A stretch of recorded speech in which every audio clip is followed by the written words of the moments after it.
Um, I might be having some technical difficulties, but I'm not actually sure, so I'm just gonna run with it. So, hey everybody, it's Dice back again. I'm back with actually doing more art because I haven't done that in a while because I haven't had time to do that because I've been working overtime at work all the time. But we're doing it today, and I'm actually getting some things out that I needed to be doing a long time ago. So today we're just gonna basically sketch up a bunch of ideas for art that shows how things operate in the Crytures world. And I'm not gonna finish anything because this is stuff I'm gonna try and farm out to other artists and commission them. So I don't have to do all the work because I can't get all the work done because I got work to do. Work, work, work. But that's the idea. Now, Odyssey is looking awfully funky over on my other screen here. So my tablet, seems to be loading it perfectly fine. So I'm just gonna assume that's right. And we're gonna keep going. I'll keep an eye on the chat from over here. And if things work, they work. If they don't, they don't. We're very professional over here. That's how we're gonna do it. But anyways, we need to jump in the voice chat in case anybody wants to come on and talk.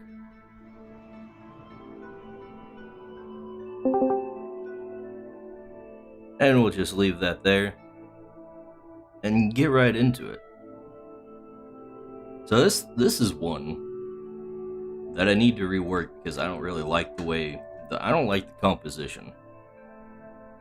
So this was made to be like, this shows how binding the creatures works with your binding crystals. This is the actual actions that take place. Uh-oh. I'm not getting any pin response. We're gonna have to reboot my monitor. Just a sec.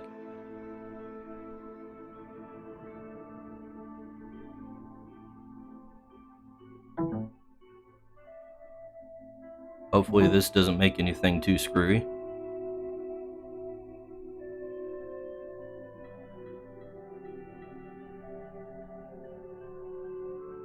Ah, yes. Now I have a cursor. Alright, now I need to rearrange things because my desktop got all screwy. Hold on a sec. Like I said, we're a very professional operation around here. But yeah, here's your action of binding the creatures in your binding crystals. I don't like the way this whole thing is working. So here we get this guy. It just looks too close, you know? It's kind of crowded. Feels like, you know, what even is the angle here? So an awkward viewing angle is all I'm saying. So we're gonna move the guy around. We're gonna change basically the entire perspective. We're gonna move this guy down. Whoops. Down there, like so.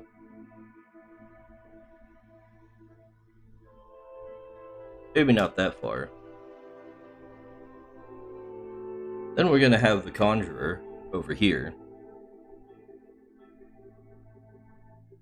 Maybe take up a little bigger portion of the screen here.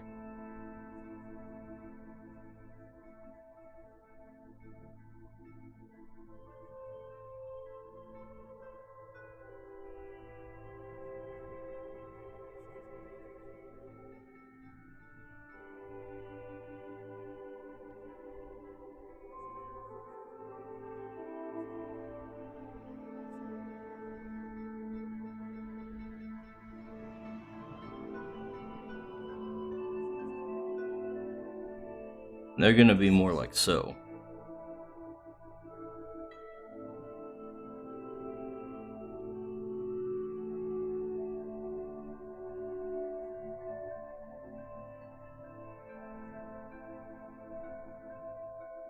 That's probably even too small.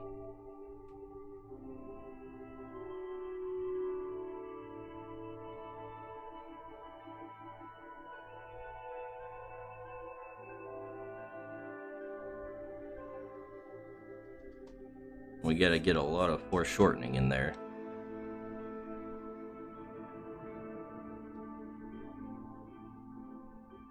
Okay. My keyboard is not cooperating with the hotkeys.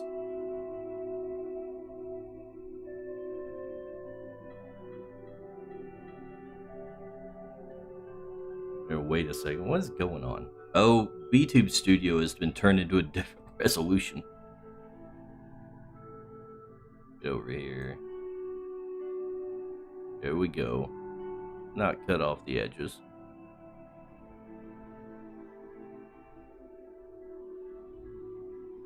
There we go. Yeah, now things look a little better.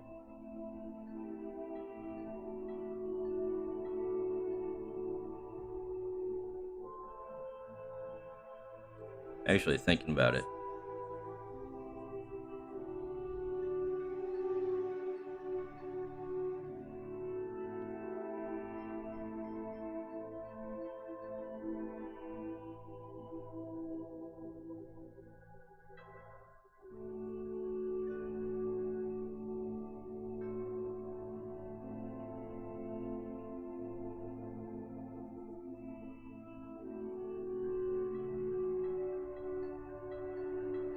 Probably do like so.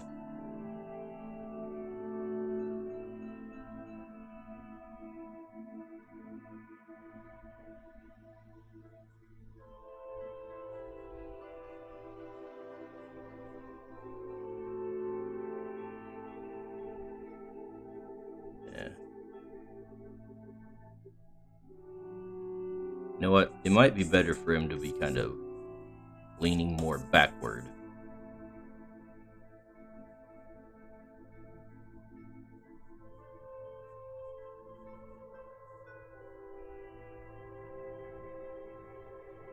Ugh. Let's get the big eraser.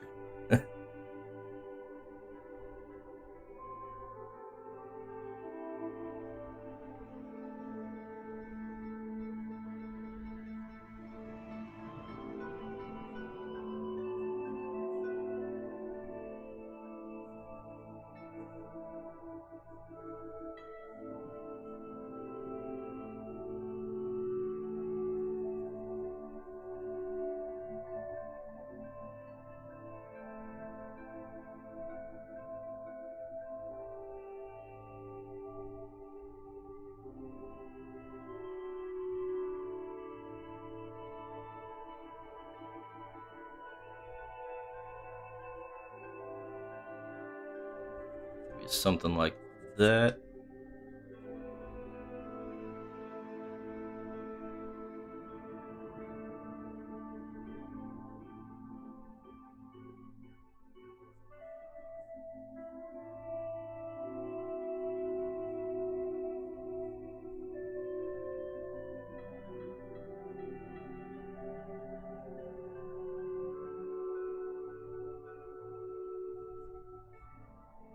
Okay, I think I'm getting it.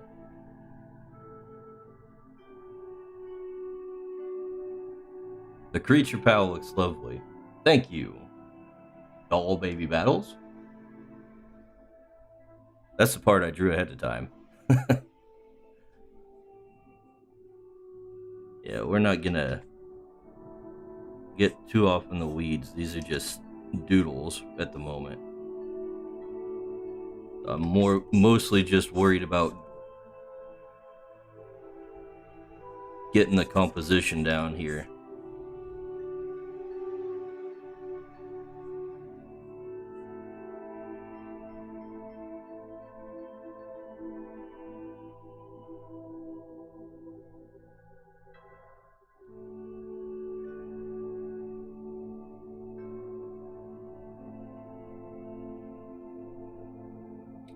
Still feels awfully crowded.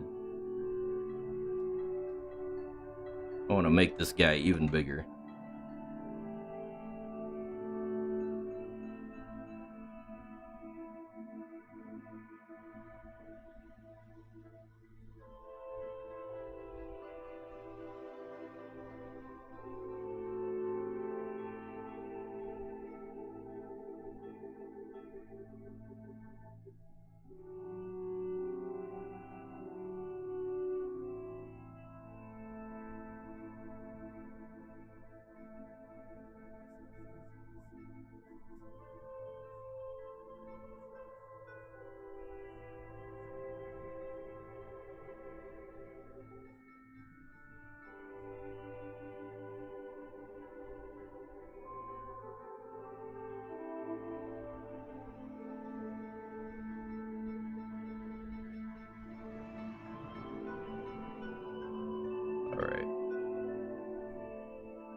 Alright, I think that general flow is an improvement over the previous way I had it.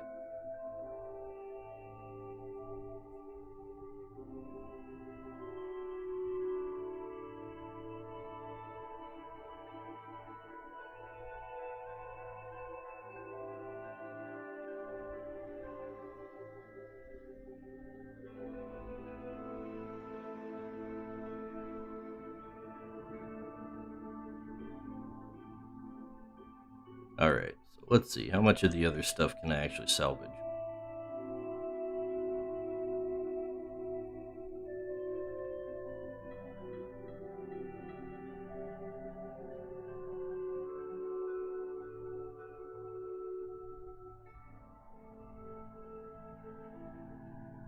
Alright, so the binding crystal shouldn't have to redraw. As far as the shards go, we're gonna redo all that so it makes a little more sense.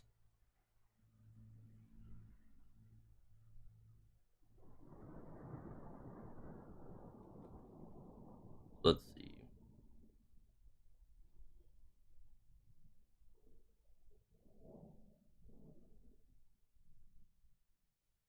Do like so.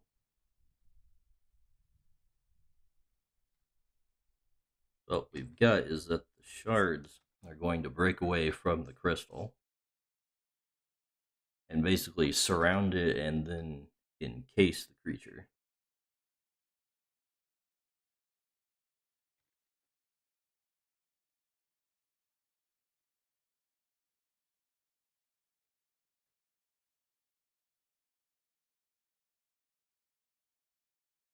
It's generally what we're trying to convey here. So we'll have little streaks coming off of them.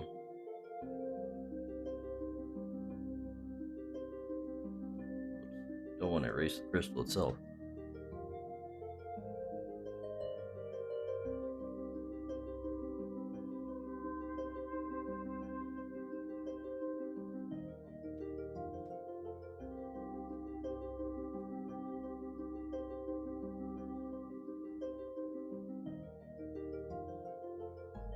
Like so.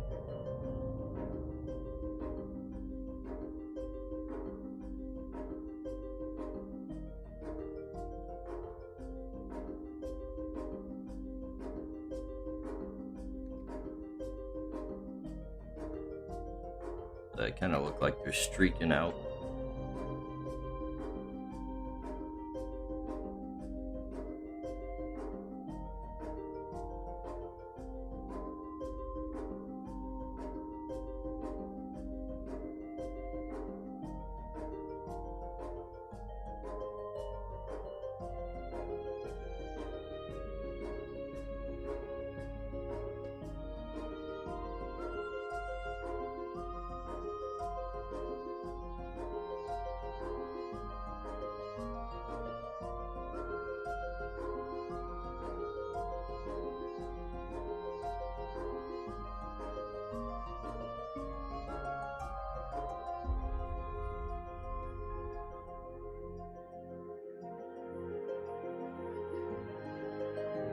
Not really even sure what character I would want this one to be. I'm gonna not put any real details in the head, just gonna clean things up a tad.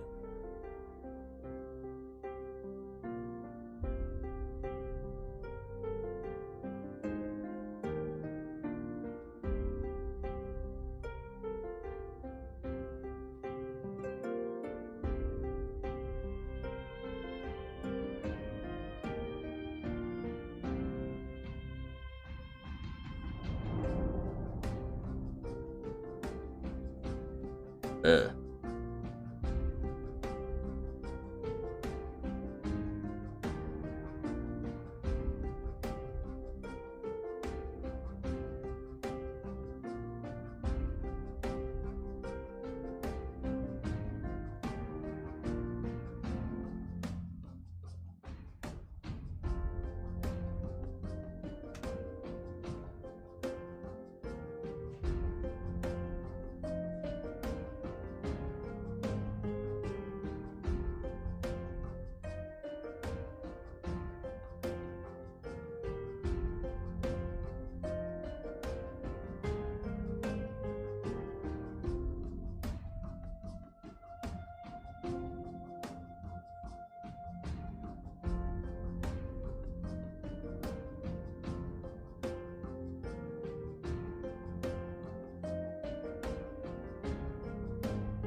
Probably shouldn't make the legs so thick.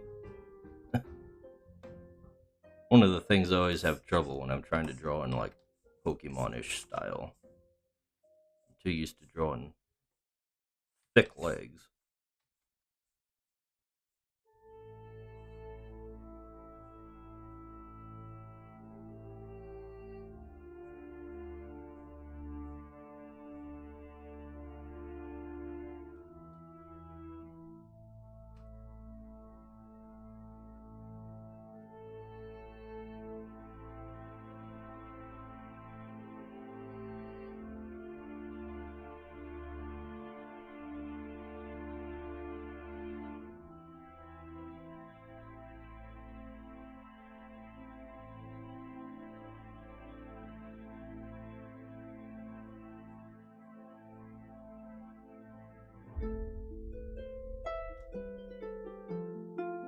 Alright, that's looking alright.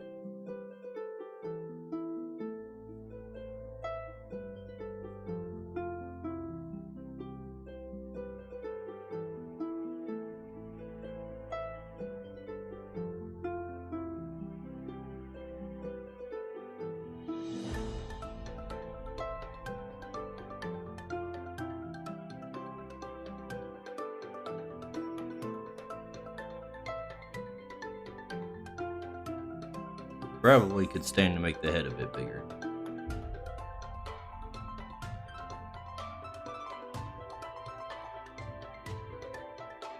Just a wee bit.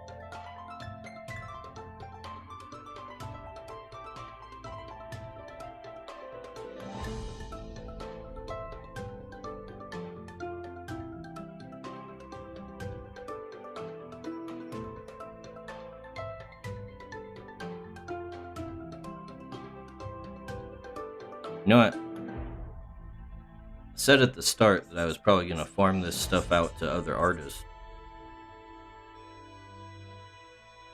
I'm starting to remember that this particular piece I kind of wanted to do on my own because it's a very key part of the world.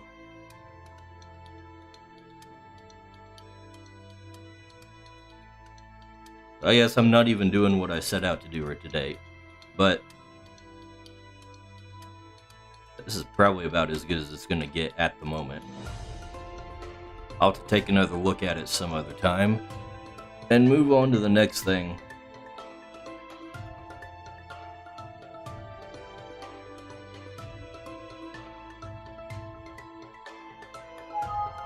Let's see. We'll just save that and try something else.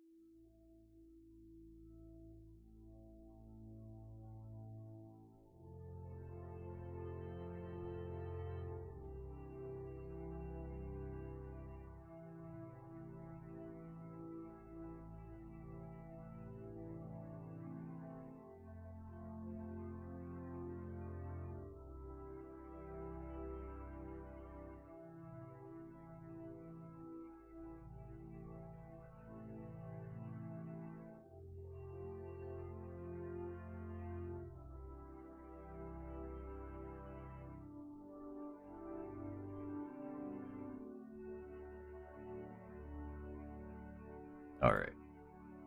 Get a fresh canvas up here.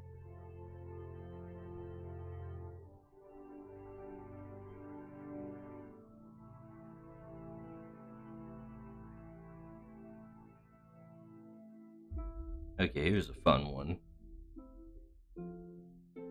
Anane cooks dinner over a Torquish's head as it gobbles down food.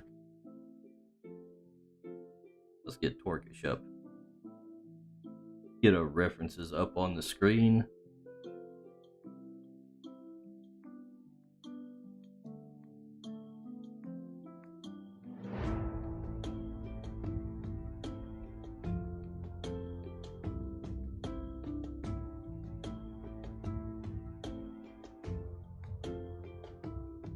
And over here.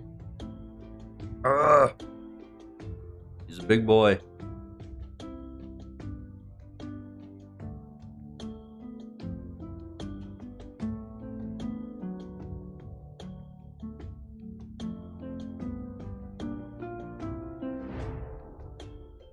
Alright, we'll set him down here.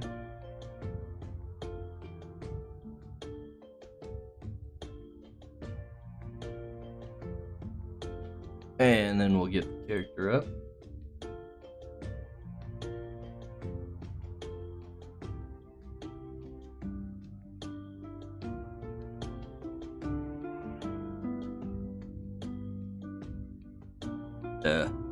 I just noticed I never colored Torkish's line art. Yeah, it sticks out like a sore thumb when you got something to compare it to.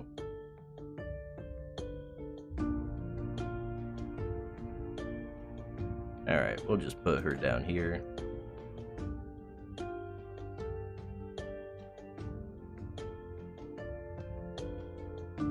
That's what we're working with here.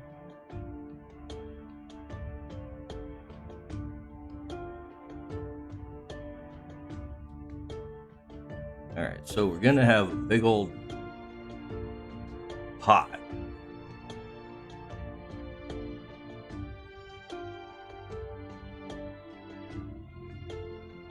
Maybe kind of like a walk or something.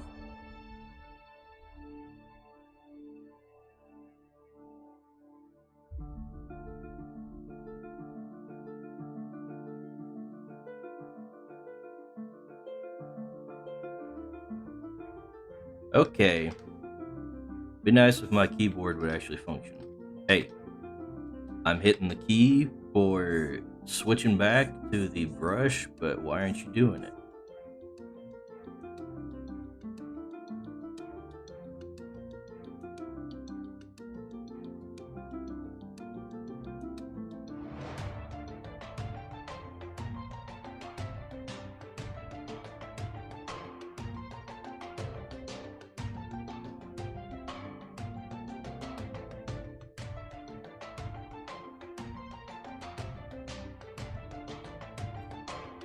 Ooh, that's getting real annoying. Alright. Switch!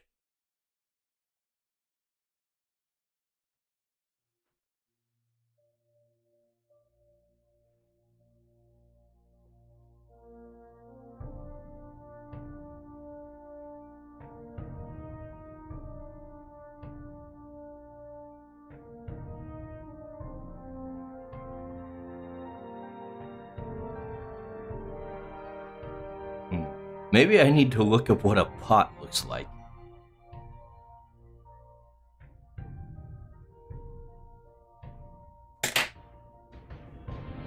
Or just make it a pan. That might work.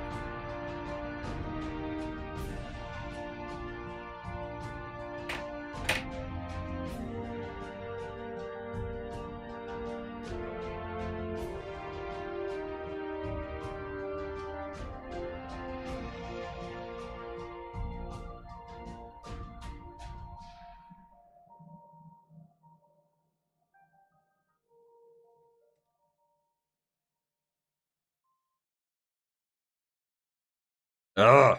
Are you freaking kidding me?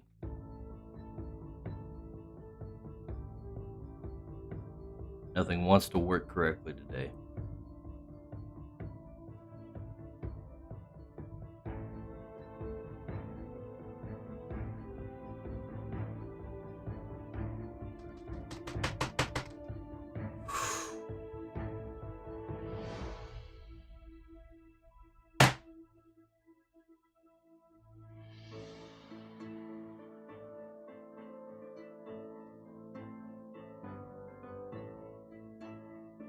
Thought this was going to be a chill drawing stream, but it's making me rage more than actually playing hard games.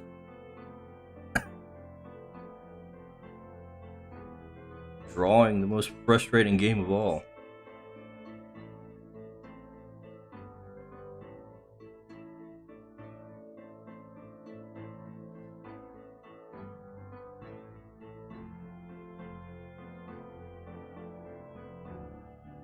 Alright.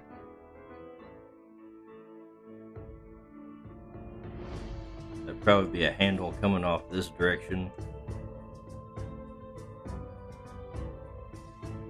Actually, it'd probably be coming off the other direction if it's a right-handed character, as the normal presumption.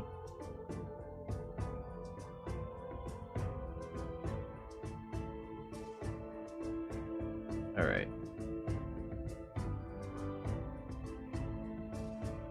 Of course, Torkish is gonna be here.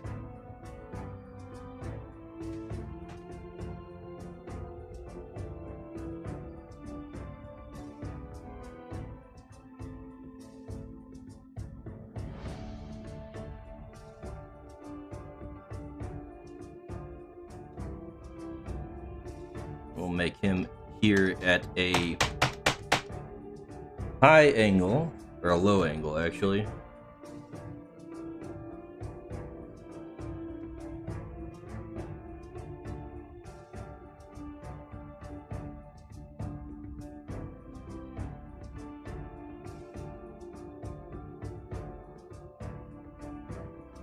He's gonna be munching on stuff.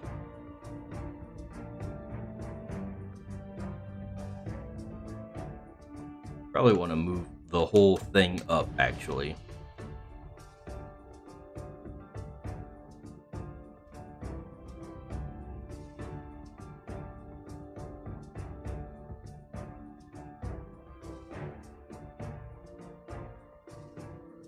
This way we can give him like this,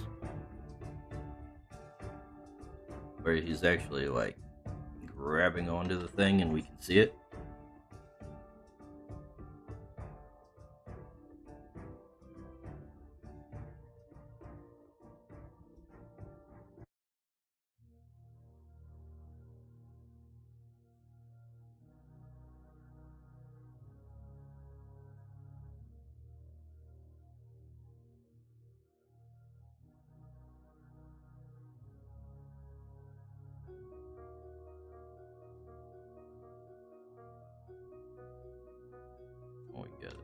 Add in his brow ridges. Brow.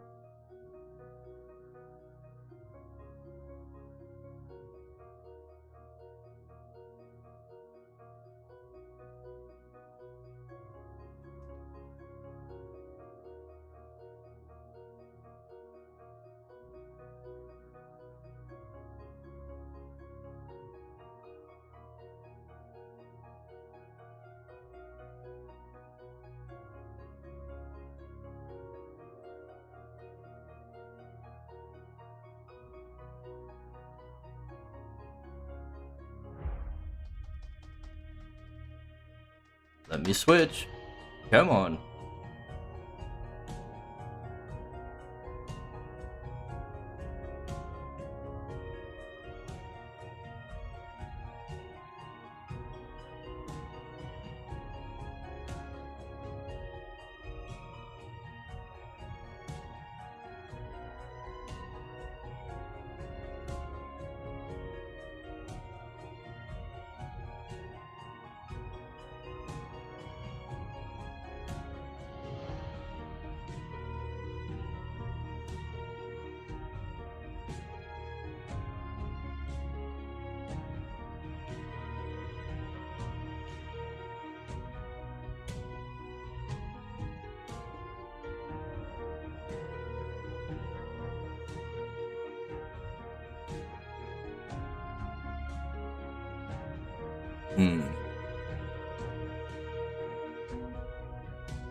Maybe he should be looking down like he's oblivious to what's going on.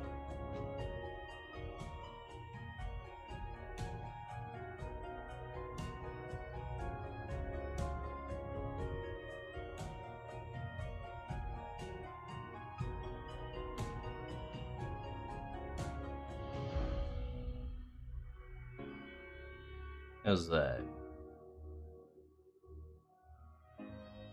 Hey there, Rooster Coo. Didn't see you there. Had the Odyssey chat off for a second.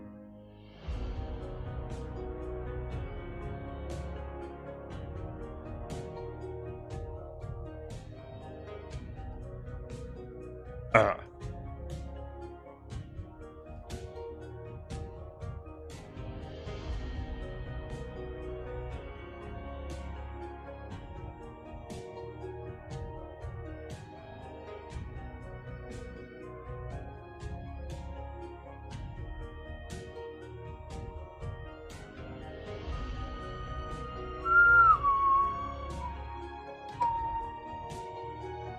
You know what? I think his head might be a little too short even for the foreshortening.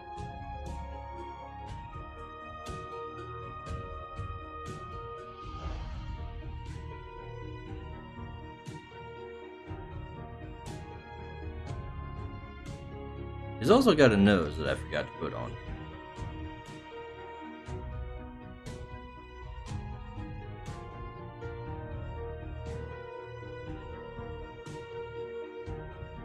Odyssey is everyone's red-headed stepchild. It's actually the place where I have my largest audience. Am I the red-headed stepchild? Ah.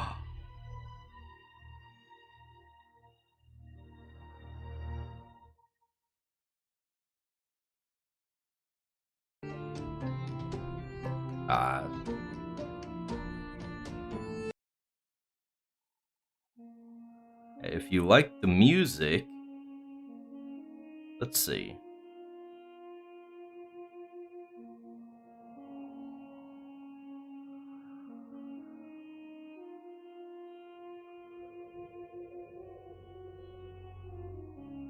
Thought it said somewhere on the music who makes it, but I guess not. Just some royalty-free stuff I found on YouTube.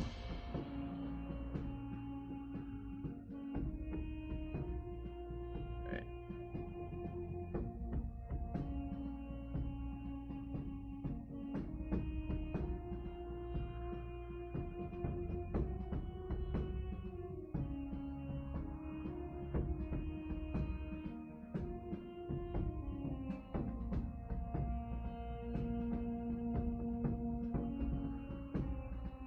Alright. Might have to, whoops. Increase the angle of the pan. A little bit.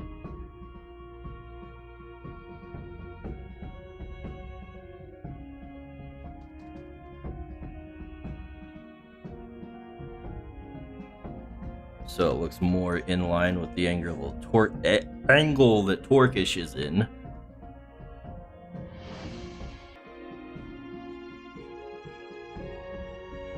Uh-oh. Uh-oh.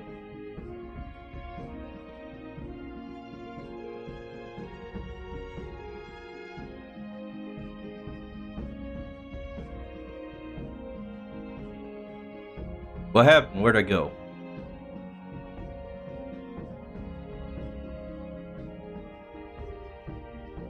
Okay, hold on a second.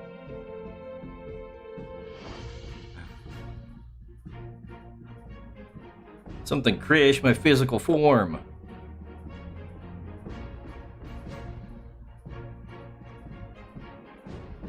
Thought I was done having these issues now that I got tons more RAM, but apparently not.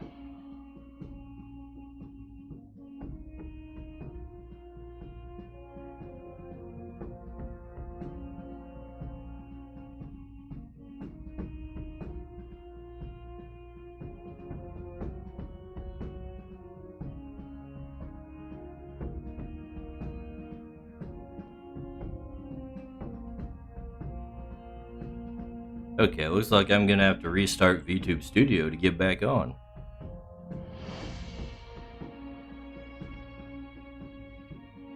Hold on.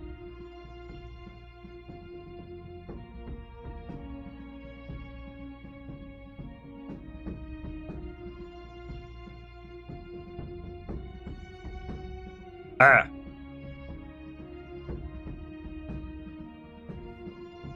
Oh no! My cloak! There it is.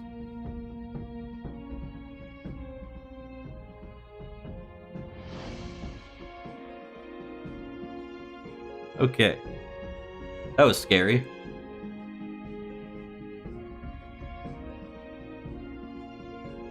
It's always a little freaky when your physical form disappears off the screen.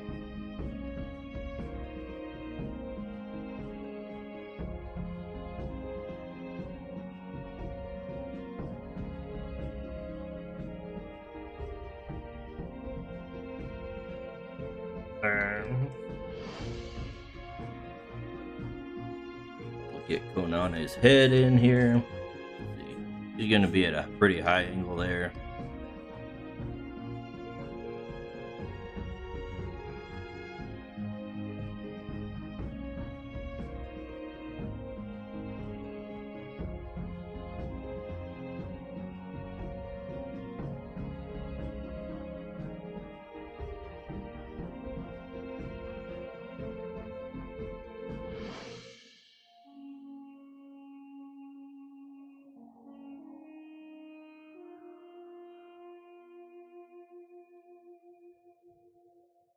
Alright, let's see.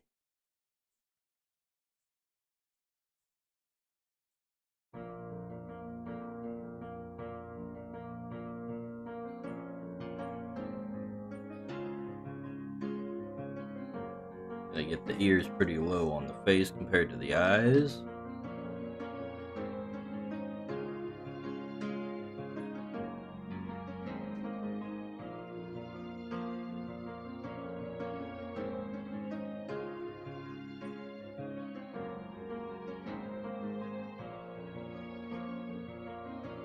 And we'll just kind of sketch in a little bit of hair there for her.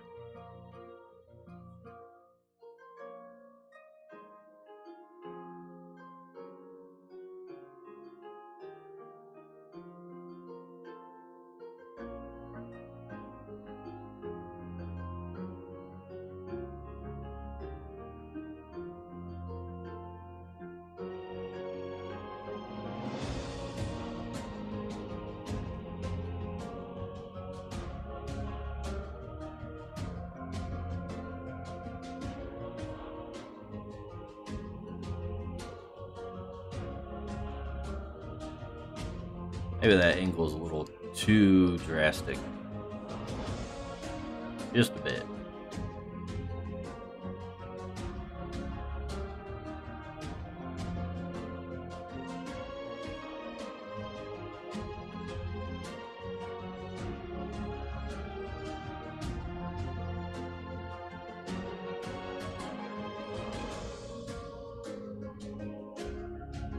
Let's move it all up a tad.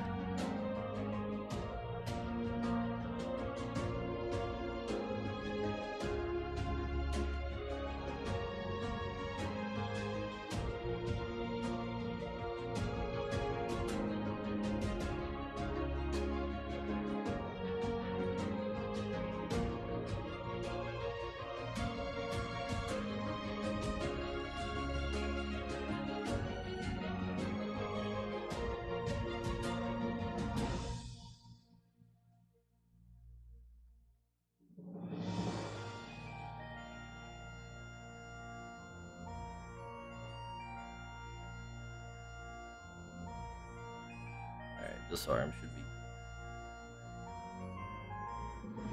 be... Okay, do your autosave, CSP. Hurry up. Arm should be out here, like so.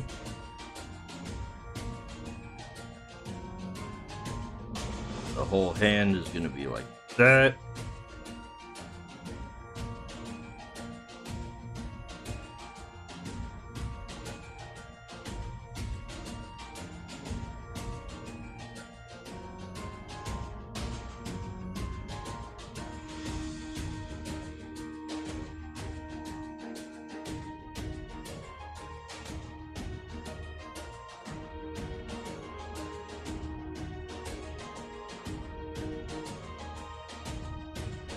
And her other hand should be up like so. She'll probably have like a ladle or something in here.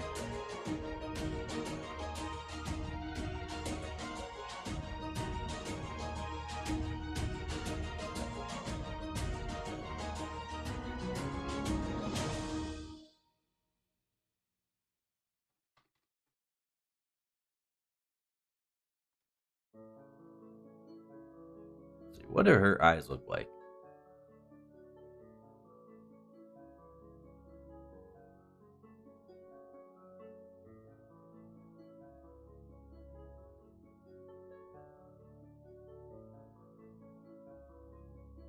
There we go. Get a good look at those things.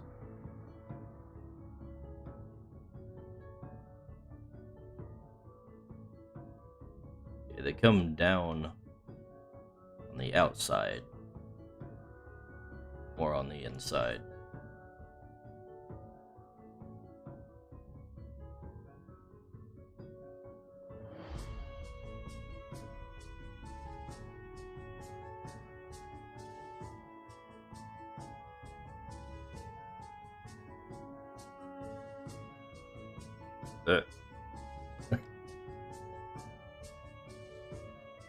Yes, fisheye going on.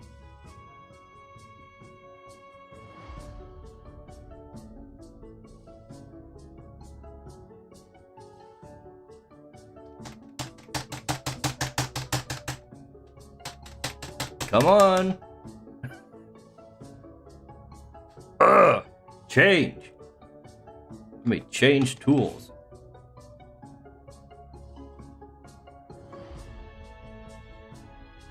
I don't know why the keyboard is being such a douche.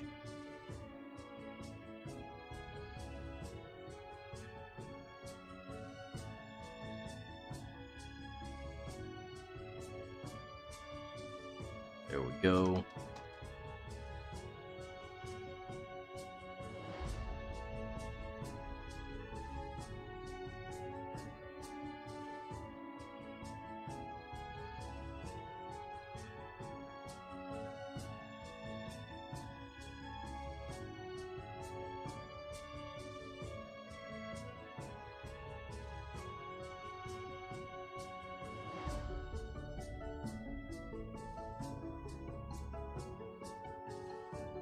We got a ponytail.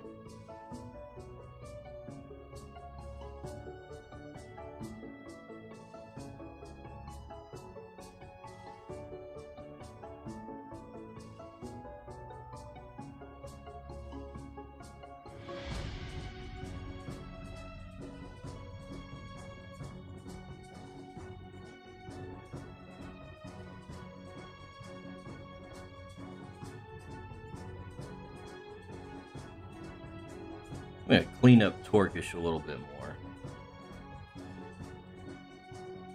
He's looking a little doofy.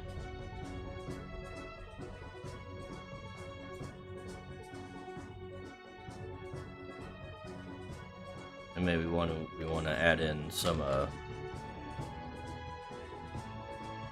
flames.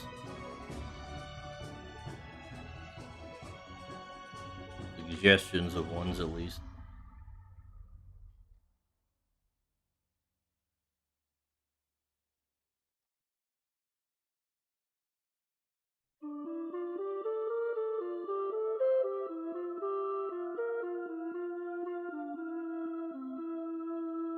We'll need the bottom of it there.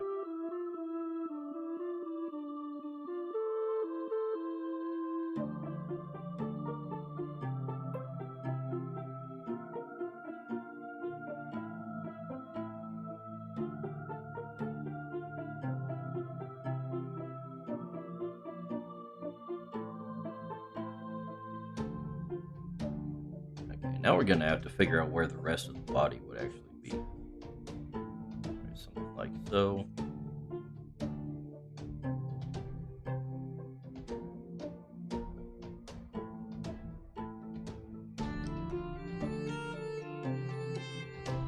See, how big would Torkish be? Let's see.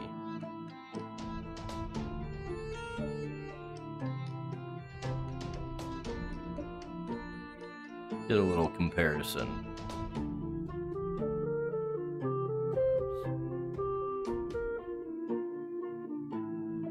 Ah!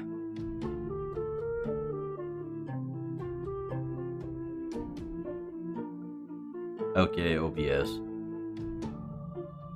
Don't you be stinking too. Do what I tell you.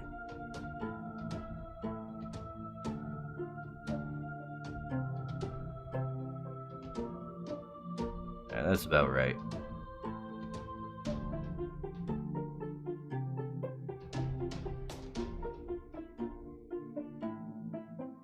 Alright, so she'd probably be like kneeling down to get to the position where she's in the picture.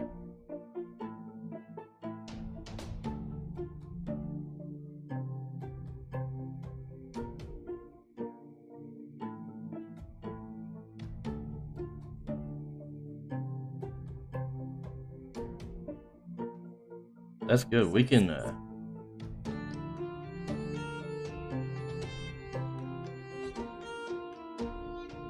ooh, I don't know about that.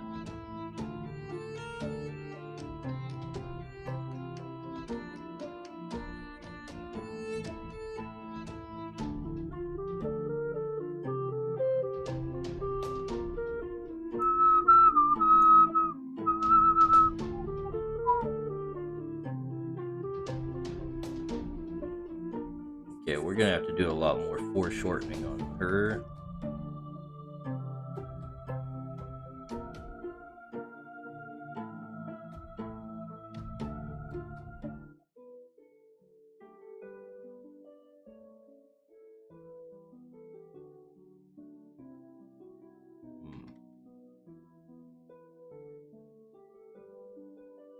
That doesn't look right.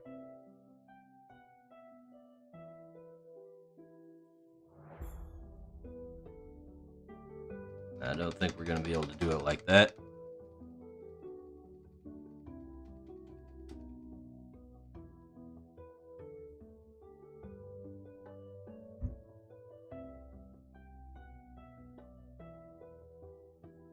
So I guess if anything, she's gonna be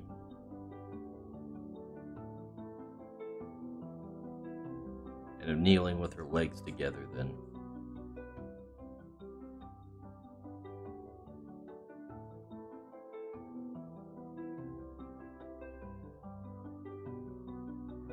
I, I drew all that crap on the wrong layer.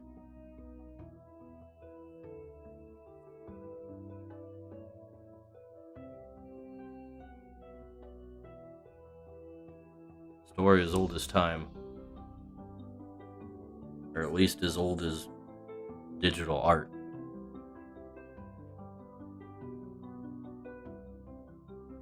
Alright.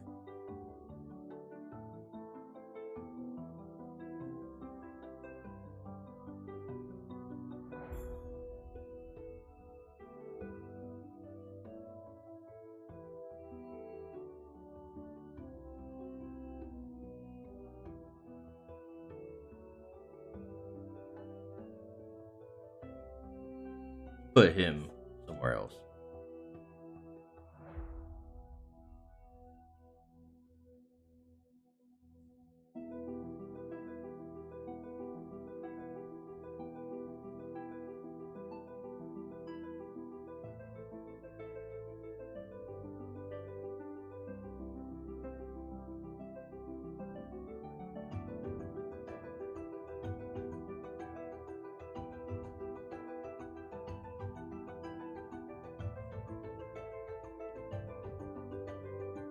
That's probably about right.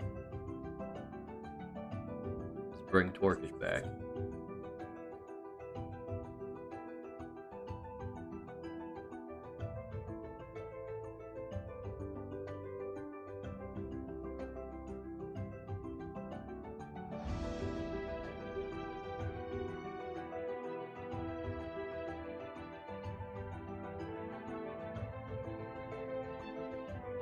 We can throw her thigh highs in there because we like that.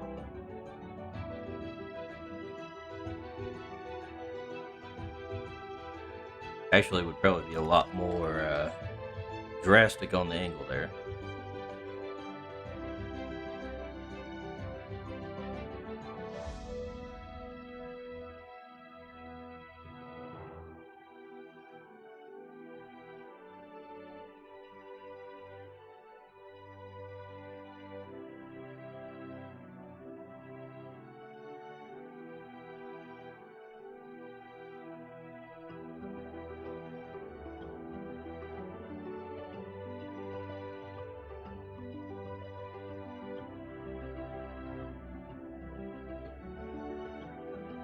Move the face down a tad. Well, the mouth. With the mouth down so she's not quite so chibi looking.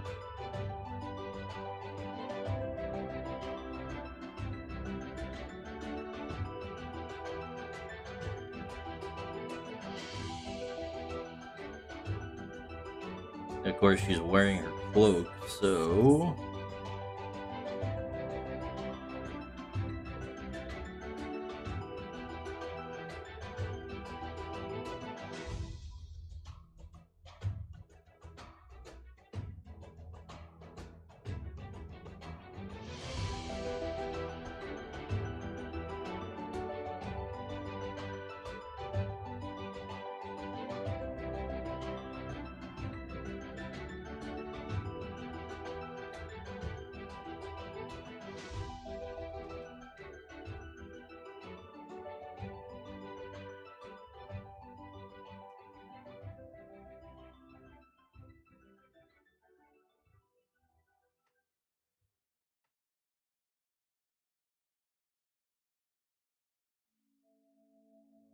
you know what? Let's go ahead and throw some colors on this so I can get a little bit better sense of things.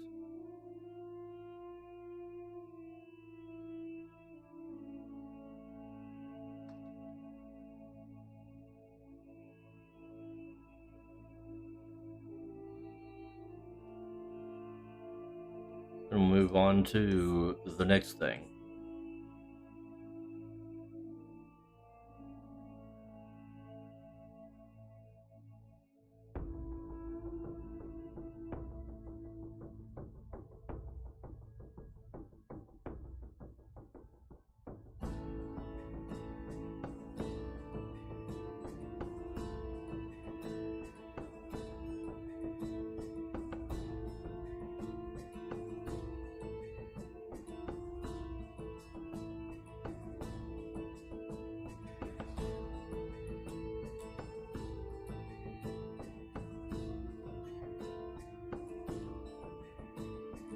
Oh, come on.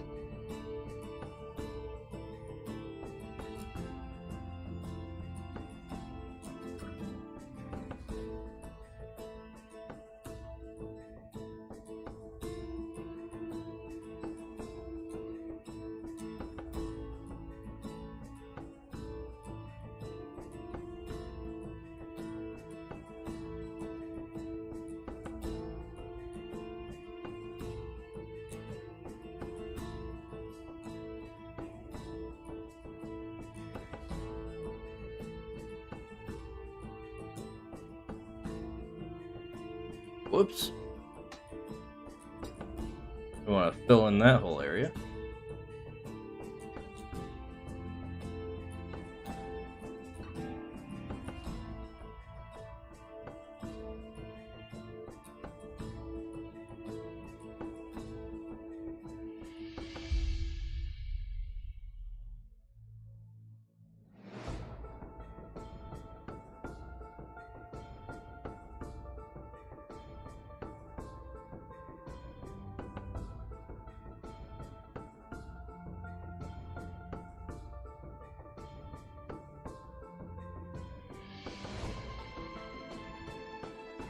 Actually,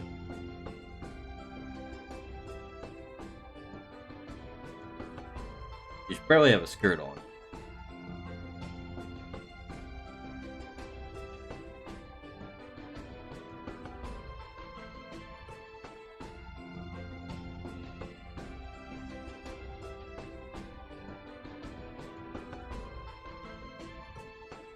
Duh.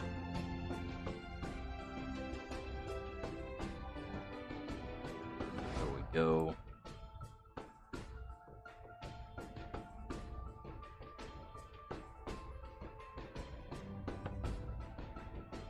What I get for thinking about thighs too much.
Go ahead and make the ladle the same color.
Oh yeah, his hands. Can't forget those.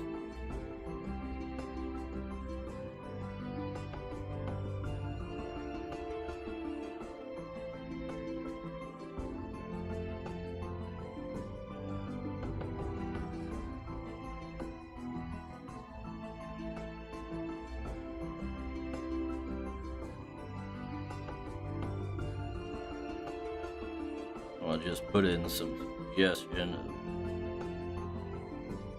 a lighter color there.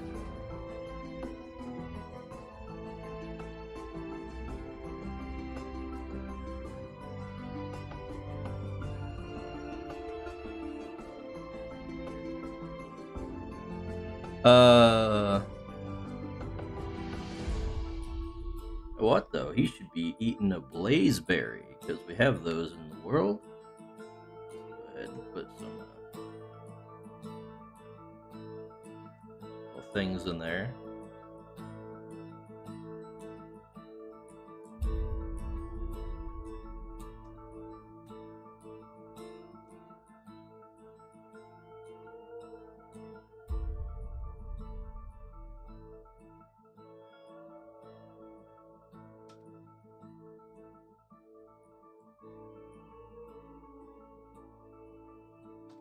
We'll go ahead and throw a little color on the line art. Ugh.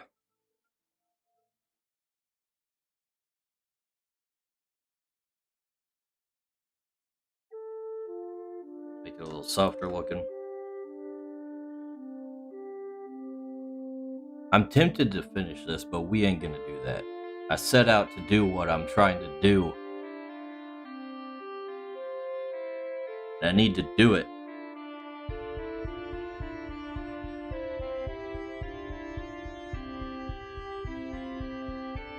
You know what we will do?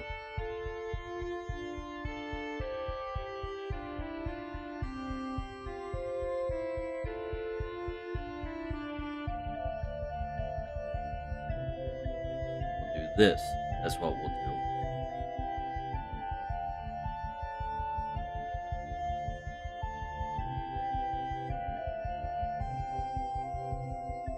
That sucks.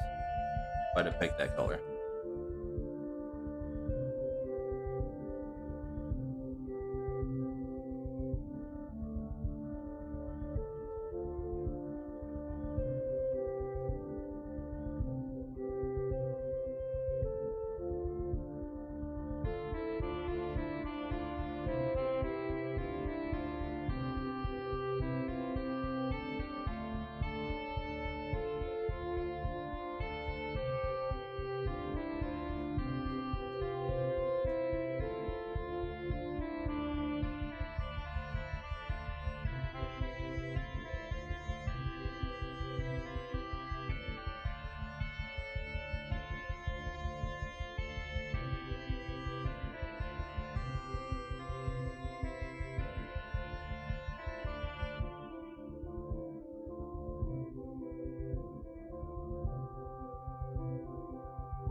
What am I trying to do?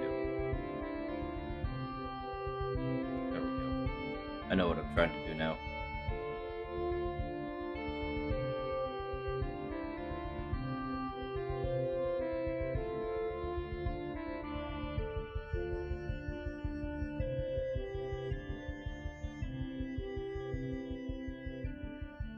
This is just supposed to be a sketch, Dice Bag. What are you doing?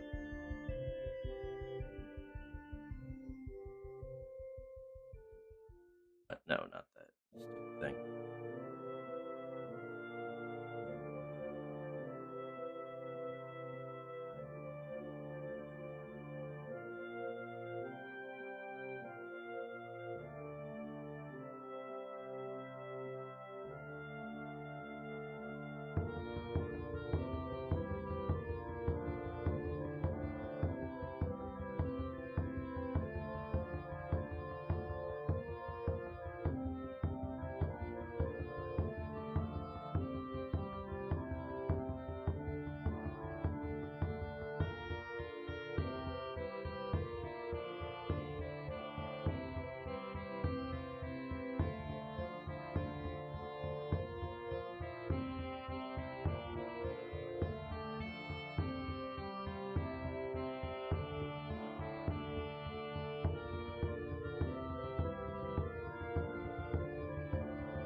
Oops.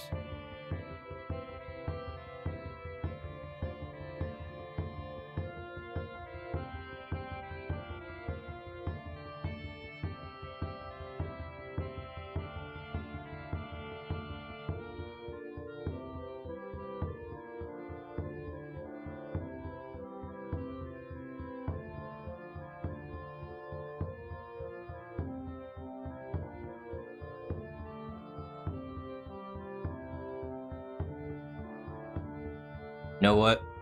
I think that's good enough for now.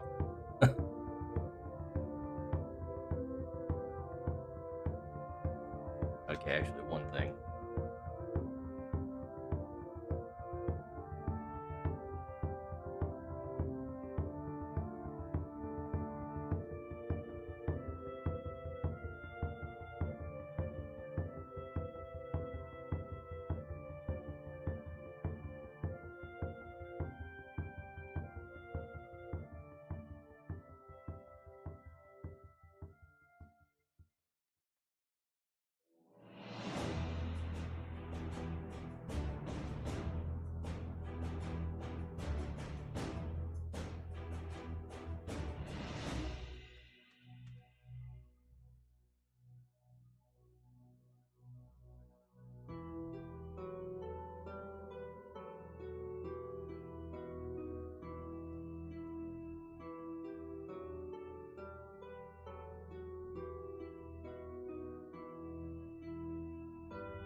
There we go. Alright. I need to stop myself before I finish the thing.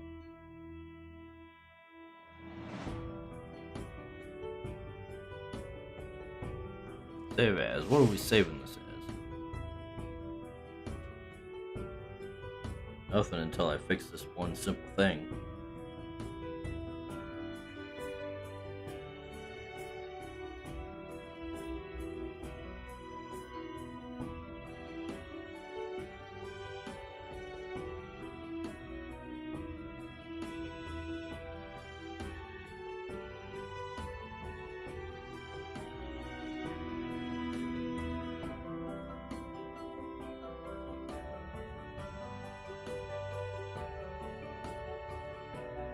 Alright.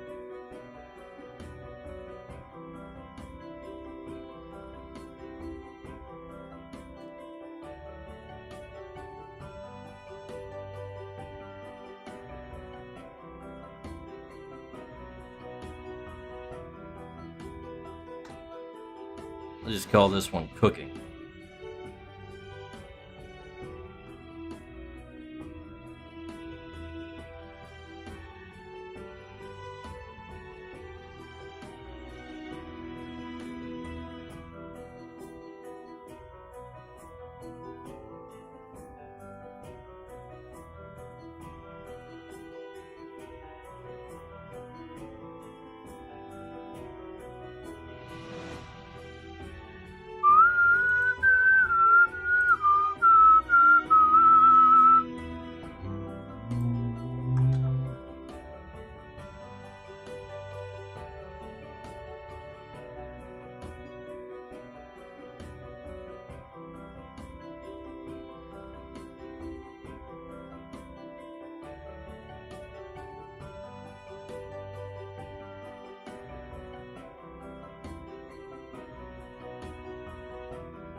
Alright, I can't help it.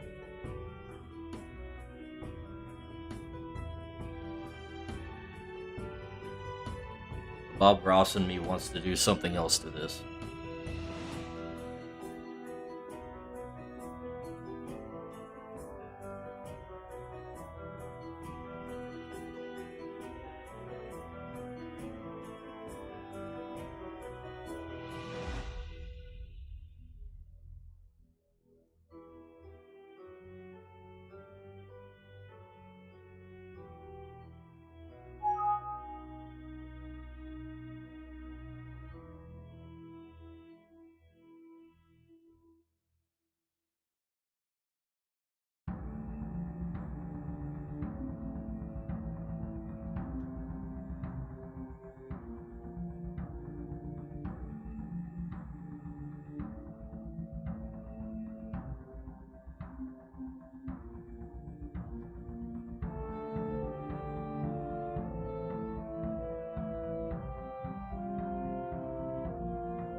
Okay, well, I think I'm finally content to go on to something else.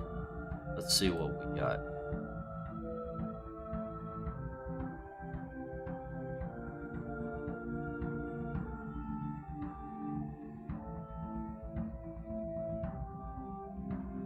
Before I do go on to something else, kind of want to throw that up on mads.com.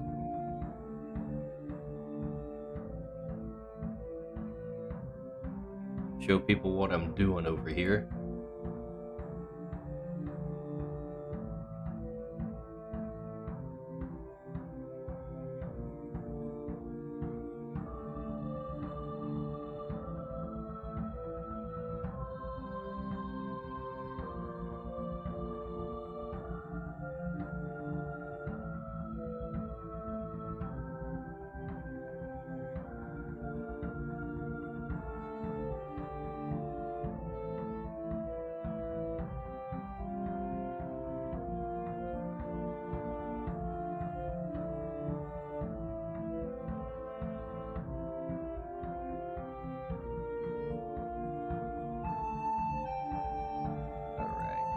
Creatures folder.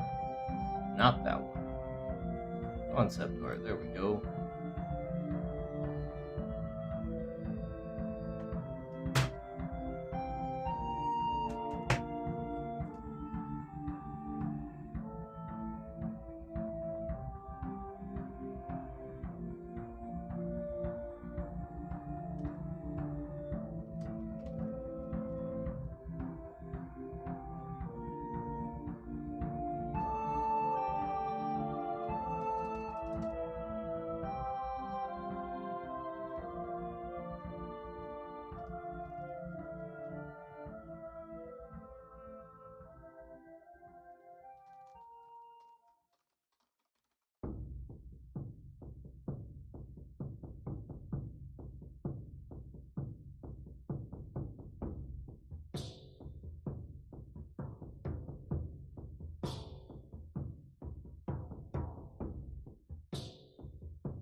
Alright. On to the next thing, finally. What is the next thing?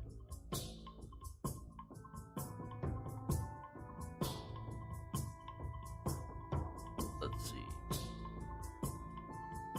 Do this one where Arthur rises Sorrowbloom to a country village.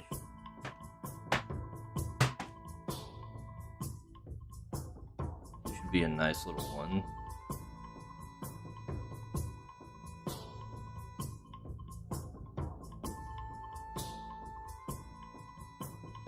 Let's see. Want to get rid of these guys down here.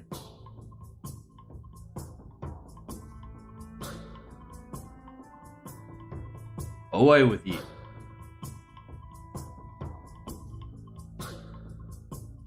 Get up new ones. Whoops.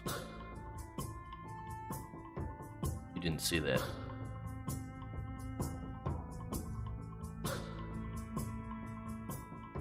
Arthur, where you at?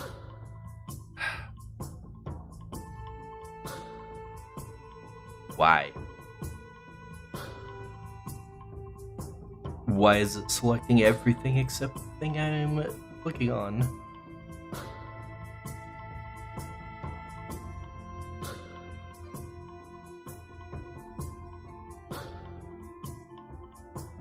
Okay, buddy.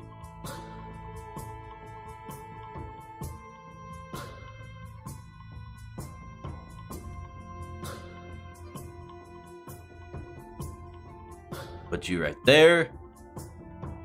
Sorrowbloom. One I haven't drawn in a while.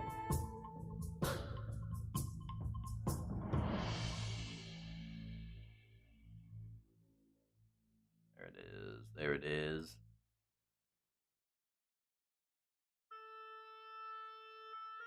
It's a big one.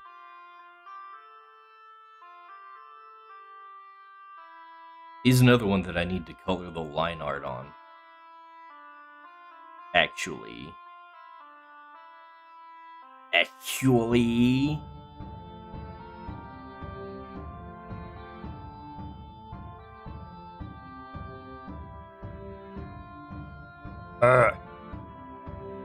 Select. Nothing want to work today. Alright, let's move this down here. That'll be our next one.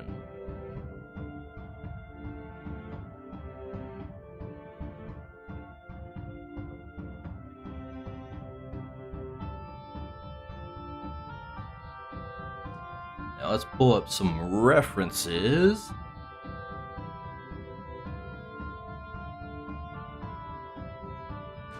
Because this one's might be a little more involved and I want to know what the hell I'm doing. Let's see. Evil Village would be a good one to pull up. Get a tab on that.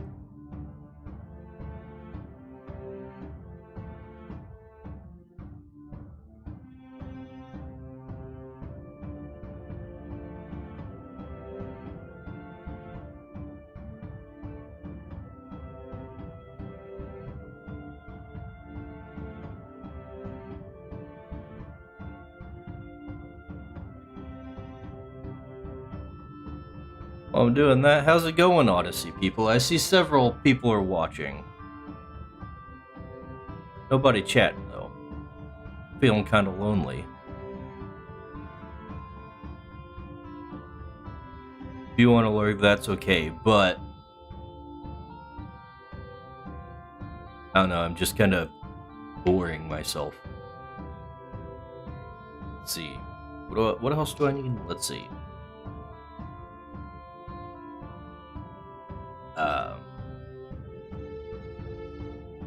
Let's try riding dinosaur. Let's see if I can find some images of that.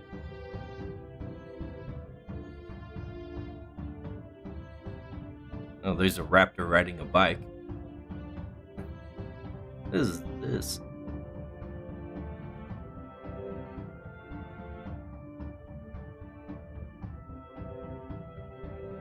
Okay, there might be some usable things in this.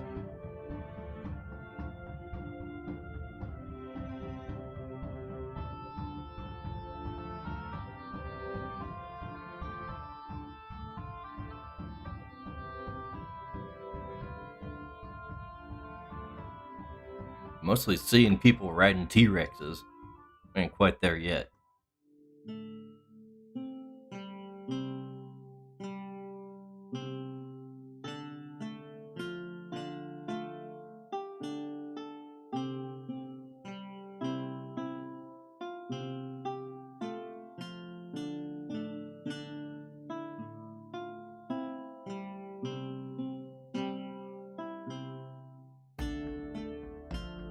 Let's get maybe evil horse stuff.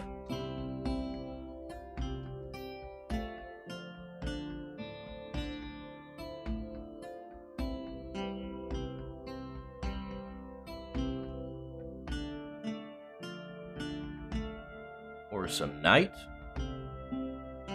perhaps.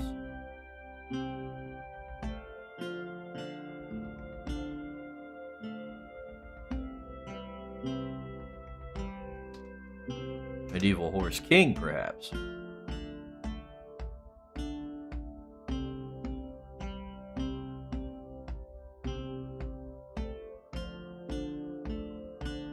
Just watching this and playing Song of Six.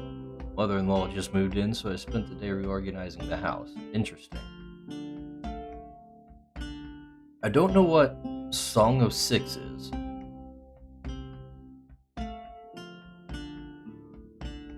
Care to inform me? I haven't heard of that one.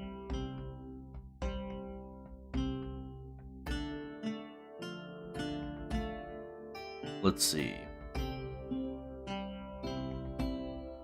Ooh, that's a nice view right there.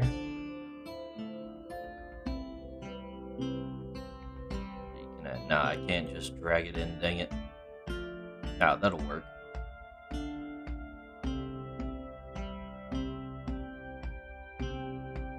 Yeah, look at that. Could do something like that.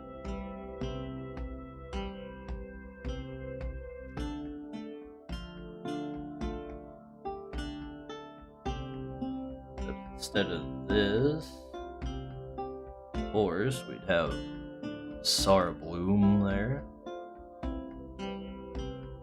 Pull up that reference.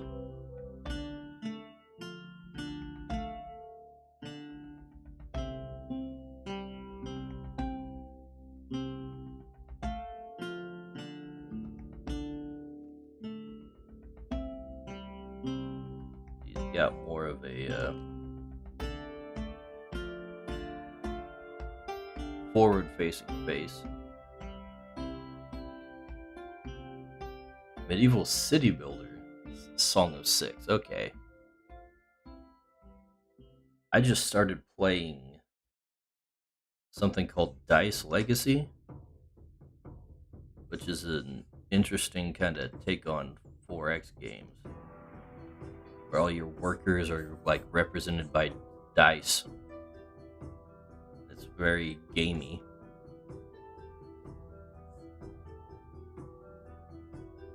I'm gonna have to play that one on stream.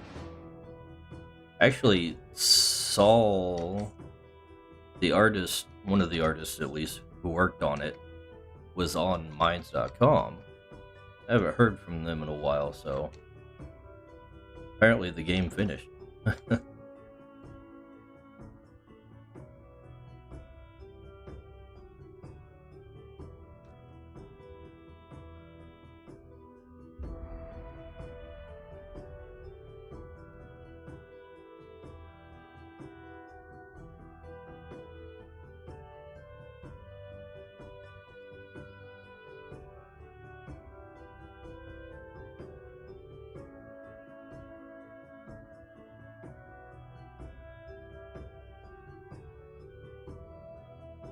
Okay, so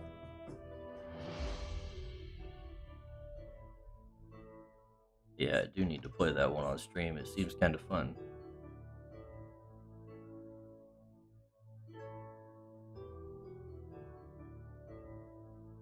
Some the way the worlds generate seems kind of limited, but I guess no game is perfect. It's got some kind of weird thing going on where like the world is on the inside of a loop. I'm not sure why they went with that. Seems like it doesn't really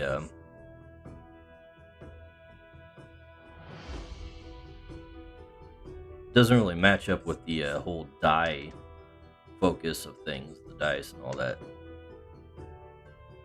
So I'm wondering exactly what led to that design choice.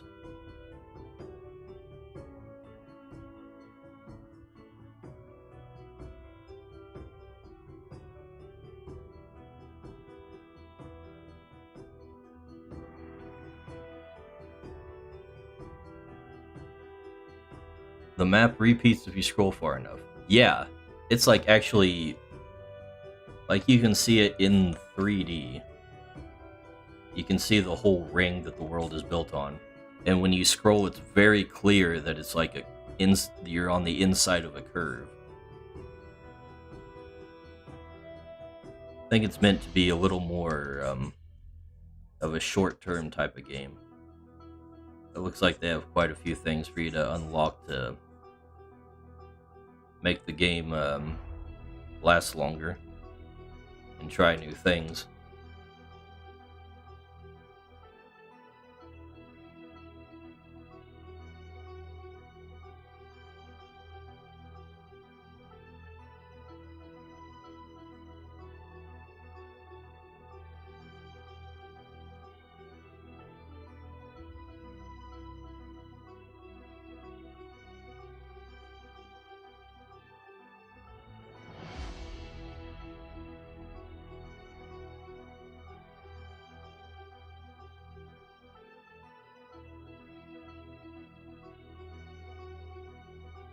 I like games like that where they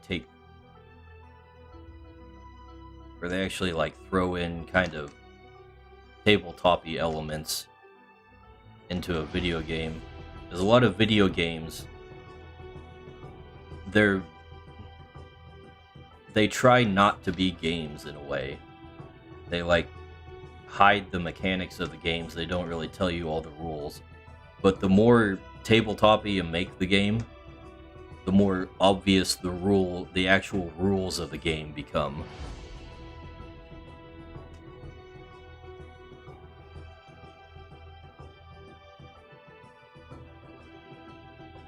Like a ring world. Yes, like a ring world.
Alright. I'm gonna make this like a scene where he's like reaching out.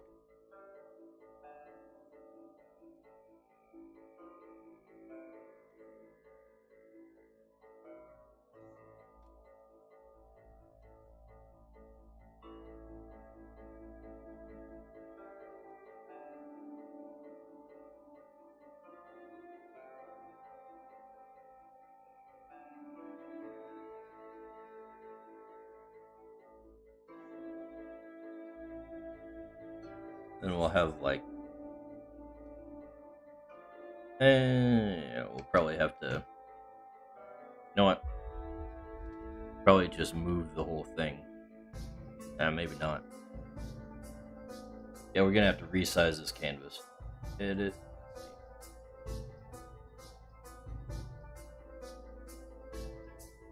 Give it some more space in this direction.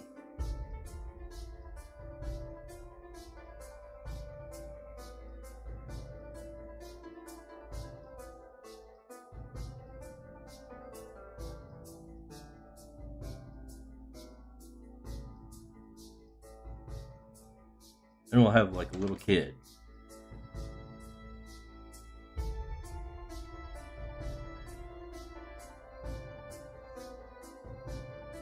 Handed him like a flower or something.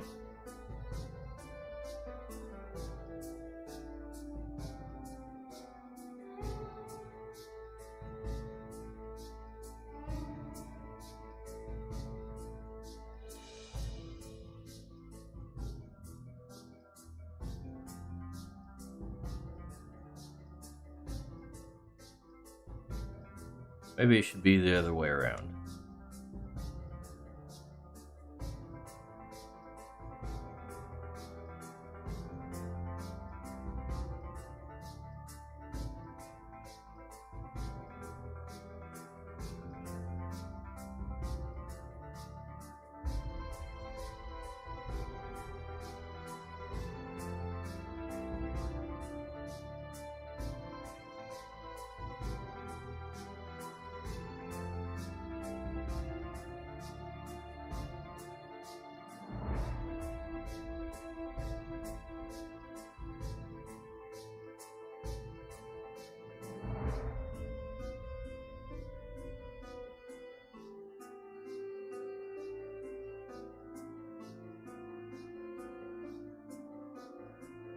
Alright. What's the rest of this thing? Oh, yeah. Get the grape beard. Can't forget that. That's like its main feature.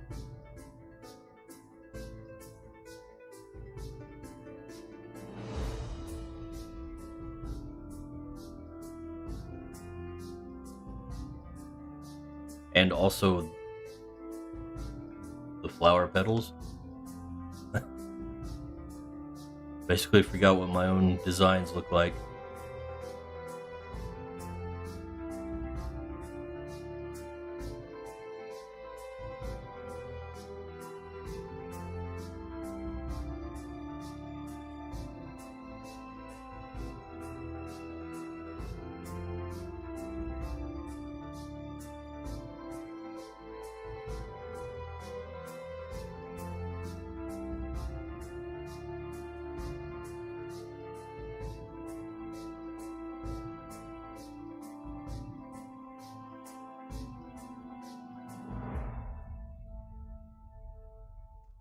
I might as well start up a new layer here.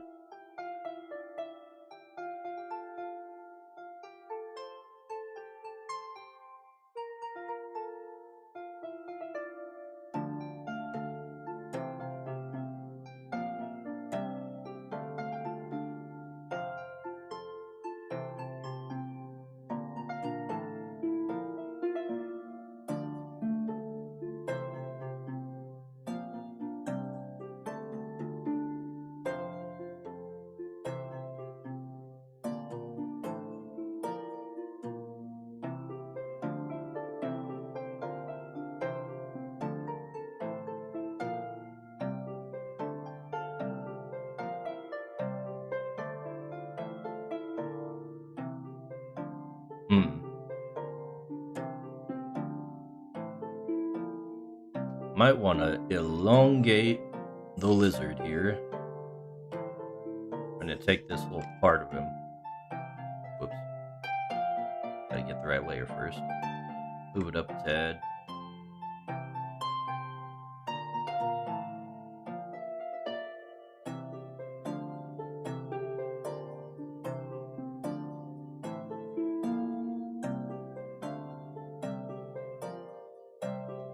Actually, probably don't want to just move it.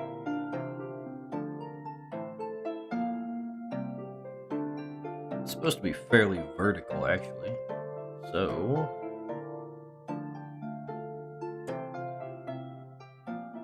probably want to move it like that.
Alright.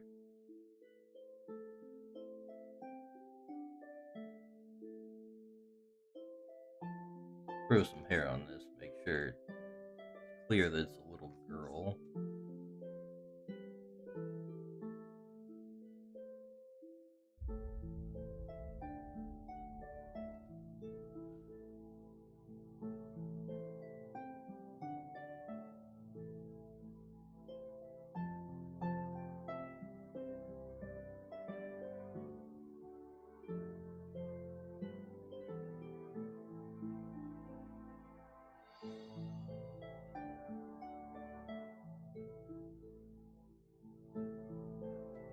I want to have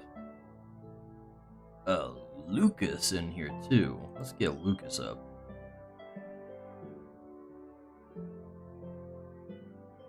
He also would have a Sorrow Bloom, and he's kind of like Arthur's right-hand man. So it makes sense to have him in there.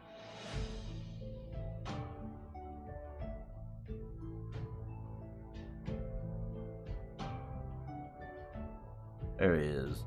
Lucas, the Pokemon the Archmage of Root Run.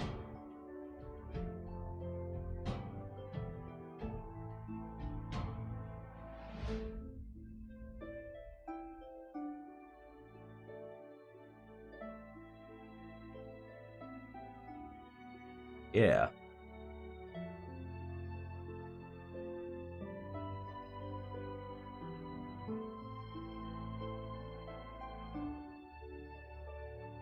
So maybe we'll extend canvas a little bit even more. Let's see.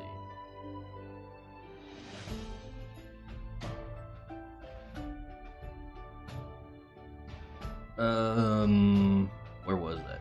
Change canvas size. That's what I'm looking for.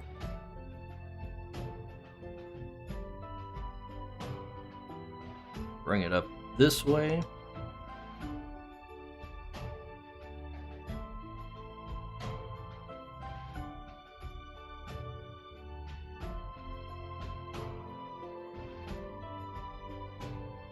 so.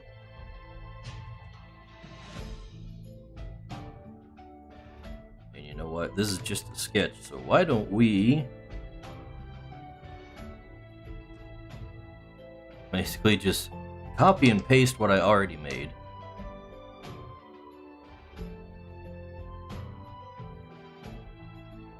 We'll shrink it down and kind of alter it a tad.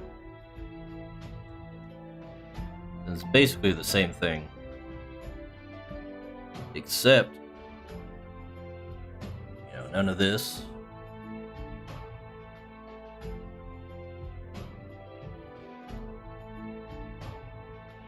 That he's gonna be just kind of hanging on.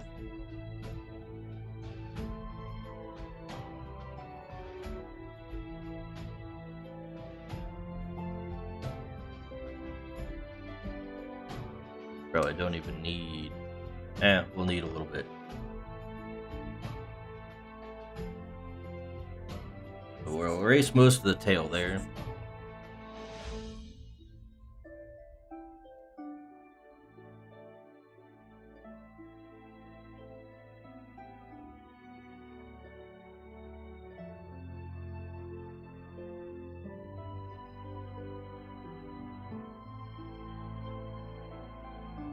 Let's see. Maybe we can just kind of select this whole thing.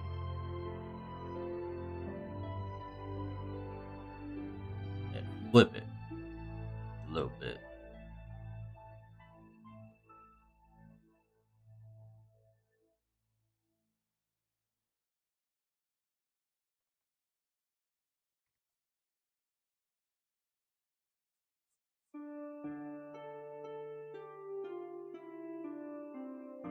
Like so.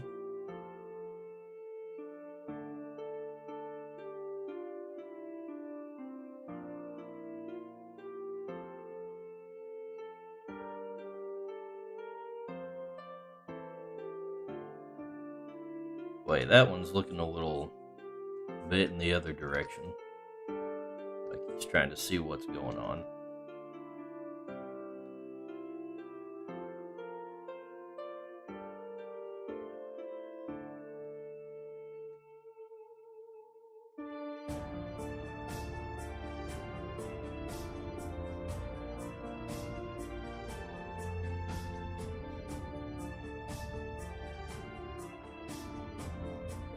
Alright, now let's throw some details on, just a little bit. Just so we know what characters these are supposed to be.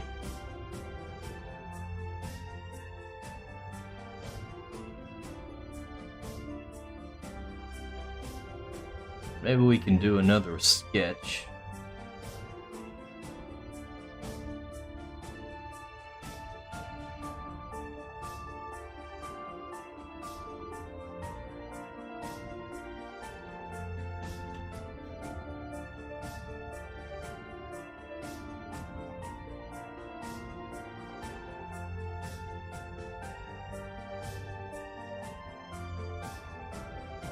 Let's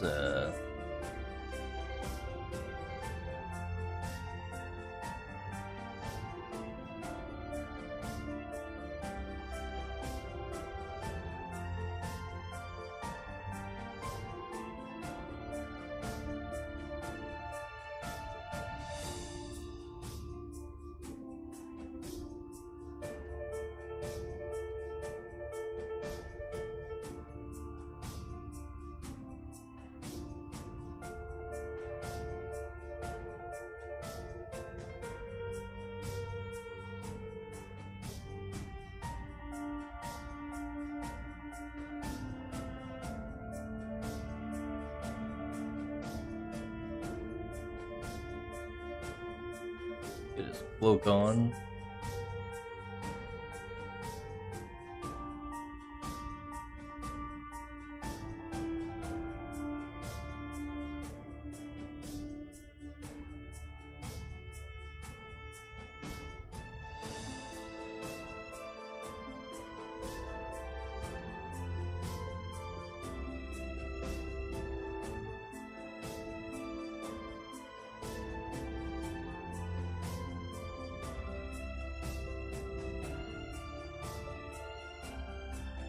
Tips are looking awfully wide, honestly.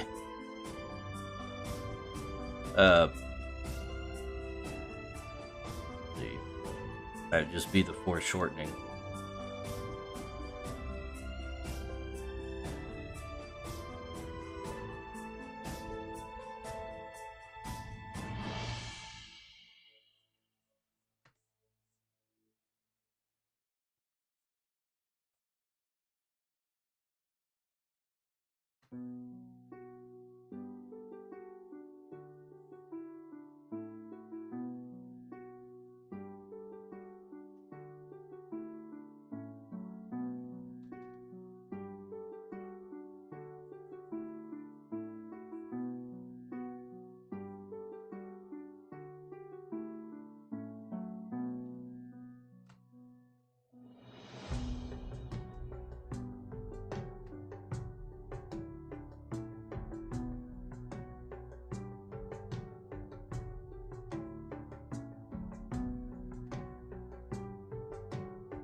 Alright.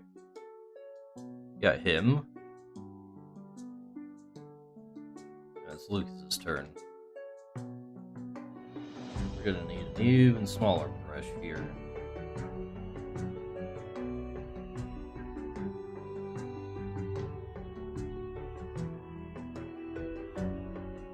And drawing on the wrong layer, as is tradition.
Alright.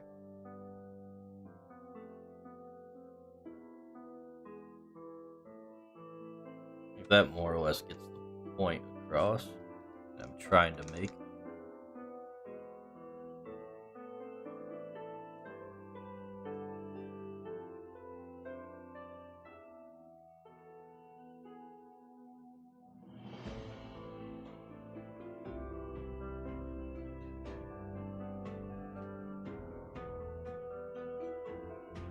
Now, shall we throw some color on this, maybe?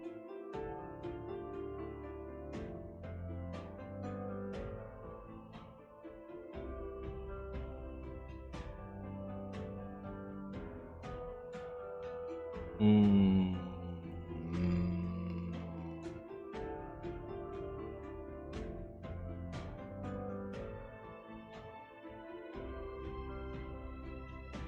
And last but not least,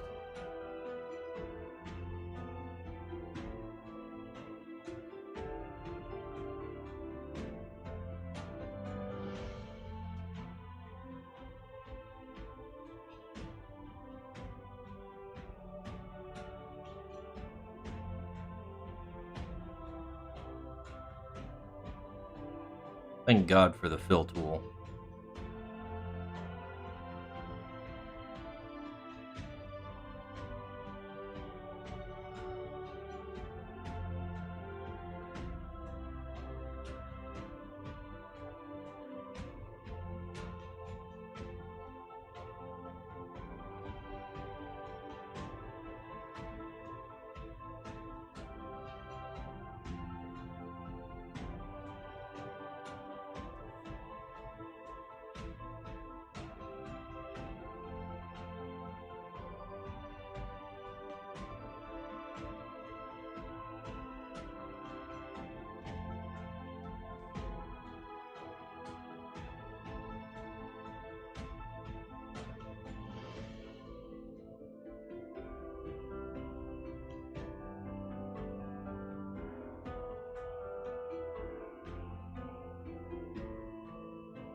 Ooh, I forgot to add more petals to this guy over here.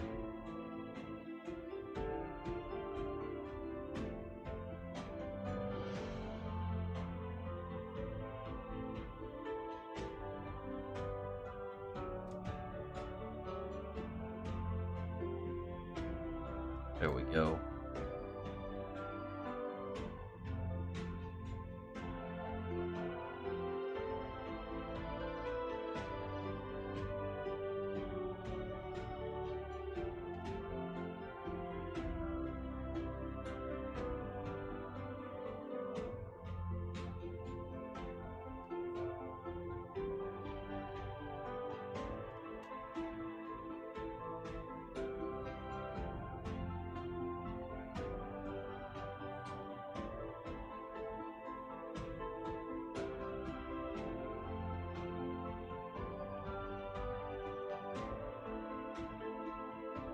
Alright. On to the characters.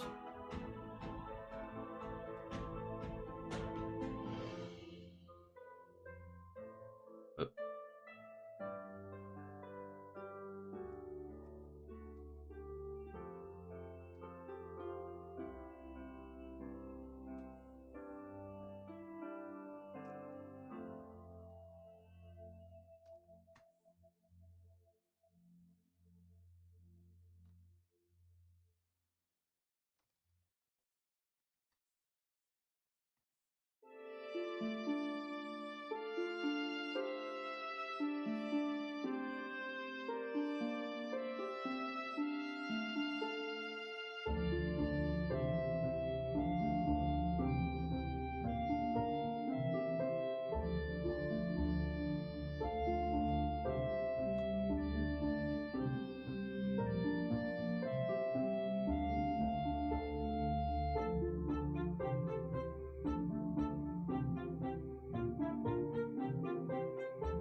Alright. Cloak in there. This actually should just continue, I think.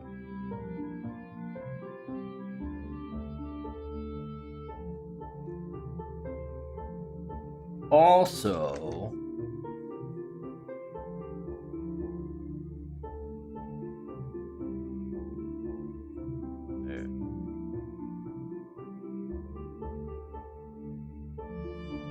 there we go.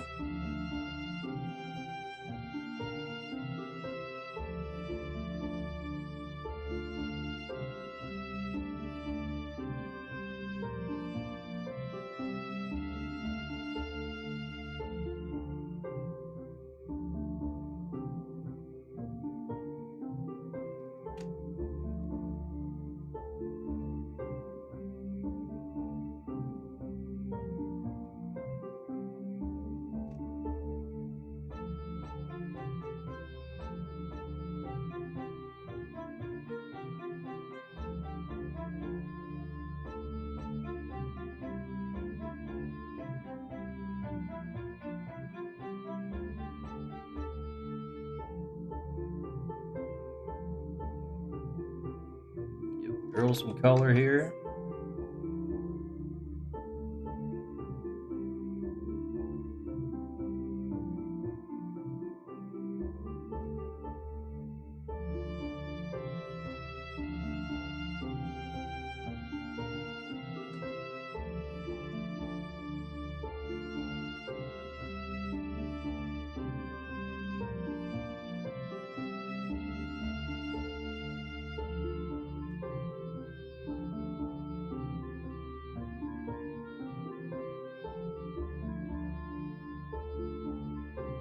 Alright, now let's get Lucas going.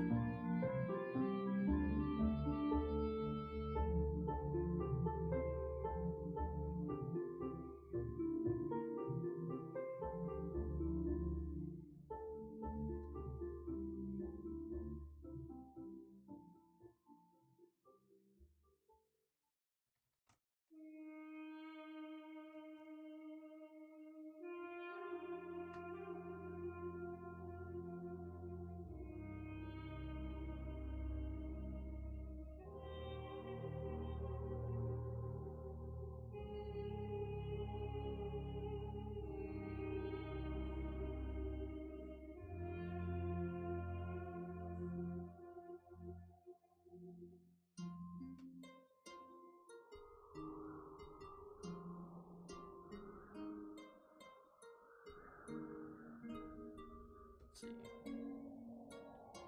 Same color on his sleeves there.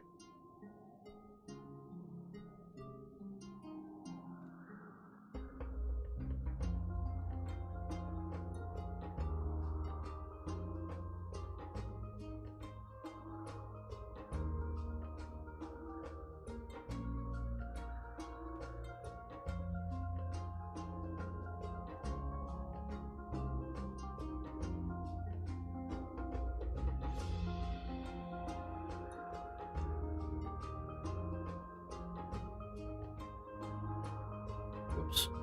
Okay. Actually, yeah, kind of like a long robe on. So we'll make that hang down a little bit.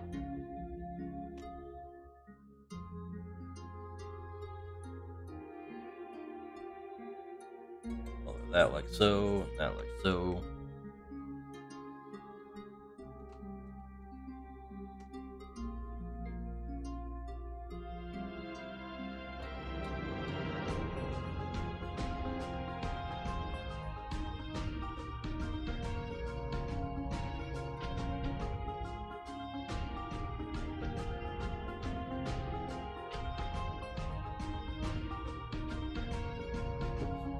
Didn't actually get the color picked.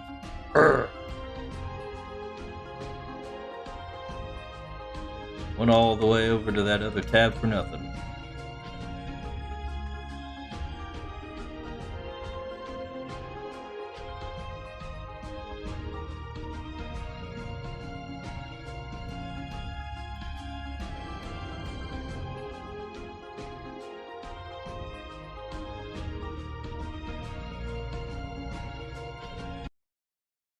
Uh-oh. YouTube. Yes, I want to continue watching. Why you stop in the middle and ask me that?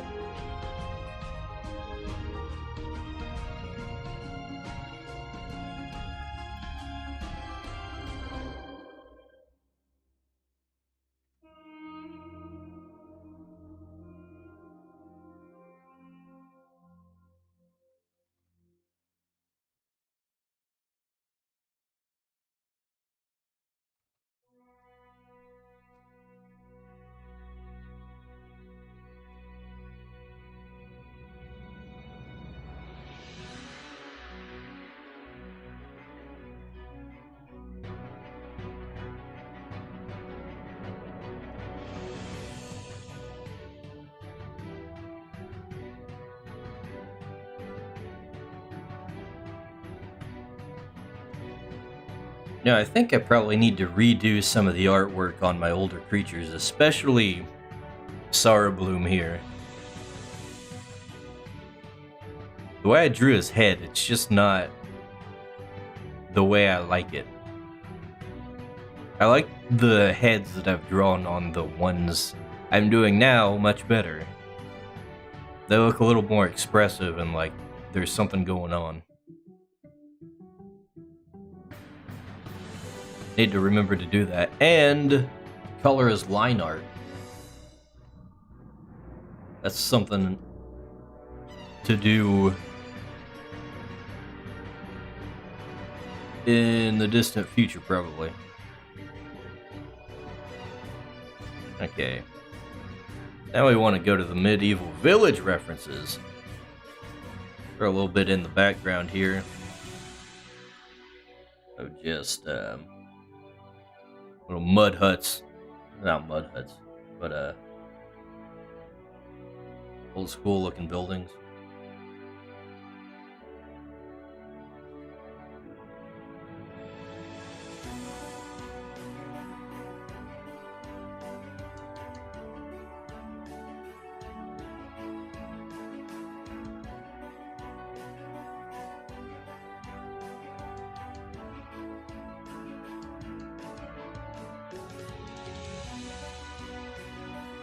Do like so.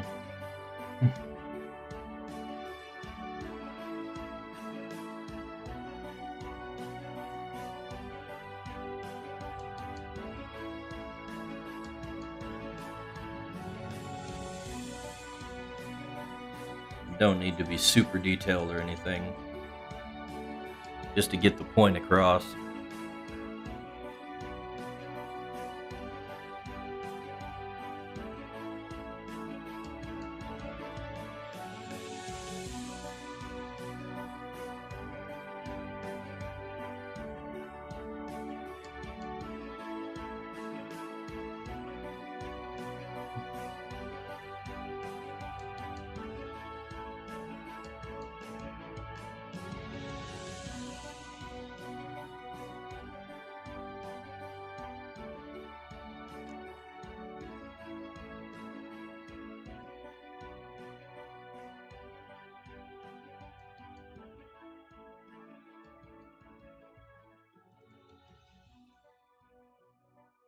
Now we're drawing some clouds.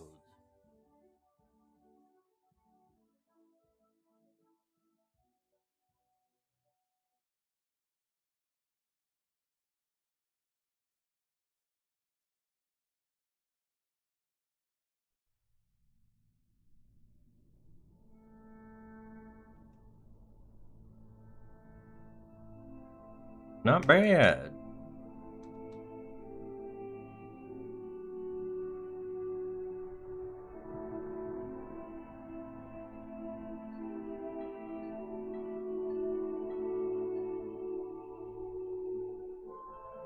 Alright. Merge all those layers and throw some kind of neutral color on it. Whoop. Darker.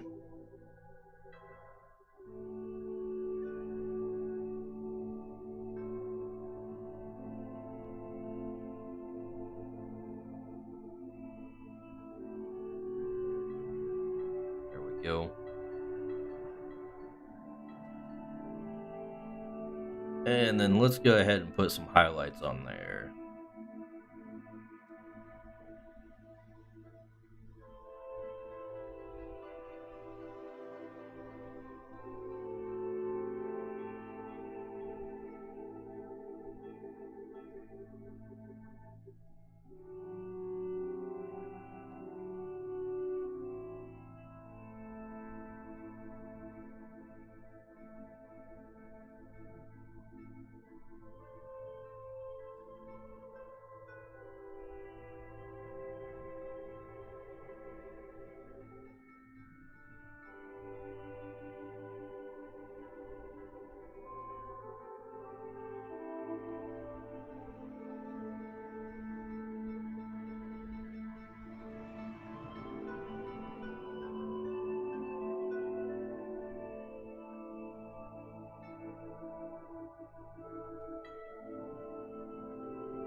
Okay, while we're at it.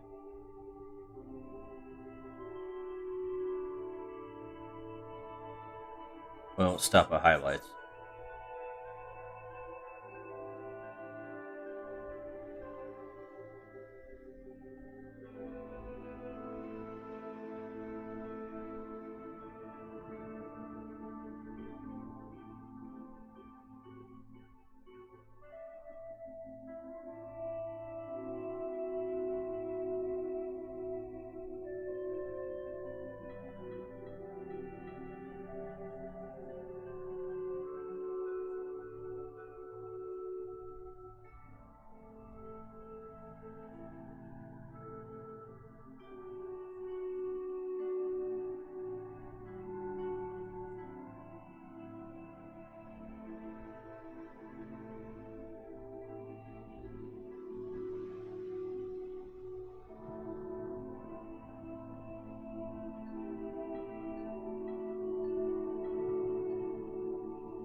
Alright.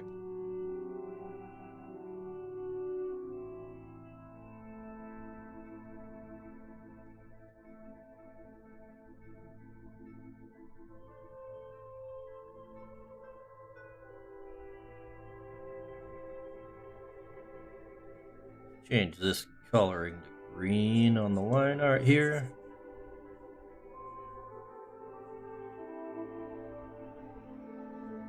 That should look a tad better. A lot of artists, especially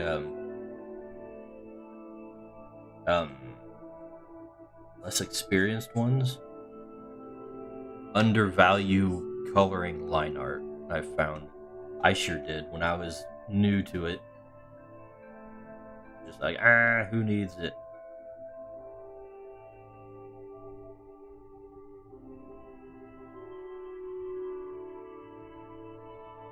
Then when I started actually doing it, I was like, oh man, that actually makes a fairly big difference.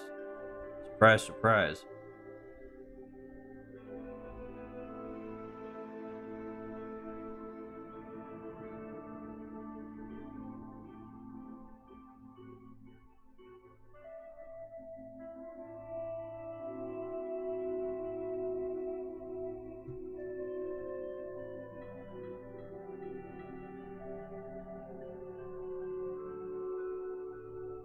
You know what? It might be a good idea to throw in a petropod here in the background.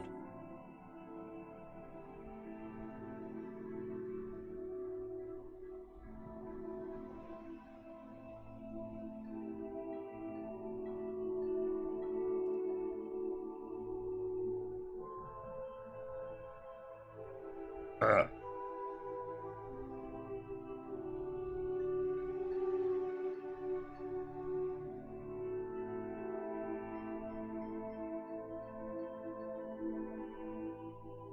Don't need much. One.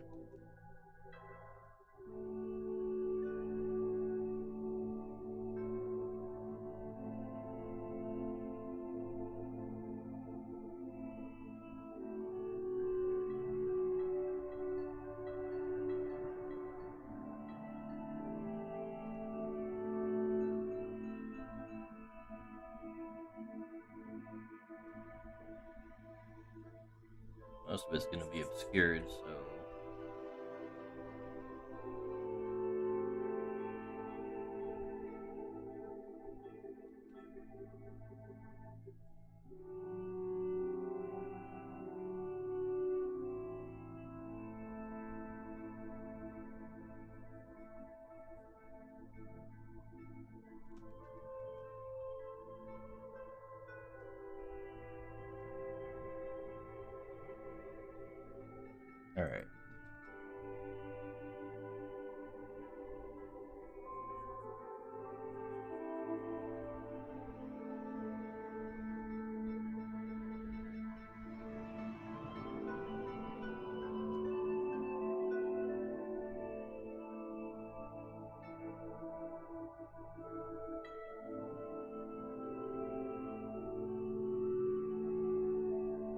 So then it needs some kind of design on its face. Let's make it look serious.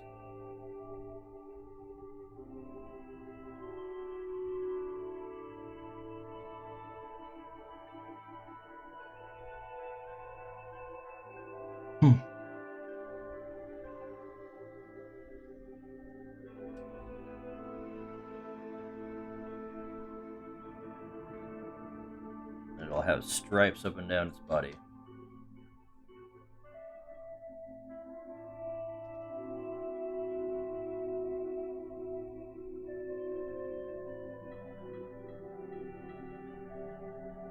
Okay, what's going on? Oh, I'm on the wrong layer. No wonder.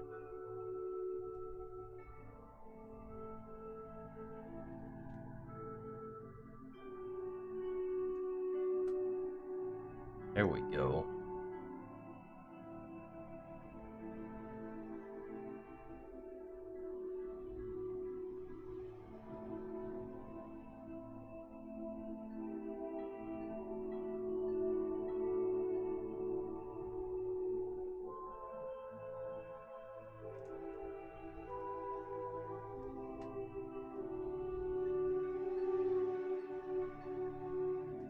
It's like a little parade we got going on here.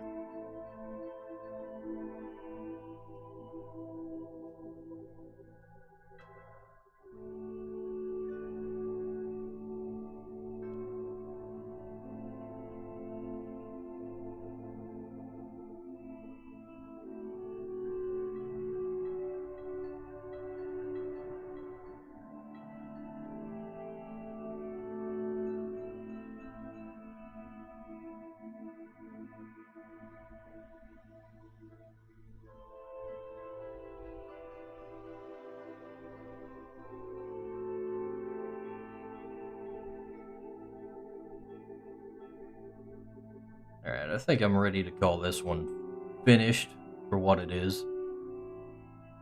We'll just call this one Parade.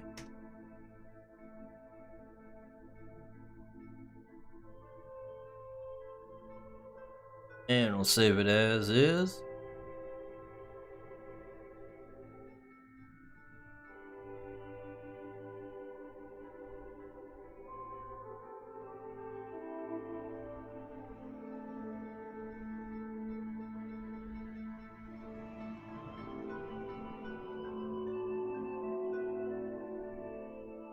Oh, wait a second.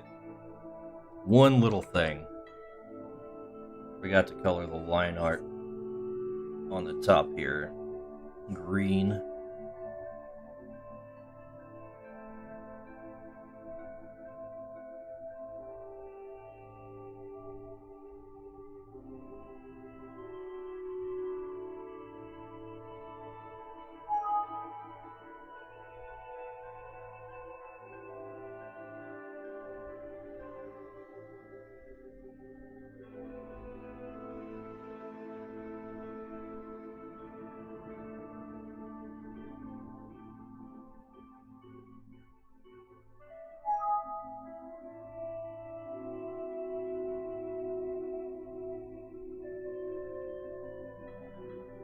And I think I'll just keep this one to myself for a bit. We won't post it to mines right away. Gotta spread your content out a little bit. Otherwise you go for days at a time without posting anything. I still have class illustrations that I need to post.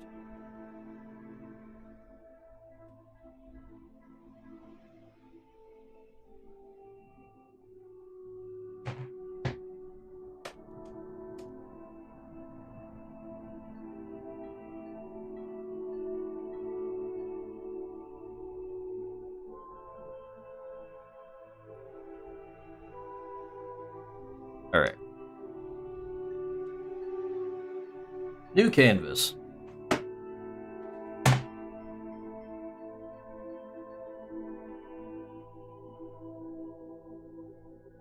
Alright. Let's clear off some of the baggage here. We don't need you. We don't need you. And we don't need you. Let's see, what do we need for this one? We need... Ew.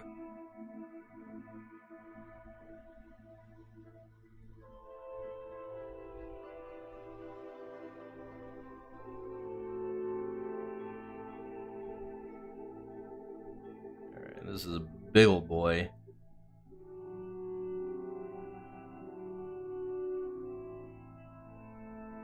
Just gonna put you behind there.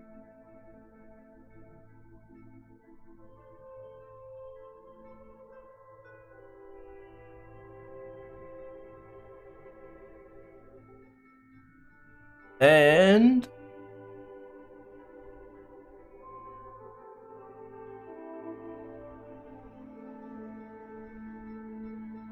ah. Flipped her. Dang it. Okay. Get back to... ah! OBS is really grinding my gears right now. Celine. Flip for me. Do a flip.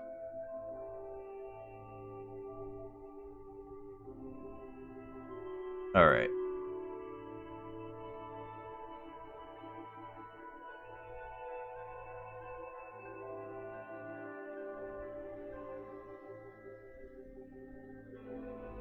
These two.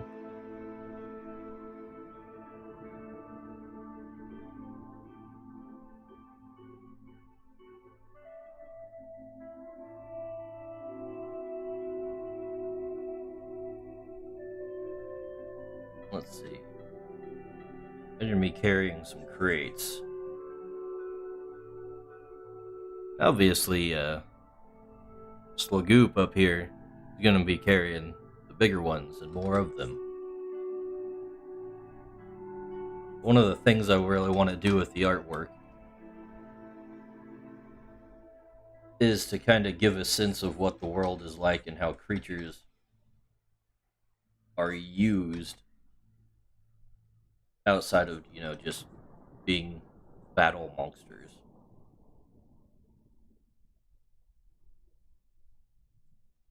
Surprisingly, that's actually something that Pokemon seems to be doing with their newer games. I've noticed that they seem to put a lot more emphasis on like the in-world AI ever since they started having the Pokemon actually run around on the field instead of just popping up randomly. So, despite all my criticisms that I have for that, their new game specifically, I think that might actually be something worthwhile that they're focusing on.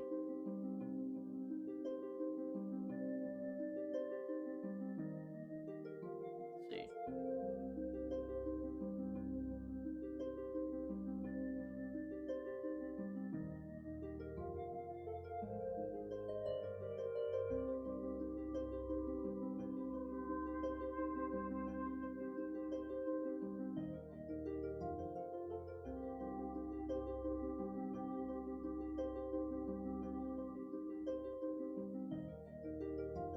She's gonna be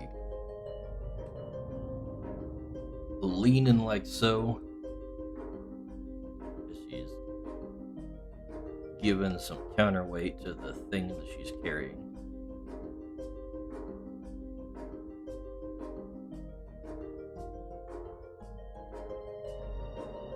Of course, Celine got some hips.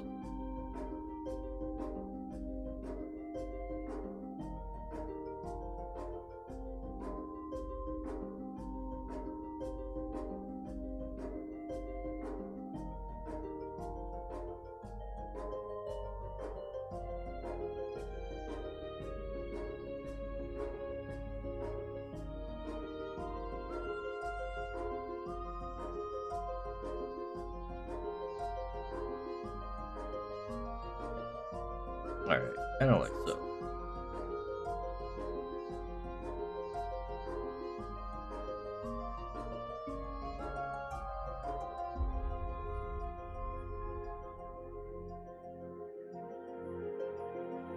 Nice and quick.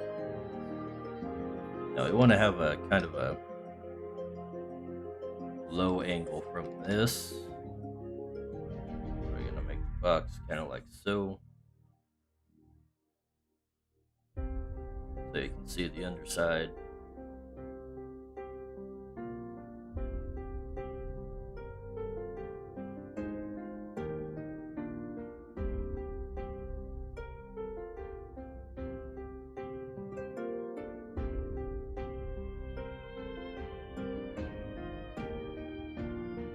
Actually, might be a good idea to shorten it up a tad.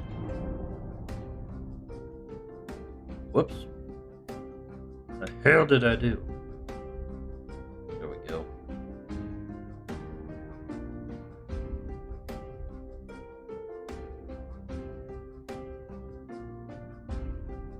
Okay, how would her hands actually be? It'd be like so.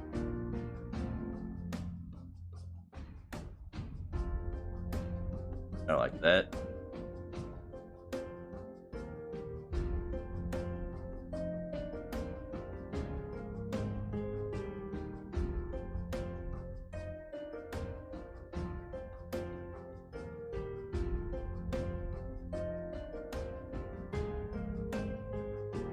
Get the shoulders closer to her body there.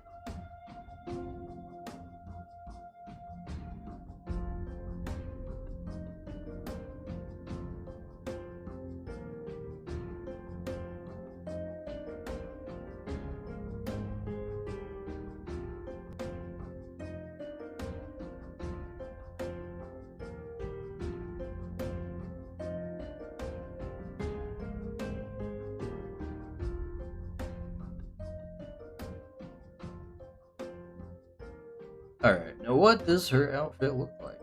Actually, why don't we just draw in Slugoop first?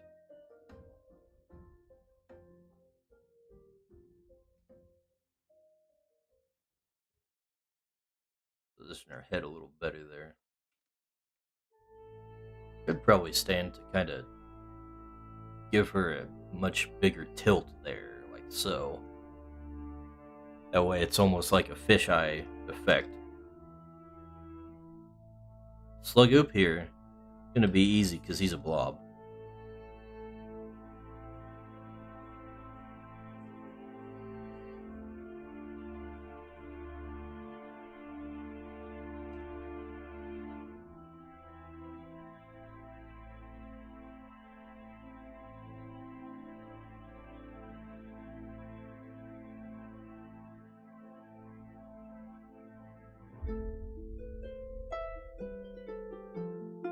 Yeah, he almost looks like he's smiling.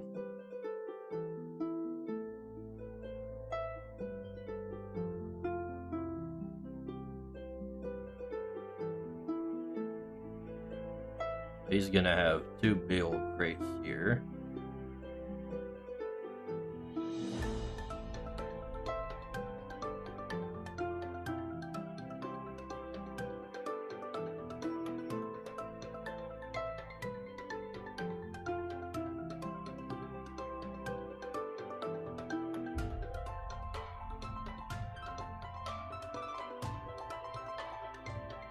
Let's see. Arm just like so. He's got the big Popeye forearms and the little nubs for his elbows.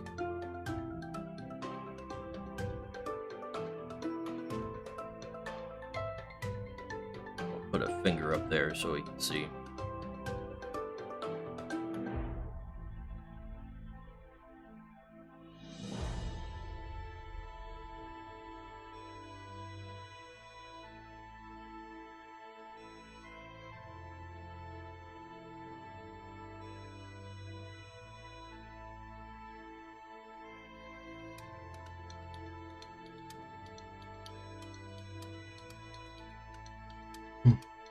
Alright. We're gonna need to make him a little goopier. Other than that, he's looking alright.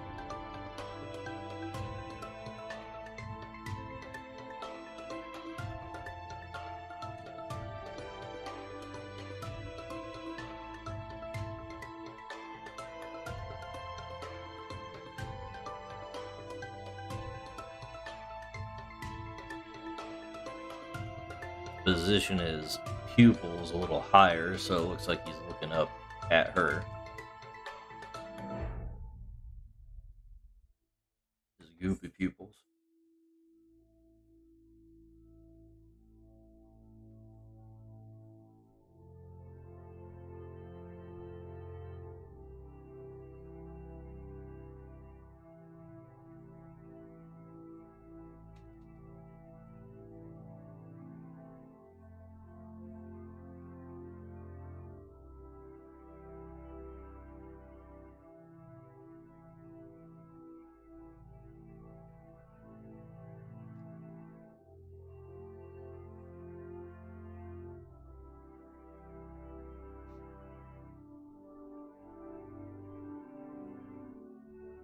Move the mouth a tad over this way. Make a little more depth to it.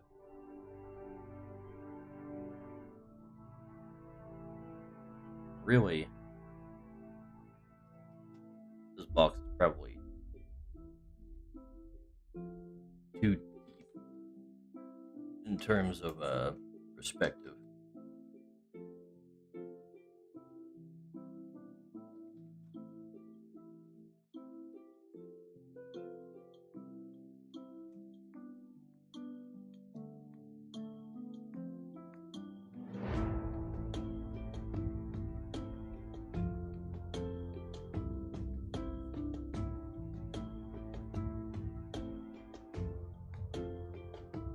Should be like so. Right. That, yeah. That's probably better.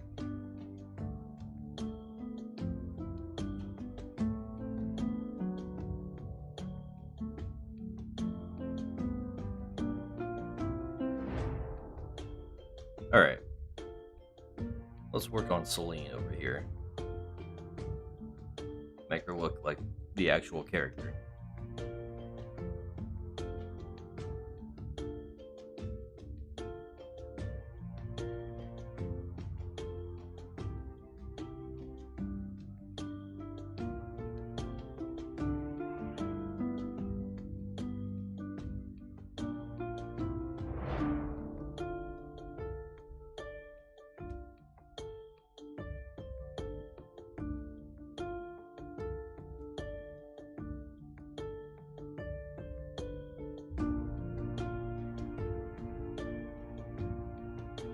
Got like a vest on, kind of like so, and she's very frilly. She's like a freaking magical girl. All the frills.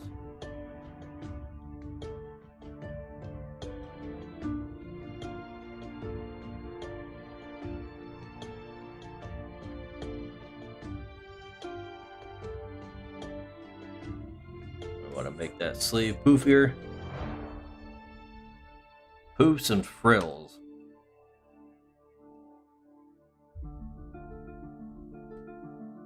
That is Celine here. Oh, I need to bring up her whole picture for me to actually look off of. Let's see. Okay. We're gonna do like so.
Alright, it's starting to look pretty good.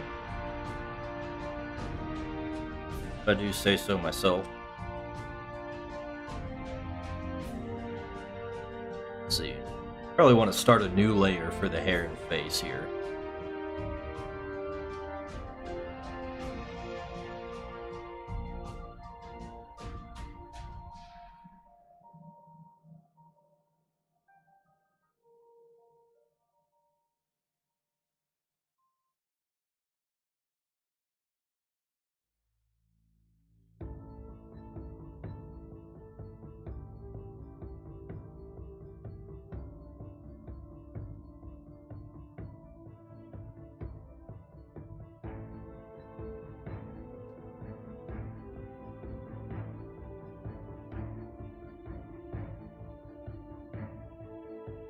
And a little hoge here, of course.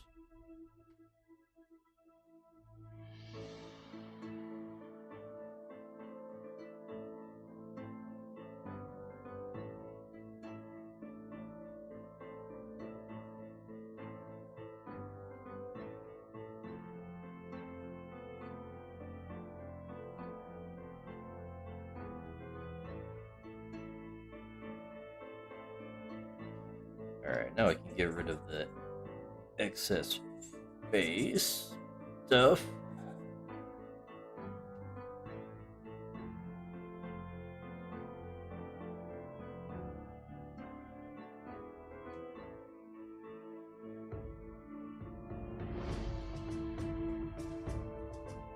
It looks like...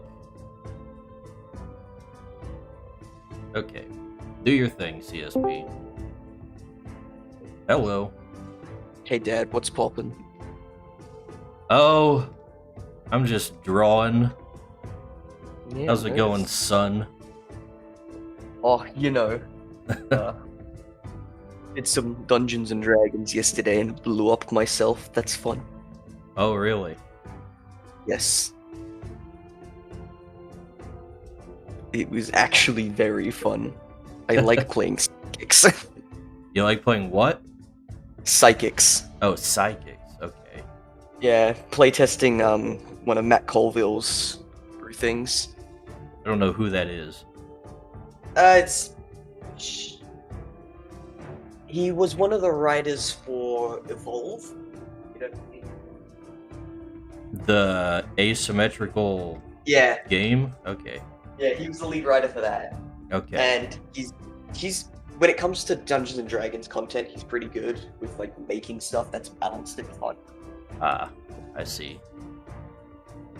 So well, yeah, he's kind of in the same crowd as like Matt Mercer and all that, but he has a better track record in my opinion. Okay. I don't really know Matt Mercer either. I've heard the name. I think I know that he's involved in tabletop stuff. Yeah, he's a bit overrated. I mean, all of that is. But it's great because it's just like when making the psychic character, the Sonic, you're like, I don't use spell slots, right? I don't have to like prepare spells and have this many times I can cast spells. Right, you got No, power I can points. just not even that. It's just a die roll. Oh, really? So it's like a 50-50 chance it'll go off without any problems, and then a 50% chance it'll go off with problems, but severity of those problems changes. And I rolled poorly both times that I manifested powers. So it's just like, you gain 3 points of mental strain, gain another 3, that's 6, it's like exhaustion, you're dead. The powers still work, they still happen, but your brain just shuts off. Yeah. It's like rolling Perils of the Warp in Warhammer, just like, yeah, I'm gonna cast this basic psychic ability, and then the universe is just like, no. You can cast it, but you're dead. And that was extremely fun, because the entire party's like, oh no, he's dead. It's you. And I'm like, no, this is great, this is fun, this is why I play. I did this on purpose. I knew the risk. I'm gonna live with my consequences.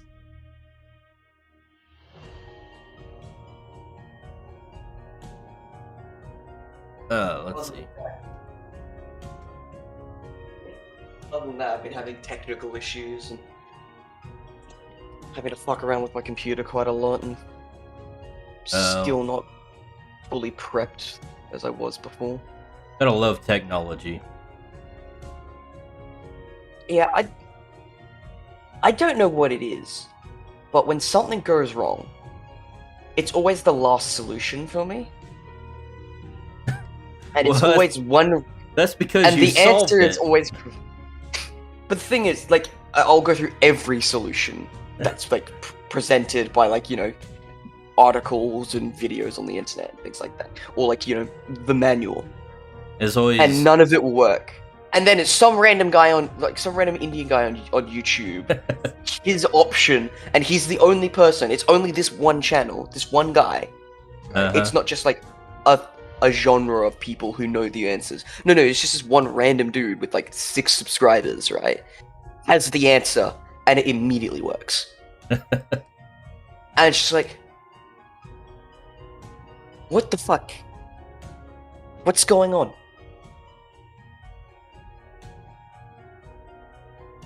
I love it when you try to find articles and stuff for fixing your machine, and then like every single article has like 4 paragraphs of an introduction explaining to you like you have a problem. Sometimes the problem can be really annoying. And it's just like, I know all this stuff, stop telling me it and show me how to fix it. That's kind of why I'm here, dog. Fix the problem, please. It's like every freaking internet article is that. Just so they can sell more ad space on their webpage. I hate it.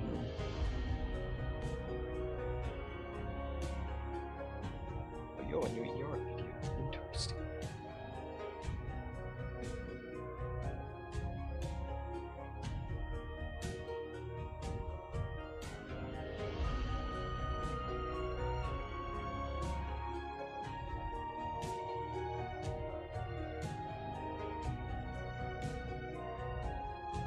Man, I love looking for my subscriptions and then none of it showing up.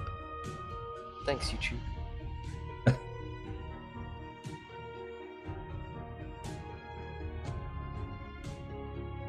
Let's see. There we go. I'd actually draw the face on this chick. I've just gotten up the stream so I can see what's going on. You don't even know what I'm doing. Well, I mean, I woke up like 2 hours ago and saw you online. I'm like, oh, hey, Dad. And then just went to bed without doing anything. Just like, not even saying hello. I'm just popped in, left, slept. I love the goo behind you, by the way. The goo? Well, that's what I'm drawing. The goo? Yeah. Now I don't want to know how this picture is going to come out. It is Now I'm 100% innocent. I'm worried. I'm extremely worried. You need to get that hentai-addled brain into the... Hey man, you're the one who made that assumption. That's not what I was thinking. What else would it be? I don't know. I was just worried. No reason. It just be like that sometimes, you know? It's just like, feeling of dread. Why? Don't know. Just dread. Not to be confused with Judge Dredd, but you know.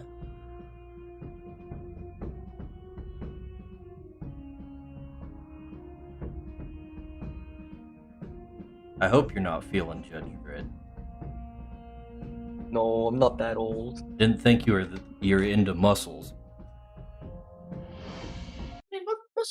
Yeah, I like muscles. Depends.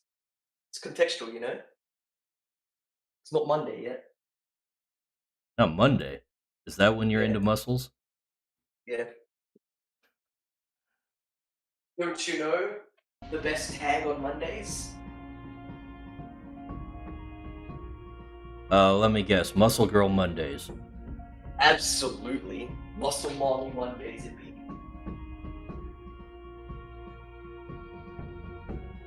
But even down here, I've still got to wait some time, regardless of how much I'm living in the future.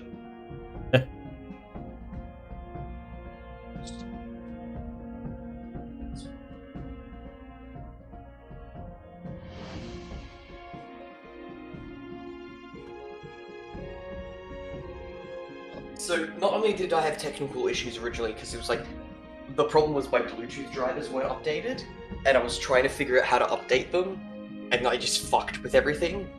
So, you know, I basically wiped my computer. Usually when something was tells fun. me that I need to update my drivers, I check it out and it's like, your drivers are up to date. It's like, oh, thanks. Yeah, it does that a lot, even when it's not true. Like, it'd be like, your drivers are up to date. It's like, no, because my Bluetooth isn't updated, which means it's not up to date. You sure? You sure about that? The Indian guy says my things aren't up to date. Yeah, well, bless the Indian guy. He was correct, and he knew what he was doing. Unlike, you know...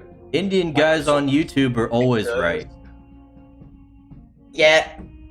The quality seems to be, if they have a video on making a Minecraft server, then they're probably trustworthy. You just have to decipher what they're saying. But most of the time is the videos that they put with them are super easy to follow. They're just quick. But like, you know, you just listen to what they're saying, and you just pay attention to what they're doing on screen. It's not hard. It's not hard.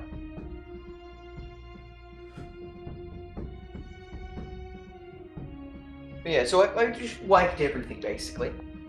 And then I said, you know what? I'm gonna install Persona 5. I'm gonna go out to my lounge room, which you can probably tell is where I am due to noise. I can hear echo. Yeah, sorry about that. I've also got a new mic, so that doesn't help. So I had to install that shit. And then I decided to just, for the first time in ages, play a video game on my couch. And I played Persona 5 a little bit while I was sick. And then the next day, I'm feeling right as rain. Gotta play Persona 5, and the Bluetooth wasn't working. I started freaking out, then the Bluetooth started working, and then for some reason, Steam's just like, yeah, your PlayStation 4 controller, it doesn't have thumbsticks at all. They don't exist. But only for Persona 5. In the menus, on Steam, big picture mode, sure. Persona 5, no. I uninstalled Persona 5, reinstalled it, and it still doesn't recognize them. I don't know what's going on. I don't get it.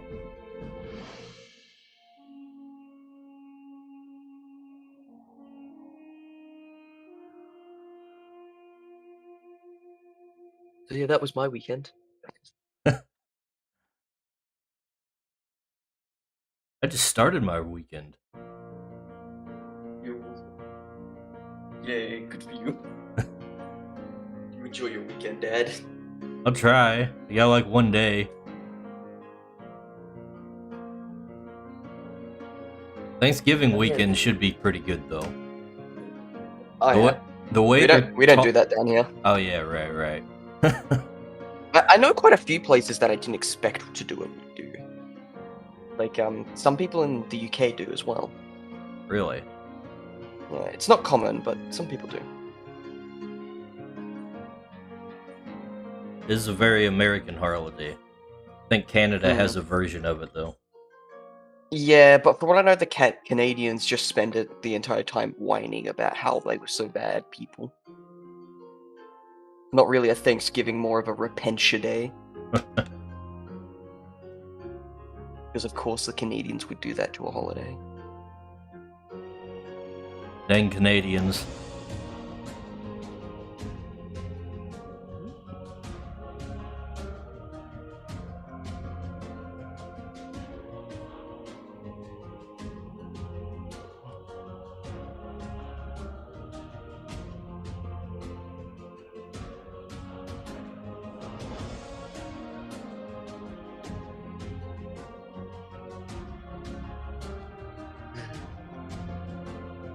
Alright, I think I'm ready to start putting colors on this guy. Put the color on the slime guy. Put color on everything, really. Do they come in different colors, the slime guys, or is it just Those guys are beigey pretty brown? much... Yeah, they're skin colored. That's pretty much it for them. Is there a reason why they have to be tan? Because they are made from the flesh of processed humans. Oh, so they come in different colors, but it's just like Yeah. gross. Just ugh. I thought you said this was a wholesome image. This is not very wholesome. Well, look, in Pokemon, they have monsters that like steal your soul and shit. So Yeah, and drag little kids down to the underworld. So I don't think it's that bad. it's a bit different when you're like, yes, homunculus made out of decomposing human flesh, compared to Drifloon, which accidentally steals children away. It's not like she made it. Yeah,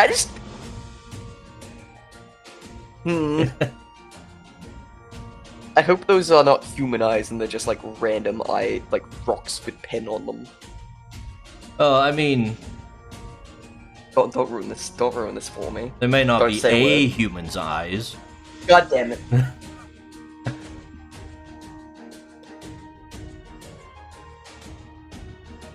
Could be from more than one. I don't like this. You should see his Now metamorphosis. that's a wholesome image. The little flower and the dinosaur thing. That's a wholesome image. It is a wholesome image. This is a wholesome image too. No, it's not. If no. you accept the circle of life. This is not the circle of life. This This- is very much a bastardization of God's plan. This is little different than animals eating each other to survive. That's just how they reproduce. They kidnap people and they throw them into slime pits and then they spawn from that. Yeah, I don't think like this weird boar fantasy is what I'd call the circle of life. I would very much call this an abomination. Well, it is an abomination, but that abomination is their circle of life. I was about to say, don't you dare say that this is my beautiful abomination, because it sure as hell ain't. Now, these guys are like the equivalent of like some kind of beholders creations or something. They're aberrations.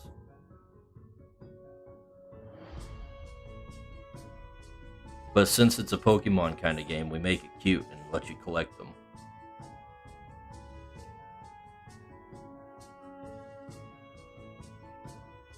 Wish I had like a little JPEG on screen with you that was just my face looking disgusted, and just every now and then it would flick from left to right facing to show that I'm shaking my head in disgust. Oh, you better get on making yourself a VTuber avatar. Oh, fuck. I've actually thought about doing one for my friend with a meme. For the But meme. that requires me putting in effort to do so, and probably learning some. It does require effort, that's definitely true.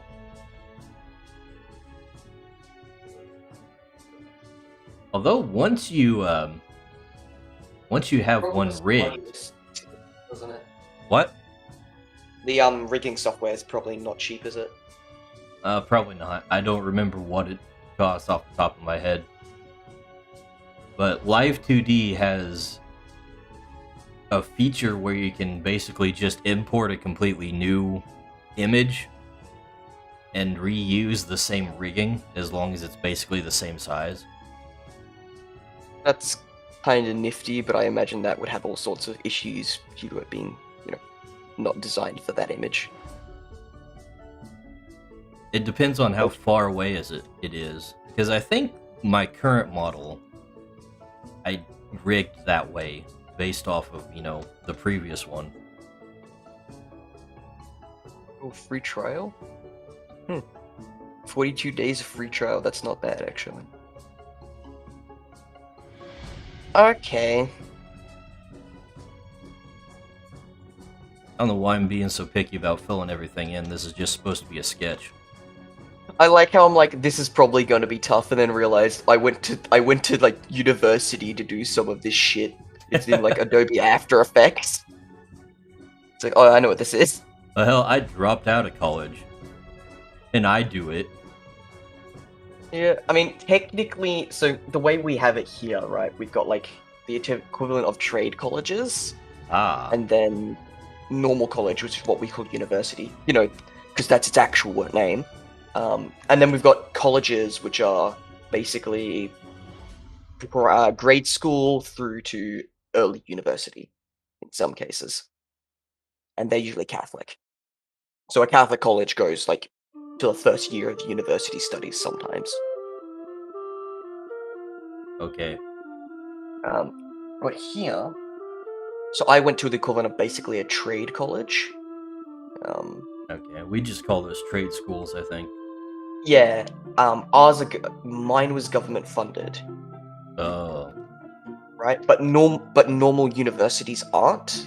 They're a lot more like colleges in your country, where it's like very privately funded. They can do whatever curriculum they want, and but they're encouraged to do certain things.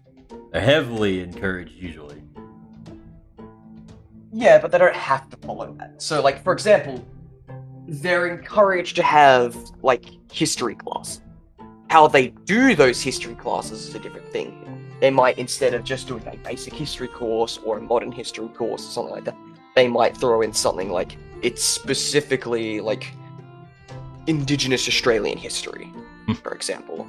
And depending on where you go, that could be any kind of course. Like it's not as set curriculum as you'd expect, but it's not unstructured either. Needless to say, I'm not a big fan of the concept of universities here. However, at least it's not like top down. You have to do this. The government says so because the government funds you, and if you don't do it, you will lose your funding. Like with the college I went to. Mm-hmm. But we don't get. I've not had too many problems with the college being overbearing with like what we have to do, because for my one in particular, I went in for animation and games design. And so we didn't get any of that like cultural and social shit. We just got like, here's your assignment. Give us an animation by week 10. And we'll grade you. Yeah, ours tend to So have. it was very hands-on. Ours tend to have a lot of stupid extra things on top of it. I don't know if that's a thing where you guys are, but I had to take like 2 years of English in college. And it's like, okay, if I'm in college, shouldn't we already know how to do English? Yeah. We all speak it natively. For us, you can get supplementary courses like that in our like trade schools, but it's for reasons like because usually when we get a lot of people from like the Philippines or China here, because Australia, of course, we do. We get a lot of Asian immigrants, and so they might not speak English as native or as even a second language. So there'll be courses who also teach them English, or maybe have someone as an interpreter. Yeah. So that happens from time to time. We just have black people. I don't know how to respond to that personally. like what is the response without that becoming something strange? The point being though is that I went through all of that, and then I went with Adobe After Effects and things like that. I went in wanting to just do storyboarding and animation. Came out only enjoying the game design and coding. Really? So I dropped out before my advanced diploma, which here in Australia, an advanced diploma for anything in the arts and design is the equivalent of maybe a bare minimum of a normal ass diploma for other courses. So I've got a diploma, like I've got qualifications, that if a professional were to look at my resume, they'd be like, "Oh, you've done this. You're experienced." Mm-hmm. But you're not experienced enough because it doesn't count because it's not a real diploma. Because you didn't finish the advanced diploma. It's like, yeah. Because that's what happens when you're stuck in school for, what, 22 years straight? Yes. Like, you get exhausted, you want to do things, you want to get money, you want to get a job. That's what happens when you're a young adult and you have no chance. I was so done with school by the time I dropped out of college. Not to mention, I was an art student, so I don't know how it is normally, but like on top of the fact that it's like the lowest paying major, yeah, they also require you to just do a lot of hours, like in what would normally be considered like lab time. But as an artist, you're sitting there doing some oil painting for hours on end. It's like you have to do that in addition to coming into class, which are twice as long as the normal classes. And like every single class that I had to take in the first 2 years was just some traditional art class. It's like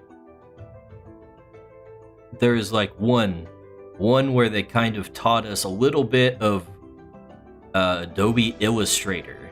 Everything else was just traditional art, and it's like, okay, but I want to learn how to do this on the computer because that's where everything is going in this day and age.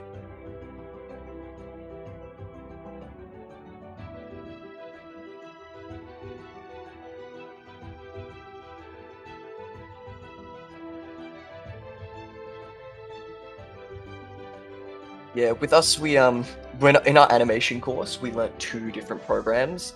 We learnt, what was it called? Toon Boom. Heard of that one.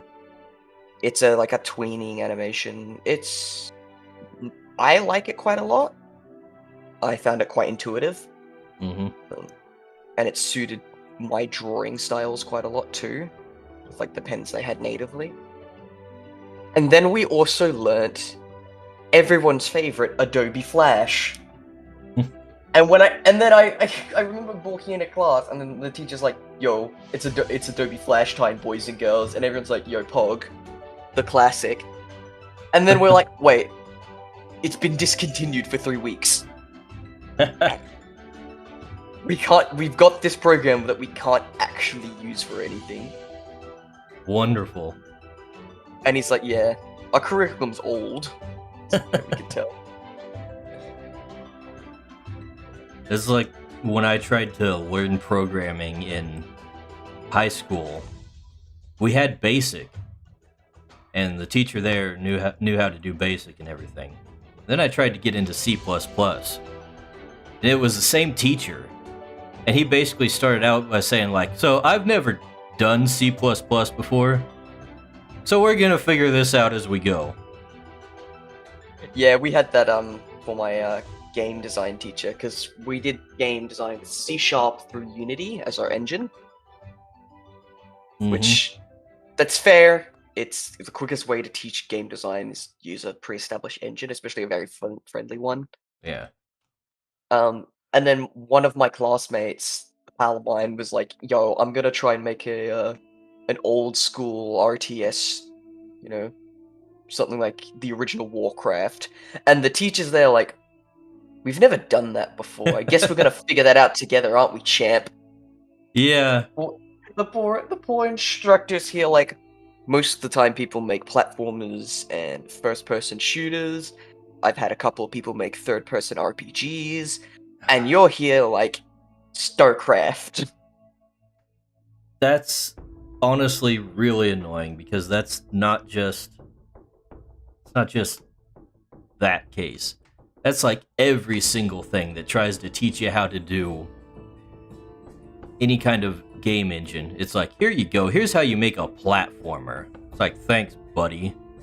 The least interesting game as far as I'm concerned. The game I have no interest in making. That's how you're gonna teach me. Thanks. And it's always 2D platformers, not 3D platformers, which are the more interesting ones. Yeah. for me, the kinds of games I was looking to make, I wanted to make a boomer shooter because, of course, I did. And I got pretty far into making it with reused assets. So I was basically up to the stage where I just needed levels and my own assets, and then I dropped out.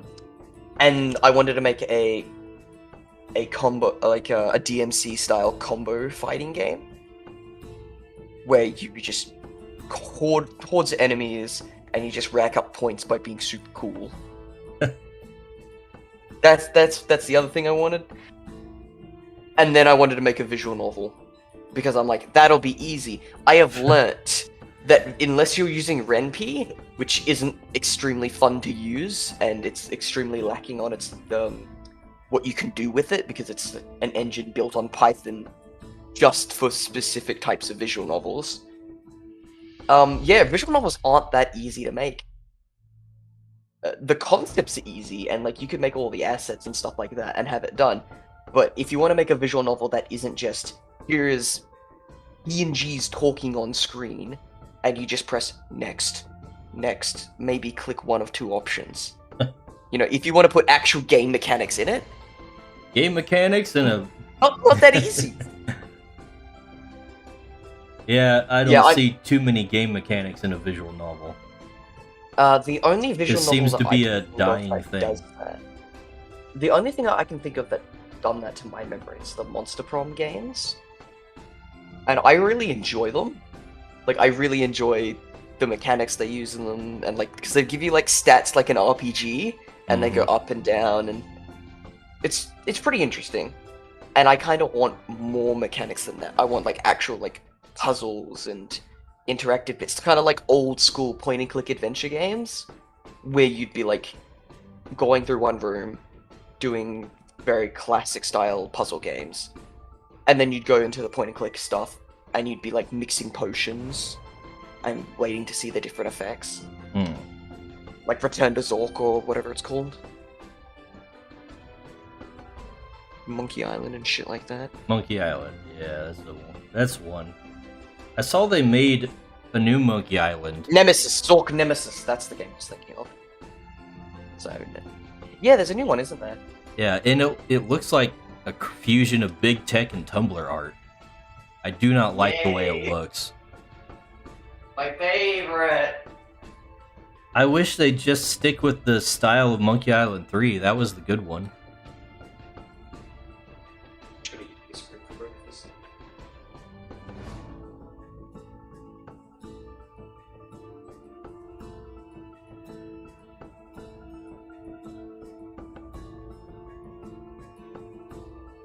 Yeah, I never played Monkey Island. I know some friends who did.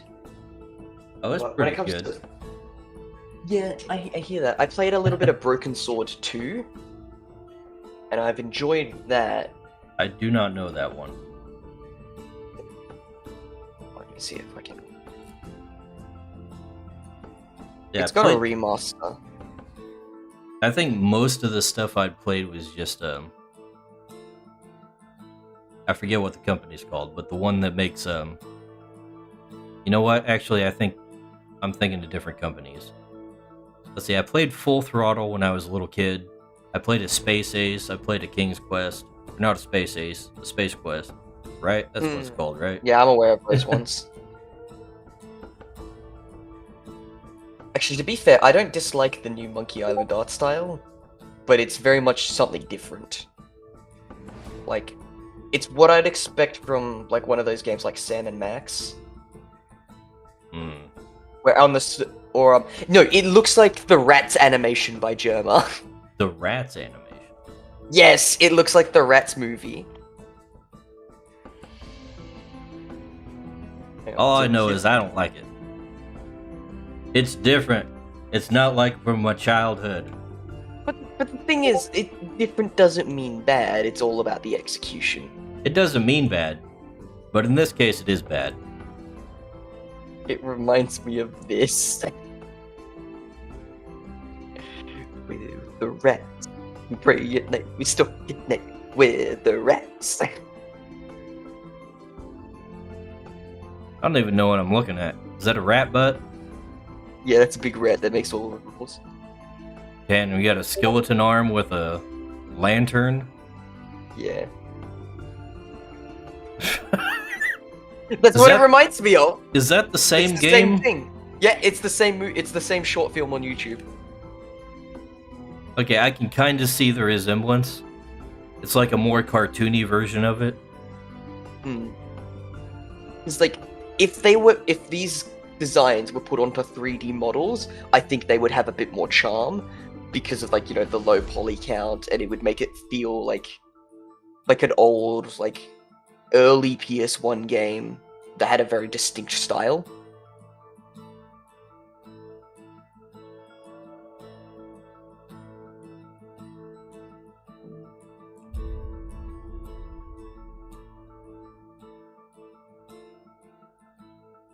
Yeah, I don't know about that.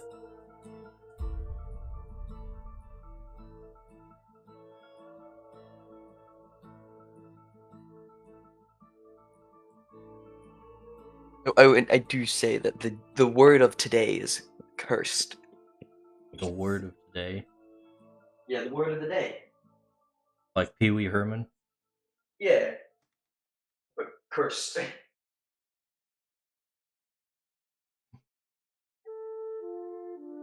Whenever somebody says the secret word, scream real loud! Yeah. Love me some Pee Wee.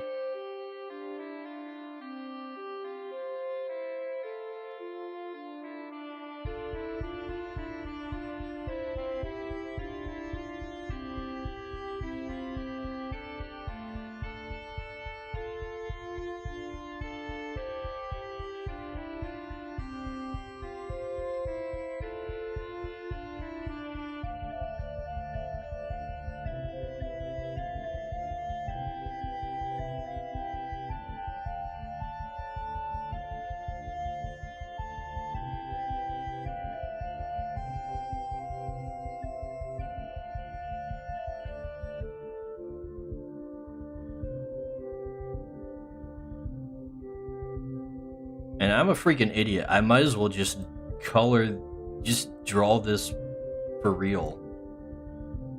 I've done way too much detail on this.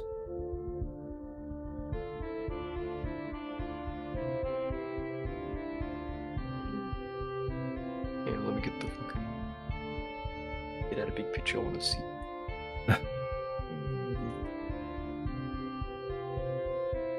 All I know is that I like her dress. She does have a cute outfit. Very important. Yes. It's just like I always say, it's one of the 5 F's of game design: fishing, fashion, and the third one that I forget.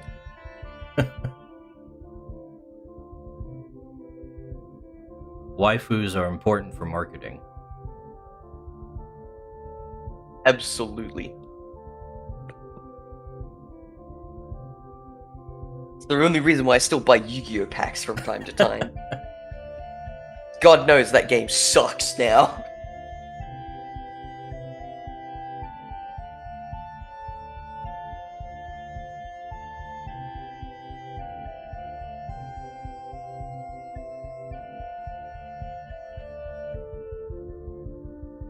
Yeah, I can't think of a single like trading card game that I'm actually interested in playing these days.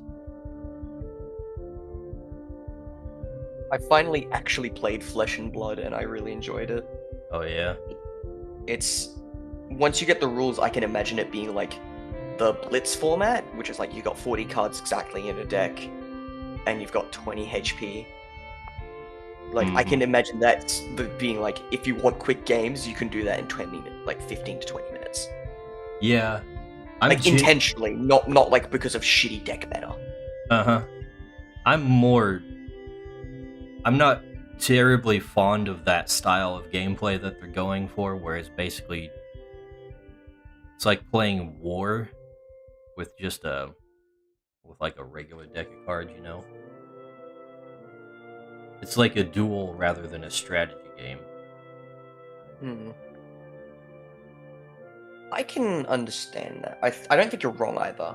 I wouldn't describe it as such, but it's not incorrect either. From what I've seen of it, it seems like the main strategy you deal with is just comboing your cards to maximize your damage and holding back a bit to reduce what you've got from what's Yeah. coming in. Yeah, it is very much focused on that, what other card games would consider like a fight phase. Right. And so most of the strategy comes before the game, where you actually build the deck. Mm-hmm. I think because the thing is, it feels like even its competitive format feels extremely casual. But I don't think that's a bad thing for the type of game it is. If it was a game like, Yu-Gi-Oh! Magic the Gathering that had this format, then I would have problems.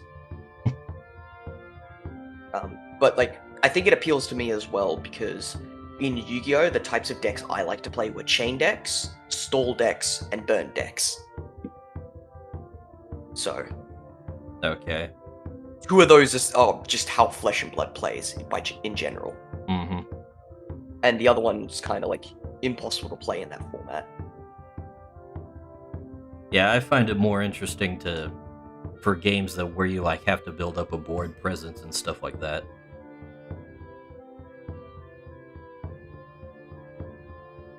Like Magic, basically. So the deck I was playing was a bit different, because it has something called like a Blood Debt. So every card that has that effect on it deals damage to your hero. And it's not a small amount of damage, it's like 3 damage. So in Blitz format you have 20 HP. Right. So you're constantly taking damage. But the hero I was playing was very much like a one-hit kill tank. You're designed to have a heavy attack that you just keep pumping damage into due to all your cards by getting rid of them from your graveyard to the banished zone. You just want to pump it full of energy and deal one big strike. Whereas there are other cards like Wizards are a bit more like control-y, for lack of a better term. So there's still variety in how you play it, but it is a lot more like casual than other games. And I don't mean casual in the same way I consider Hearthstone casual. Yeah. Oh, there's another thing that kind of I'm not fond of is the way you have like a hero card that like represents the character of your deck and like everything has to be built around that. That always kind of turns me off. I'm in complete agreement, because I bought some card packs for it, because I'm like, yeah, I had fun, let's play some cards. And none of the cards in the packs suited the deck I was playing at all.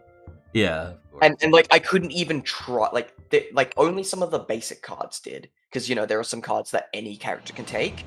Right. But like, all of the archetype cards I got were things for like Rangers or Wizards or Guardians or whatever the fuck they're called. I'm just like, cool, I'm playing a Shadow Brute. I'm not playing a Rune Blade, and I want to build a Dragon Illusionist, and there are just no Dragon or Illusion cards in here. Like, not even the Magic-y cards are Illusionist cards, so it's like... So I bought the entire wrong card pack. Yeah. And Yu-Gi-Oh's kind of like that at the moment too, where like you buy a card pack and it's only an archetype. Yeah, I think it's a lot more interesting for a card game, and fitting, when you have a lot of leeway in the way you build your decks. Because that's kind of what got me into card games in the first place, is just, it's kind of like a creative exercise in building your deck, and the more options you have, the more fun things you can do with it. So you play Magic, and you can make a 1-color deck, you can make a 2-color deck, 3-color, 4-color, 5-color, whatever combination of colors you want. And then there's different strategies you can employ on top of that, different creature types you can use. So that's how I enjoy things. I think Magic did it pretty well as well. The idea of you've got a card pack and it's all one theme, but because of how the color system works in Magic, you can have your entire Innistrad deck, like it's just Innistrad cards, right? But it'll be completely different from your opponent's deck, because you're running a red-blue deck and they're running a pure white deck. Yeah. And then you might be running a control deck, and they're running aggro or whatever, mid-range. And each, of course, each color has different strategies they can employ. Some that they're better at, and some that they're suck at. But I always found the general like give and take of the way they design things to be interesting.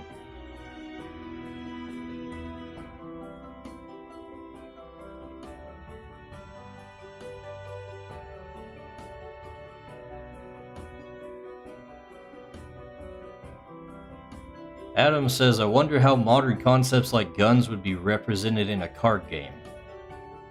Card games are very abstract, so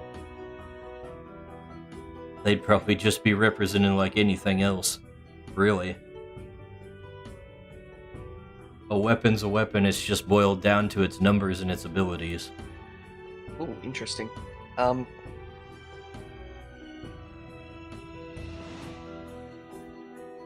So, when I was in college, I actually played tested a card game for one of the other students there. And what they did is, it was based on some fantasy, like, RPG they played. It was probably, like, GURPS or something. And what they did is, gun damage, slashing, piercing, bludgeoning. Those are your physical damages. Right. And they do different types. So you have lots of cards that deal gun damage. And you've got lots of cards that do, like, slashing damage and things like that. And depending on what armor you equipped your hero and your generals with, because you had, like, a couple of hero cards instead of just one, is, like, you know, what equipment you gave them better resistances and sometimes even weaknesses. So someone could bring, basically, like, an elven archer deck, where they've got a bunch of faggoty elves, right? And they're, like, their armor and that's made out of leaves and their longbows, and then you could just rock up. It's like, I have my AR-15. I'm going to mow through these elves, but they've got magic as well.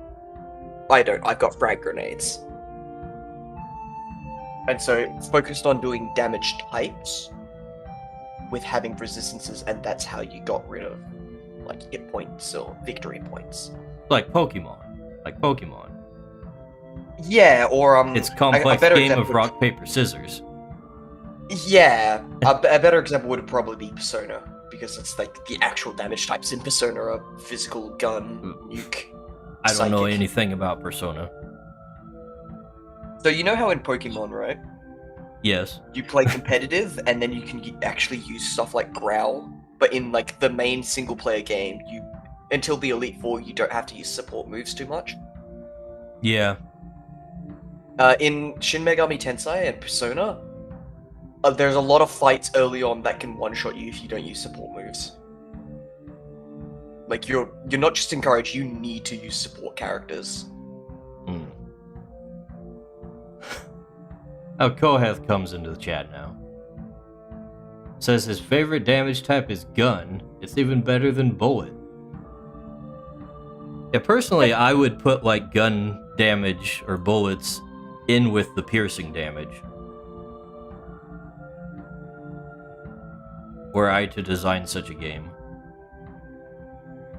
I think it's to fit the fantasy of, like, how there's a lot of fantasy settings and systems where there's a difference between magical damage, traditional melee weapons and slings and bullets, and then more modern forms of weaponry like firearms. I say modern as if they weren't around during the 1100s. Because everyone forgets that firearms aren't very new. Yeah, they just sucked. Still blew holes through people. If you could hit them. Look, man, I'll take the chance. If it's going to shoot a grapefruit-sized hole in a person's stomach, I'll take that chance. They probably didn't have a great deal of... a bow and arrow, they're not coming back out. They probably didn't have a great deal of range on them either. I'd imagine on a regular battlefield, you'd probably be better off with the with like a longbow, a bunch of archers just hailing arrows on the other guys. You'd want a bit of mix. So you've got things like you've got your bows, your war bows, and things like that. Then you've got your arquebus, and then you've also got like your pipeline, maybe some crossbowmen. It's more just they were more expensive, and they took. Although they were cheaper to train, you know, the material is just more expensive. It takes more finesse to create a firearm. So you're only going to get a couple, and you really want them to work.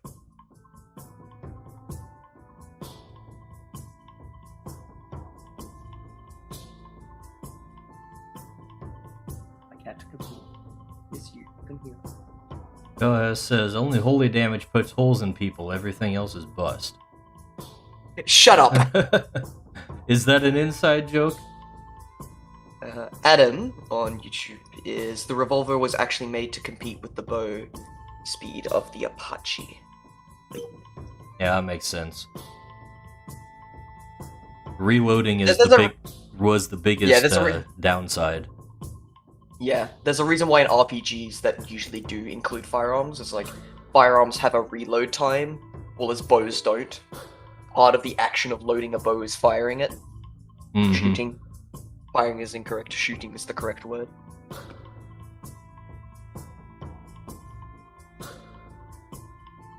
You know what? Speaking of fantasy guns, I always had well, not always, but one of the things I've wanted to make is like literally a fantasy western, like in the Old West, but you have like fantasy races and stuff. I like the Weird West, that kind of concept, where it's like it's just the Old West, but there's magic, and like a lot of the Native American folklore is real. Right.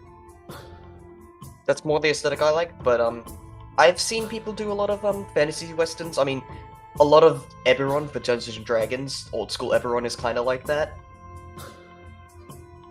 because it's like steampunk and weird. Yeah, more steampunk-ish. But that's the thing, is a lot of fantasy punkish. Wild West stuff. A lot of fantasy Wild West stuff tends to be mage or steampunk. Yeah.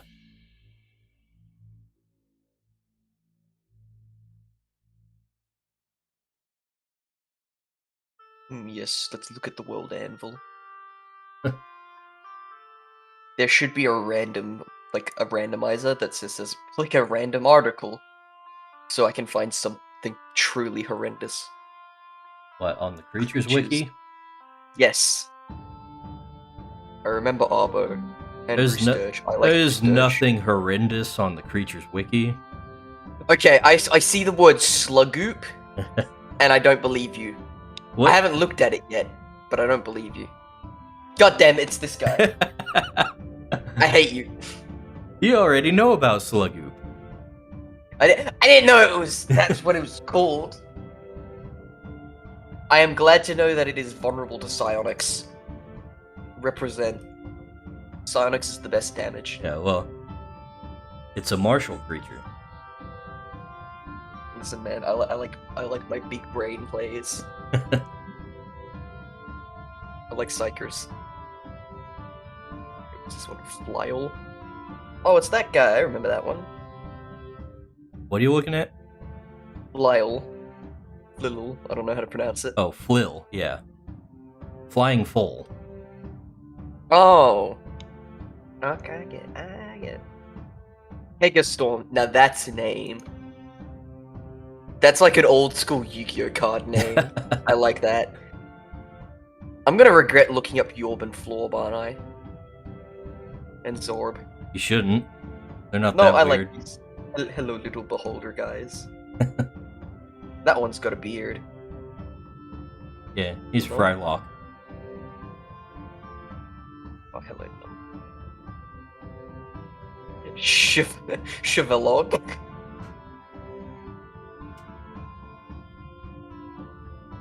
I'm digging it.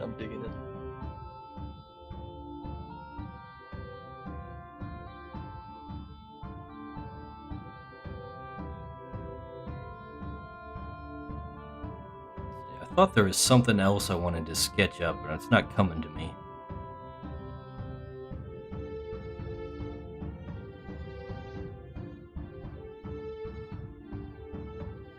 I think damage types is also an interesting thing because like there's more or less a consistency with the rock paper scissorsness of fire, water, grass, or like earth, depending on like what system it is. Yeah. Plant. But then you get to like what are the rest of them, and then it gets a bit more like a. Yeah, some of them are hard People have to envision. 18. And that's something I'm gonna have to struggle with creatures, because, you know, I just do a Pokemon, introduce fairy type out of nowhere.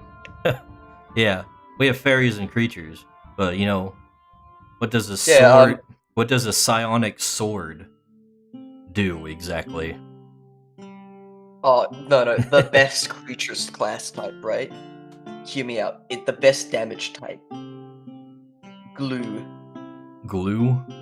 Just glue. Just PVA glue, you know? Adhesive. Right. That's all it is. Let's see. What should I call this piece? Glue. What? Glue. Blue? Glue. Glue. GLUE. Why would I do that? Because he's made it of goop. He's people goo. I hate him.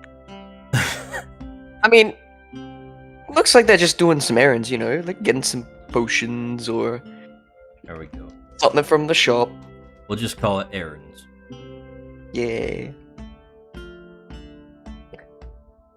Adam also has a response Yeah, about I see. creatures. It says, if a conjurer can read the memories of the creatures they bond, can the owner of a mythical creature learn the whole history of this creature since its creation? Well, they can't read the memories. They just can understand what the creature is saying to them. So if you want to ask the creature things, it can tell you all about what it knows. But mythic creatures are probably going to be more reluctant to share certain things with you. I like the idea of like a mythic creature that no one wants to actually bond with, because once you do, it just starts divulging everything, and it's always like the most inane shit. Like, it's just obnoxious.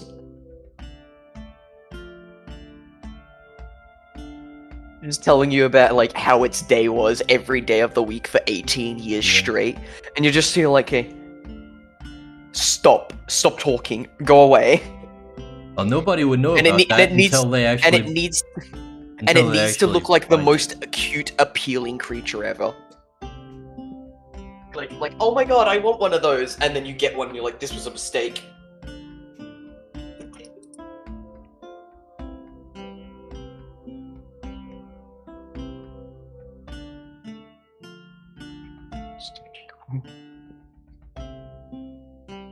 Let me tell you about the entire history of everything ever. No thanks. From my perspective, oh, no. Which isn't that long, but I'll tell you everything anyway. Like some kind of talkative magical girl creature. Maybe like a parrot. But the parrot's just got like an interdimensional hive mind for just sharing the most weird stuff.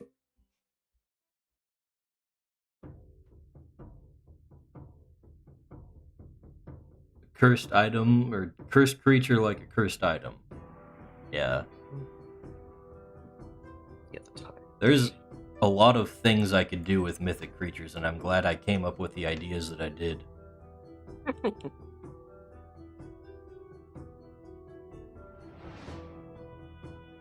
Glasses.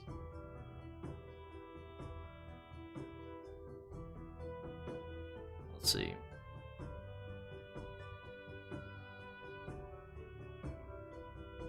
Got that one done. Oh yeah, I was gonna do one with like the Viridian Order guys.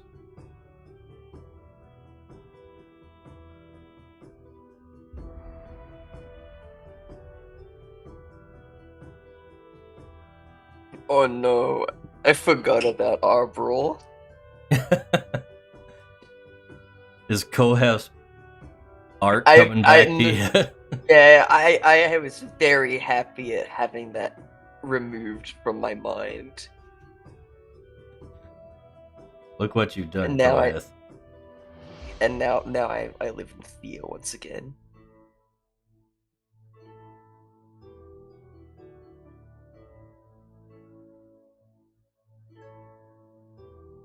I love how dapper Roosturge is.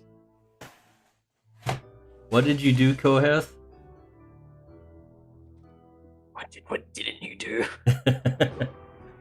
You know what you fucking did.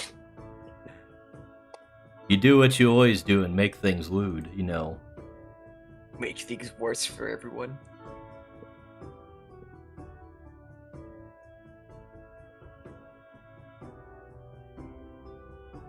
See, I got a whole picture of these guys.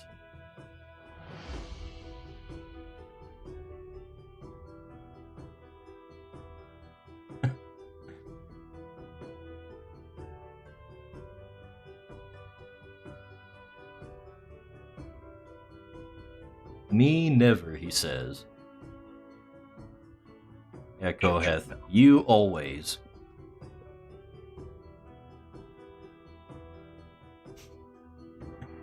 So obviously we're gonna put Hilda, or not Hilda, Chloe in this one.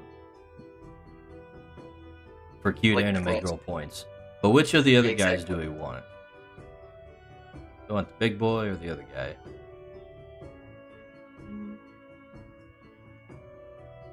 You know what, I feel like the big guy.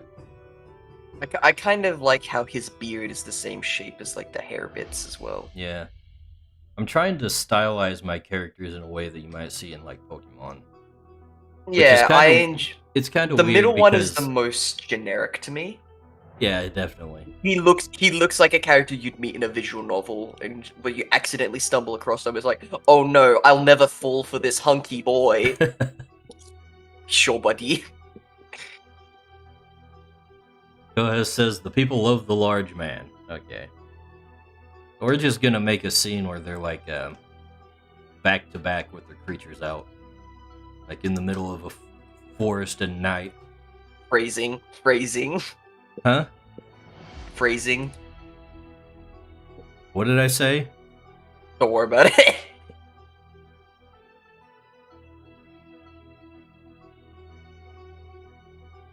Alright, I won't.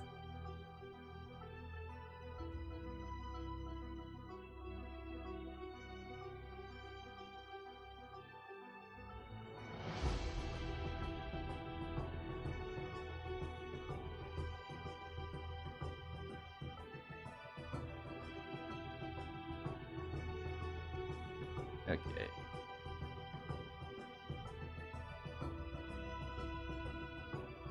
Oh, I didn't see the preview post either. That's cool with the little like tiki guy. His head's on fire. So he's just like, yeah, I'll put a skillet on there. Oh, yeah.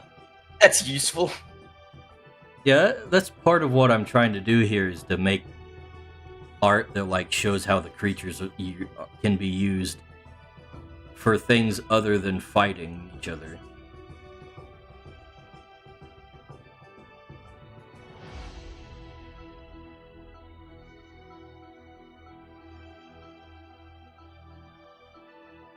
Just kind of slice of life creatures.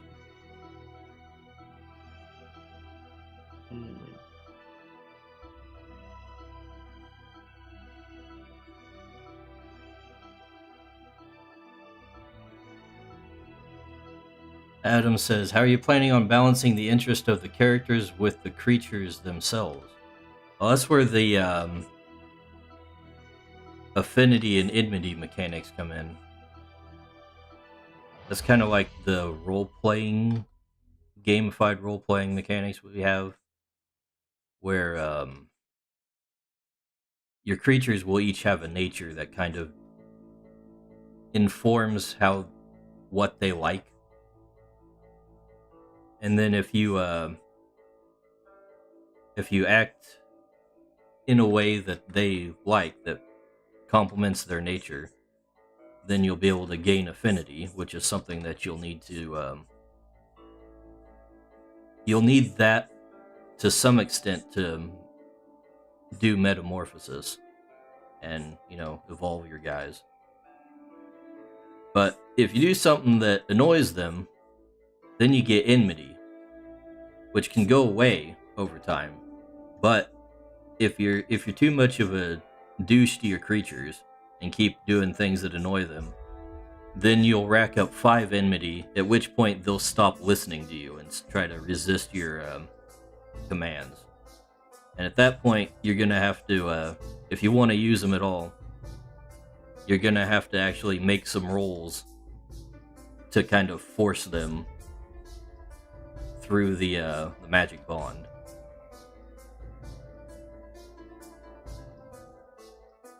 So that will be part of the actual role-playing elements of the game will be trying to appease your creatures.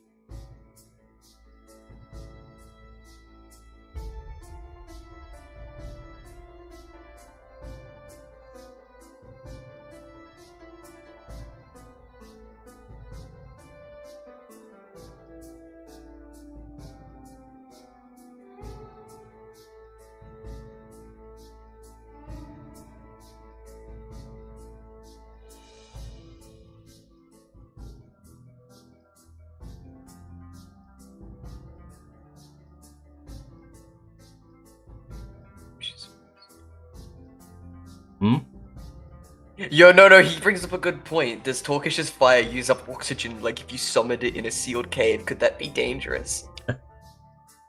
That, if you put him inside of a gas pocket, what happens? That is up to the dungeon master. I'm not gonna try and answer every specific question about how the universe works in the rule books. Okay, idea. You keep a highly combustible gas on hand at all times, hermetically sealed, right? You give it to Torkish and tell Torkish, if things go south, just put this in your head.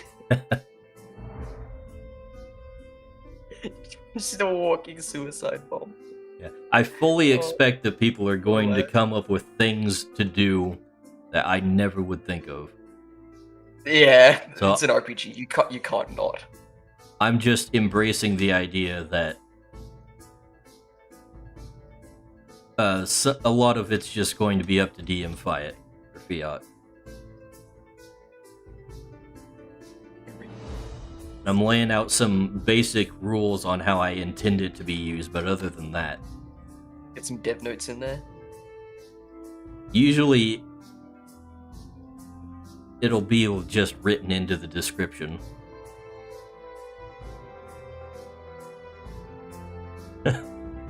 Kohes says, with my Torkish and my can of Axe body spray, I am invincible.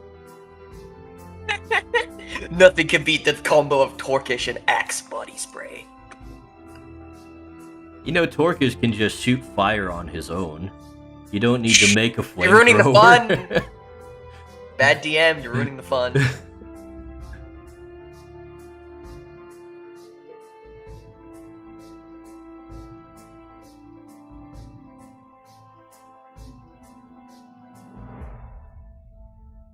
Wait, can we do the peasant railgun, but with fucking creatures? Get a bunch of those glob guys to make a peasant railgun. I'm not familiar with a peasant railgun.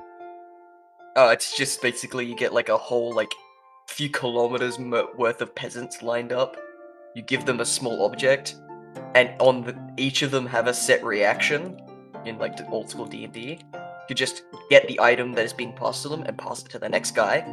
And so in one turn, that's like a few kilometers. This small object has traveled in 6 seconds. And so whoever gets it thrown at is like, yeah, that's going through you. Thinking about using the portable hole with explosives to cave in a group of enemies and sending a Torkish. Just suffocate them from using up all the oxygen. Oh my god, it's like the fucking oxygen nuke in Godzilla where it's just like, yeah, we have a bomb that eats oxygen.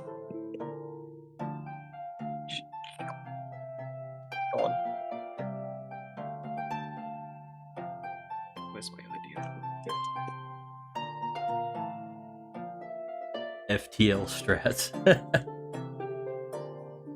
It's true. We got this. We're big brain boys.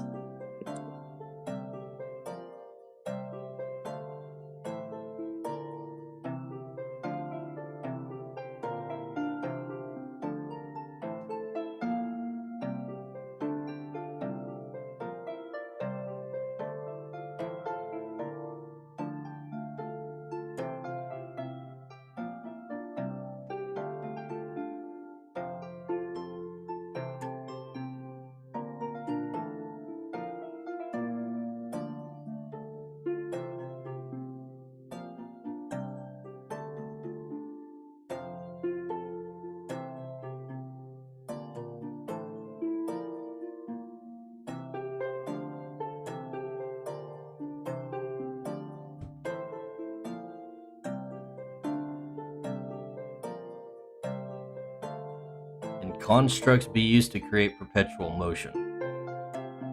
I would not think so. The thing with constructs and creatures is that once you create a construct, it is an actual living creature. To some extent.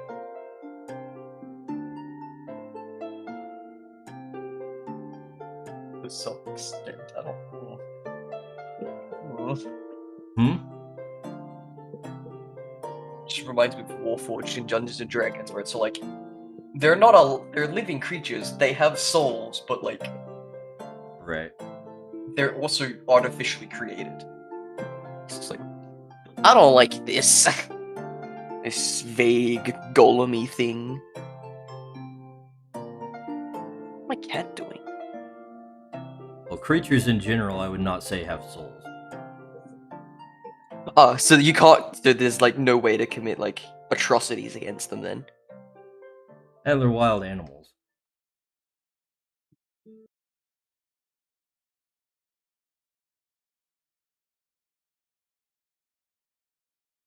Is there like vegan rights activists in like the creatures world where they're like, hey, no, you stop using the creatures. You're hurting them. And then there's like it's like Pokemon where it's the creatures are like, yeah, no, we don't care. This is fine. Not really. But there is a group that I've been working on that doesn't like the idea of relying on creatures for defense. And they generally just have a beef with like mythic creatures and people who use those. So they don't like the nobility. But their whole shtick is that they think that people should create contracts more often so they can defend themselves without the need for wild creatures and then just hunt down the mythic creatures and kill them to make things safe for humans.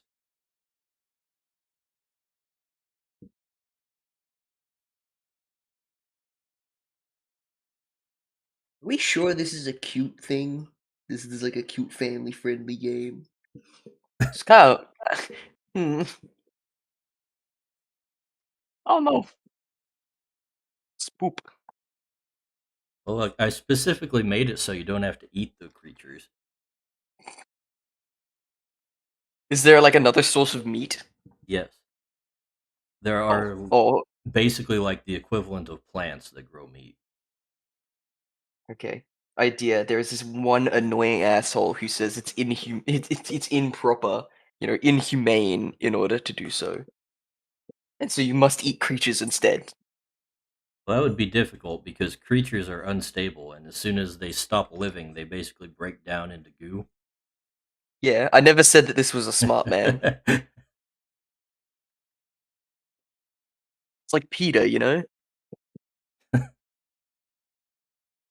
Just like, okay, retard. You go have fun doing that. Or people who feed their dogs vegan diets, you know? Just like, yeah, you have fun doing that, ruining this creature's life. Ruining your entire social rapport. Go do that. But do it on your own. I need to actually bring up the image for me to look off of. I should put it on screen too. Celine, Sluggoop, you guys are out of here.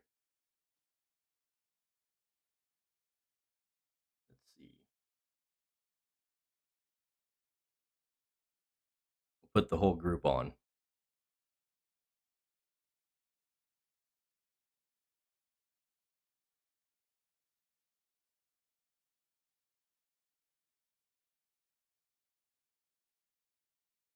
course, YouTube has decided that I'm not watching whatever I'm watching. You know what? All three of them might be overkill.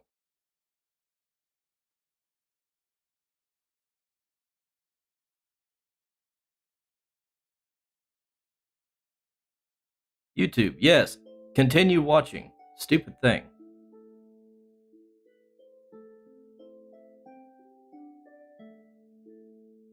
Ooh. Or would they fuse together, maybe? Maybe they become two parts of the same whole? Wait, what? Adam's asking, so if there's one mythic creature per region, if two regions become one, would the mythic creature go to war for territory? I think that How would does that depend on work? which one we're How talking do creatures decide what their political borders are? This is what we need to know.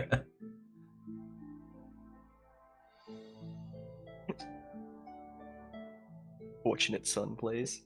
Yeah, I think they would just have an intuitive understanding of. One is the beta, one is the alpha.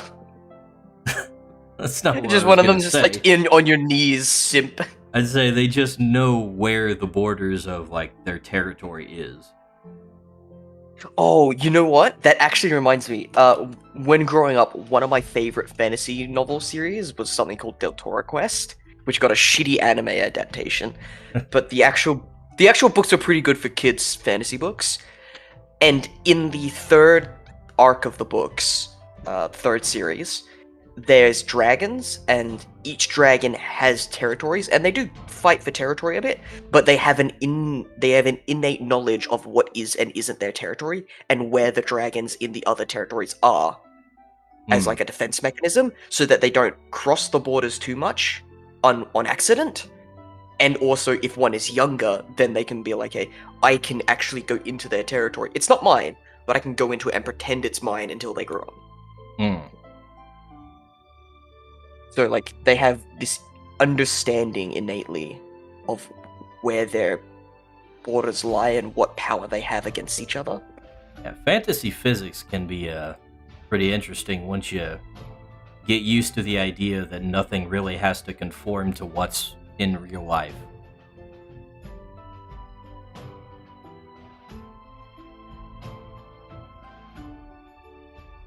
Like, what's some sort of object I can give something to hold? What? I need to give this little dude an object to hold. What object do I give him? Pencil.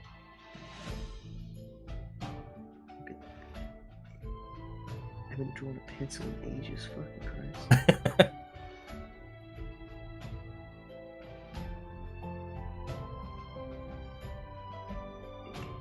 Wait, what am I doing? I have references for pencils, they're right in front of me. Like, what does a pencil look like again? Like, dumb? The thing in your hand. Look at the... Yeah, exactly! Oh, none of them have, like, the, schoolyard eraser on them. Which is what I needed. That's okay, this will work.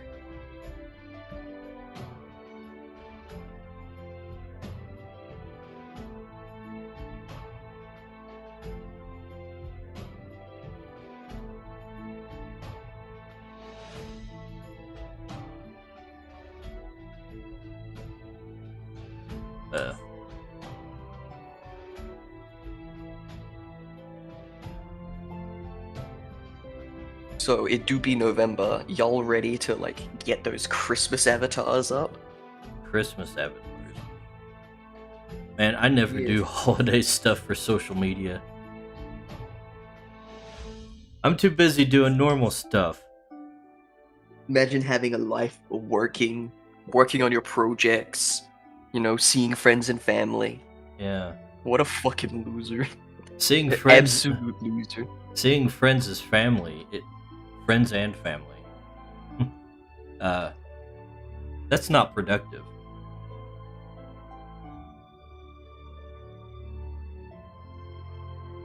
Gotta get that sweet internet cred by having festive avatars. I'm undecided if I bring back the Sprite Cranberry one or make a new one and then throw Sprite Cranberry in there as well. Sprite Cranberry is my favorite meme because we don't have it down here, but the ads spread like wildfire. I don't know what the hell you talking about. What's Sprite Cranberry? Is that some Zoomer thing? Oh my goodness, it's internet cringe. Okay. I'm not really into the cringe stuff. It's okay. I'm gonna send you the advert. It's a Sprite, so you know it's flavored Sprite, right? Right. But there was an advertisement for it, and it's like, it's not racist, but it's stereotypical. Like if someone had made this and the character designs were a bit more, you know, exaggerated, it would be considered racist.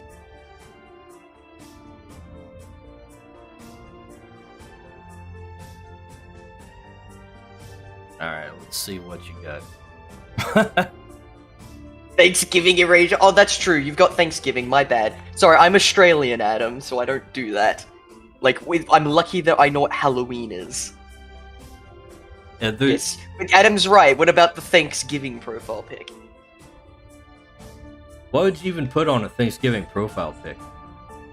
So that you've got thanks to give, obviously. A cornucopia? I don't know how the holiday works. Something about turkeys and like the Indians, right? I don't know. Yeah. I'll just put myself cosplaying as an Indian and be culturally insensitive.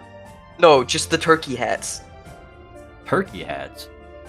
Yeah, turkey hat. That. It's not the image I was thinking of, but this is way better.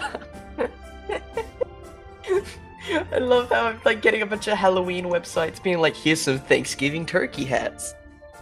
I'm glad it's not just me being dumb, it's actually something that exists.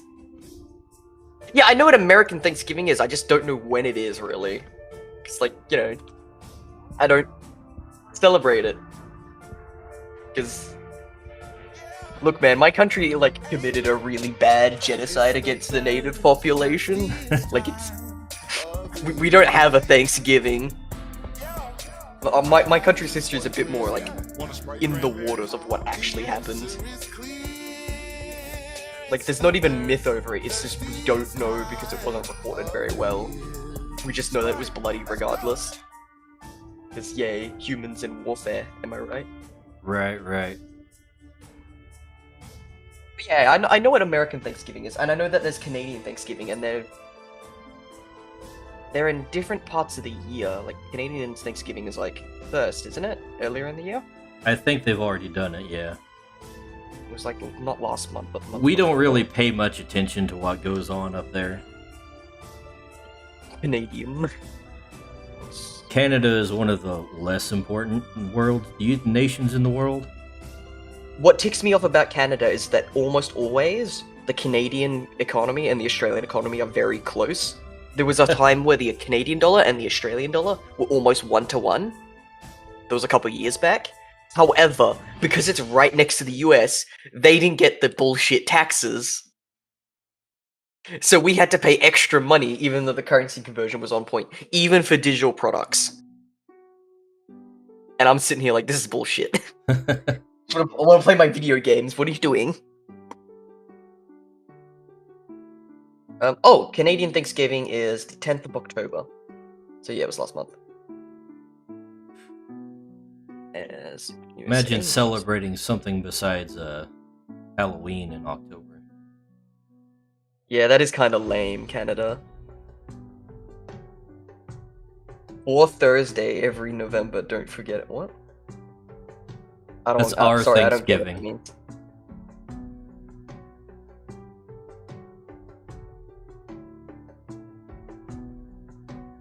Does it have to be a Thursday for you guys? Yeah, it's always the fourth Thursday. Oh, okay. We kind of do that with the Queen's birthday, actually, where like different states celebrate it at different times. Does she not have Or a legitimate birthday? he does, but as a monarch gets different holidays. It just means that we get more holidays for some reason as a It's just an colo- excuse. as a colony island, yeah. As a prison island, we've got more holidays somehow. But they're not very important holidays either, and it's like one day. You don't get the whole weekend. We got a week off of work though when she died, which Wow. is kind of grim.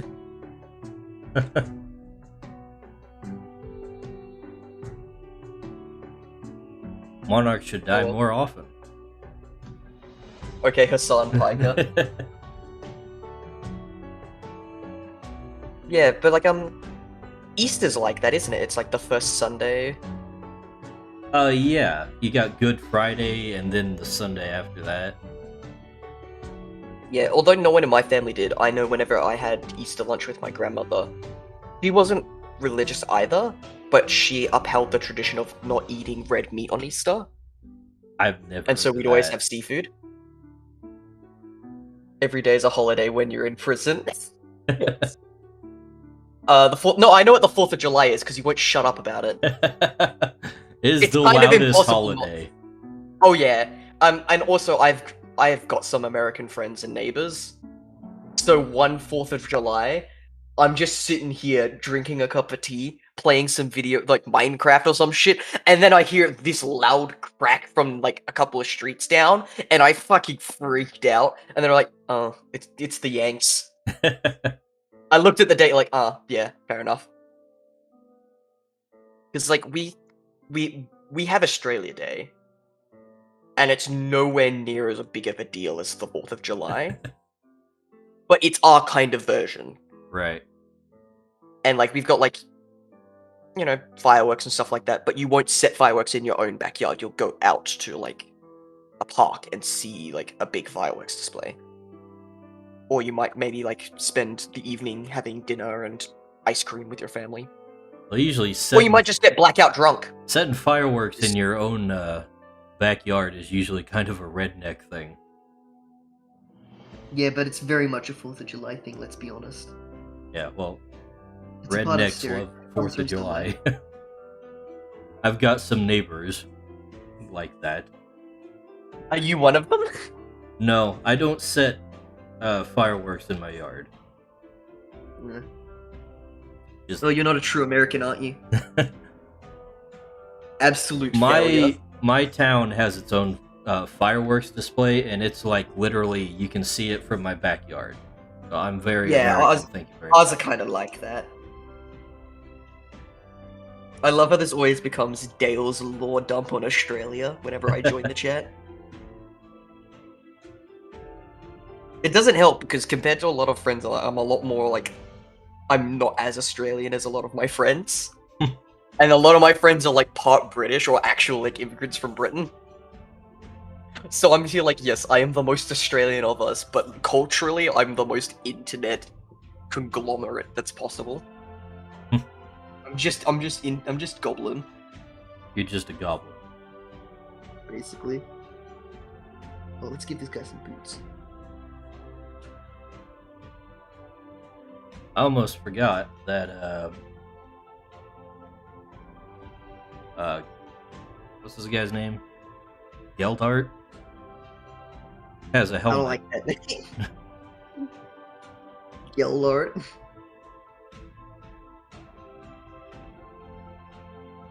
There's some trousers too. Okay, he needs to be wider in the shoulders.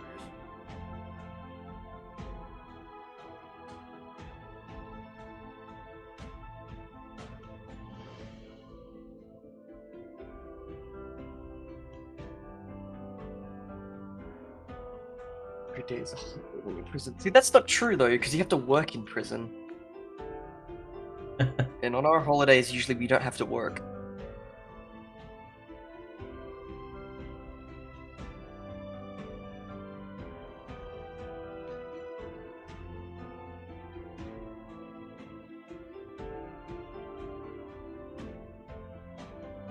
Oh, pardon me.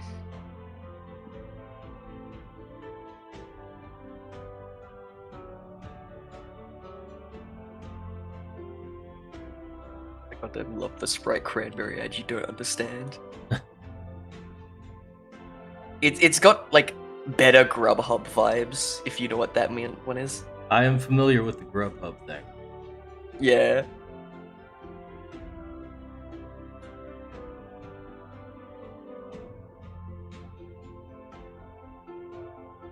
Why would you cover a Christmas tree in soda cans?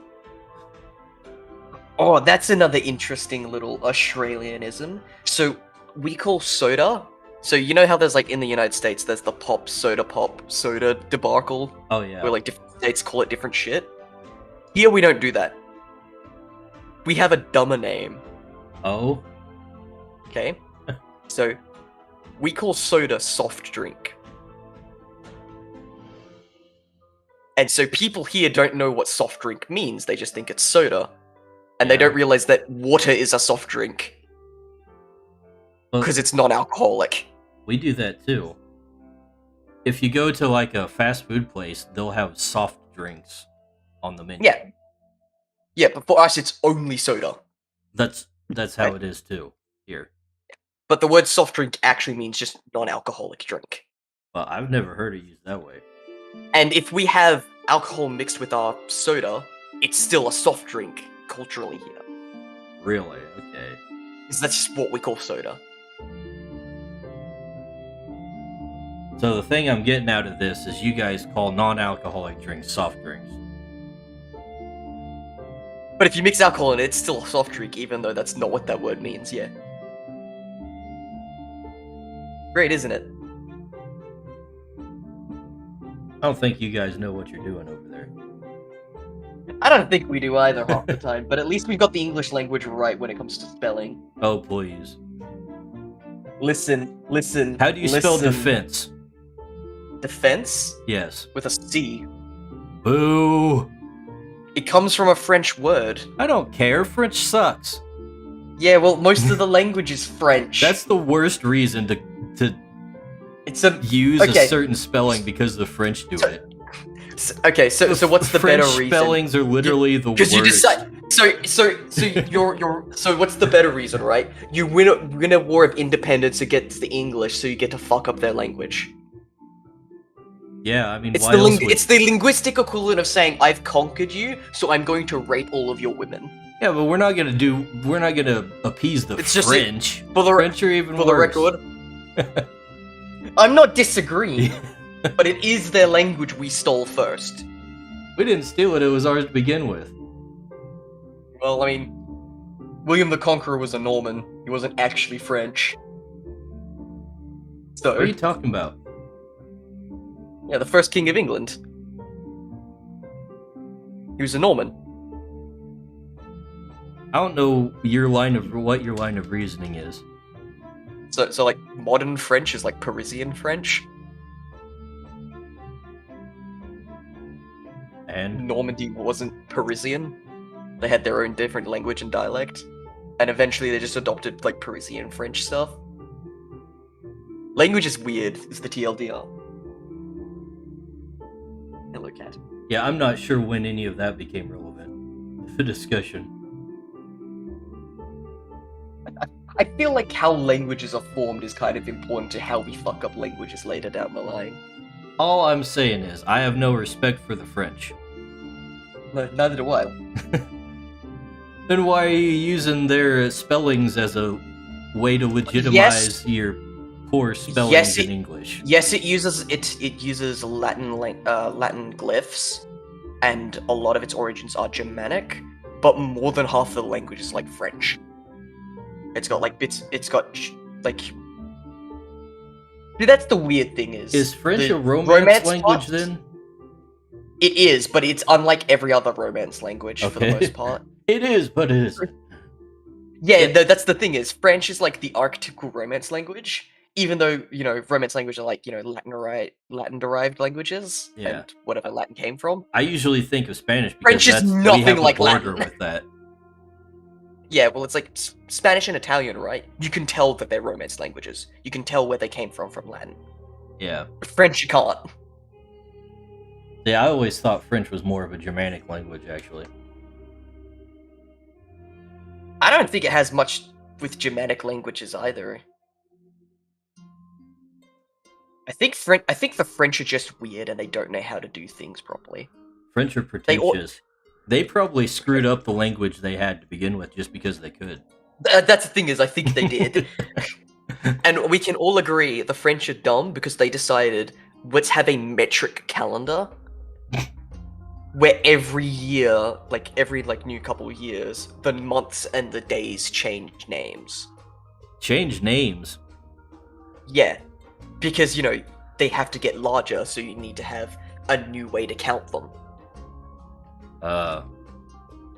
French is subhuman. Because apparently you couldn't just have the Gregorian calendar, which, as inefficient as it is, works really well. The French are weird. This is now a dunk on the French stream. Yes. Everyone is invited. It goes right along with dunking on the Canadians. Yeah, but the Canadians are too busy doing self-flagellating. It's kind of mean to do that. They're already making their own lives horrible. We don't need to do it for them. Well, you don't do it to make their lives horrible. You do it for fun. Kinda mean. You've been told that you're a mean bastard. I just like banter, that's all. It's Hello Cat.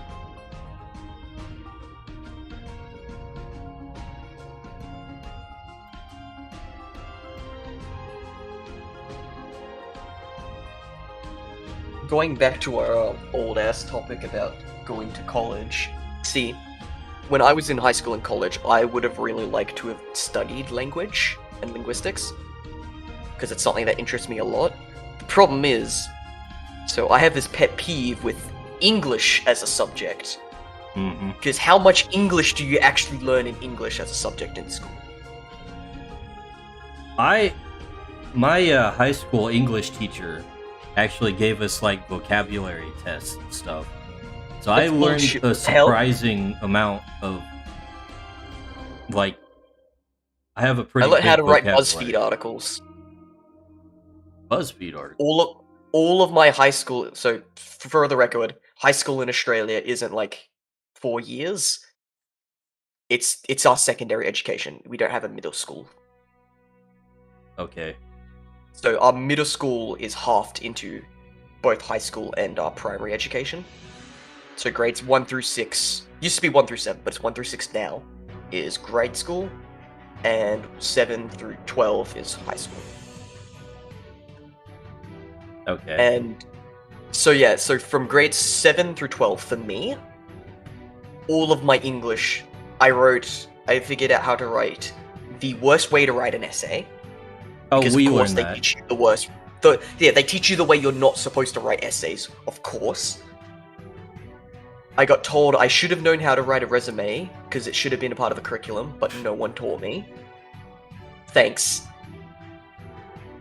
And I learnt how to write the most boring form of BuzzFeed article for 4 years straight. Every year. The same thing. So yeah, I'm a bit miffed. Yeah. Because I really if I have to, because English is compulsory here, right? Right. You have to take it regardless. Yeah, we did too. If I have to take it, actually teach me about the language, because I got out of high school and now I'm basically illiterate. I can't spell. I've got dyslexia. I can't do shit with English and words. I can barely talk, for fuck's sake. Why do you think POG is in the dictionary now? Hog? Yeah, POG. Well, for me, that would be because it's an actual thing from the 90s that you collected. Oh yeah, not those POGs. Don't worry. Because of how Australia is, a lot of things everyone's 90 kids will only remember this. I remember in 2010. Oh yeah. Dude, I had VHS tapes still in my house I was watching at age 7. Yeah, I still have a Pog collection somewhere around here. Yo, you got mighty beans to go with it? I don't remember what mighty beans are. Oh, I swear we've had this discussion before. Surely Kohead knows what a mighty bean is. Go ahead, you know what a mighty bean is. Damn. I'm sending a JPEG. Oh, I had this exact mighty bean. Holy shit. Oh my goodness. I had this exact dude. Oh. Oh, some of these are a bit suspicious. There's this one apparently. I didn't know this one existed. That's a bit sus. That's the best one. Of course you'd say that. He's way more Yeah, detailed than the last one you posted. He is. I think I had one similar to that too. Yeah, that last one, that's a no from me, Chief.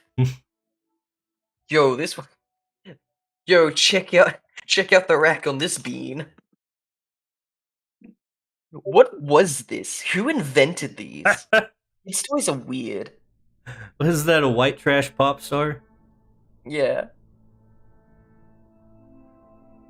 That's the thing, is a lot of Mighty Beans were very much like very trashy caricatures of people. Yeah, it looks like it's part of like the gross out phase that they had like in the 90s. That's the thing, is they had superheroes and they had Pokemon as well.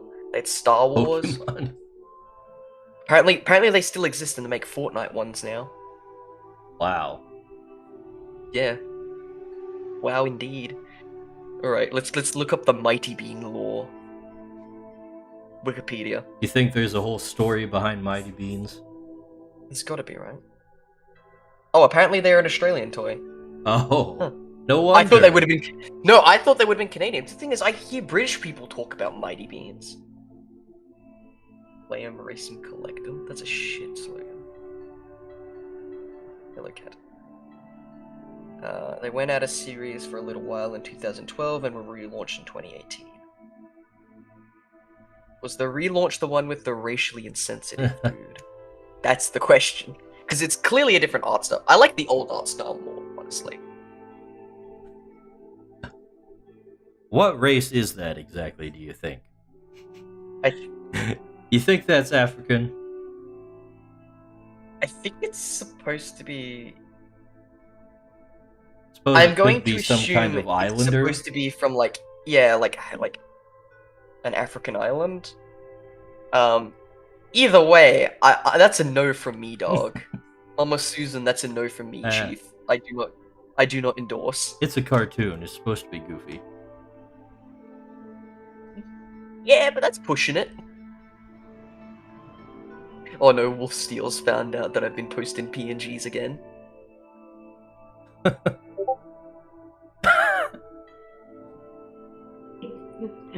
Yes, same, bro.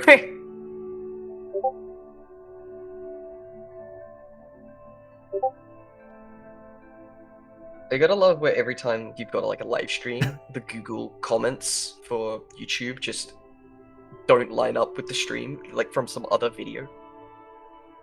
Say what? Monkey pill. Oh my god, I do not condone.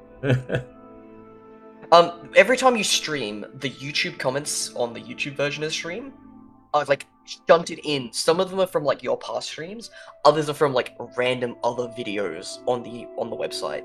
For me, it's never like actually your video. That's weird. I can't even grok what you're saying. Like, one of this is clearly a fucking from the Morbius trailer. In the comments? Yeah. The comments on YouTube, for me, hang on, I can send you a snipping tool. Are like from some other video.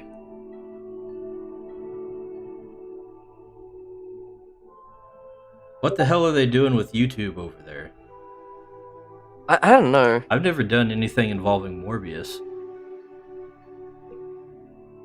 That's the thing is, I have no idea what video they're from, how relevant it is at all.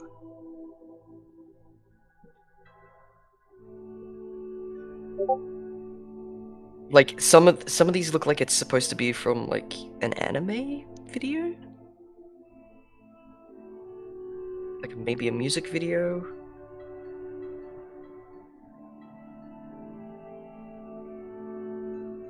Don't you knock that over, you bitch! Yeah. What video is this from? This is from the live stream. This one. My live stream? Yeah, currently. Why does it say there's 7,000 comments? I don't know. I don't know. I wish I was that popular. Oh no, with the Mighty Beans topic, I don't think you do. This is when we make our own Mighty Beans. We revive the genre. It's just racist Mighty Beans, though. Everyone's a racial stereotype.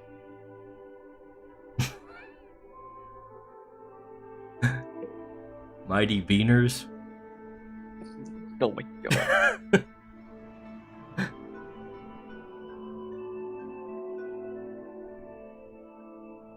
This is horrible. Mistakes we've made, and that's all my fault.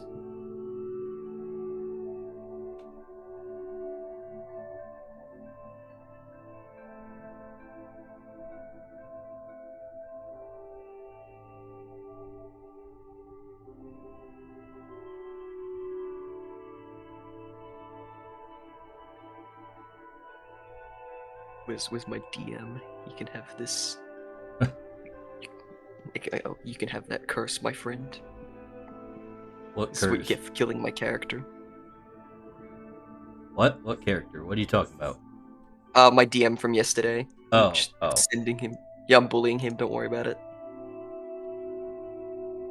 I thought you were talking to me. No.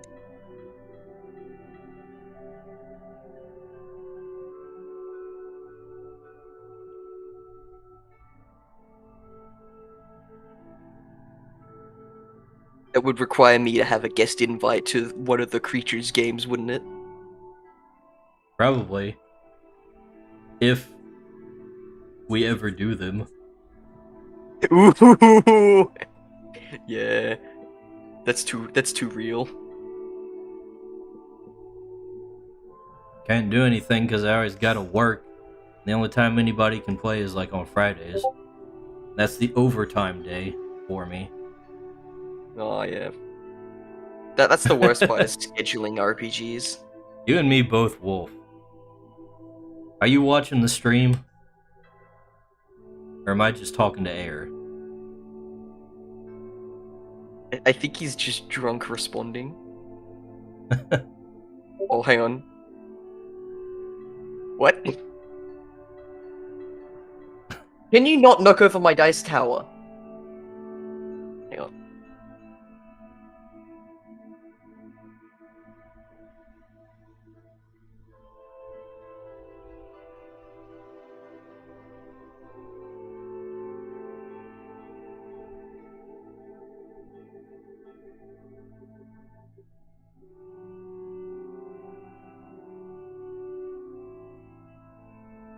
I've banished my cat. She's now outside.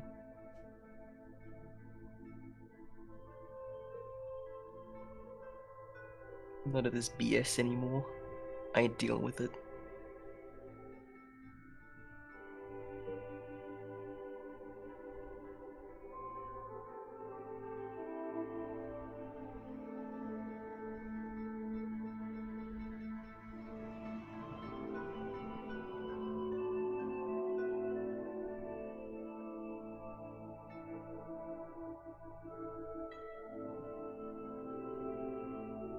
Okay, now we make her fork staff.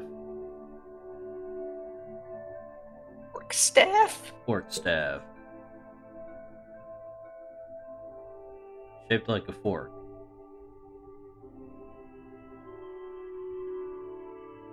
I'm not gonna go out of my way to make it look good. This is just a sketch and I'm spending way too much time on all these things. Nah, it's fine. What do you mean?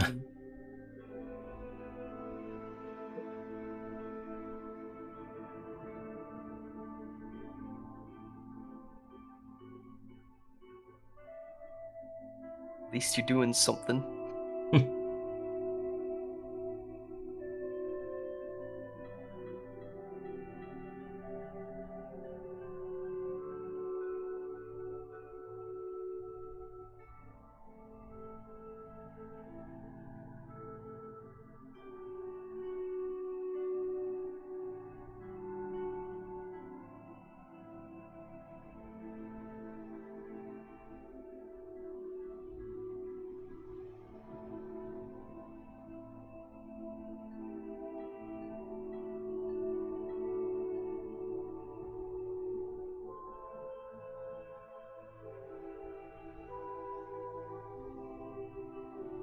Tell you what though, the good thing about having my character die off is, one, if they get resurrected, I get to make a new art for the character.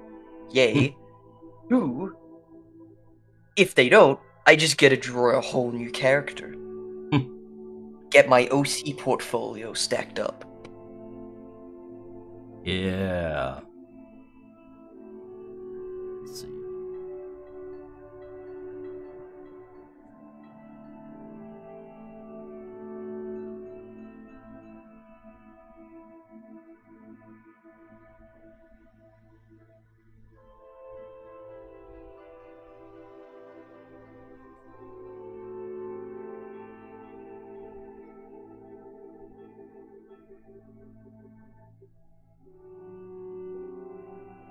Uh,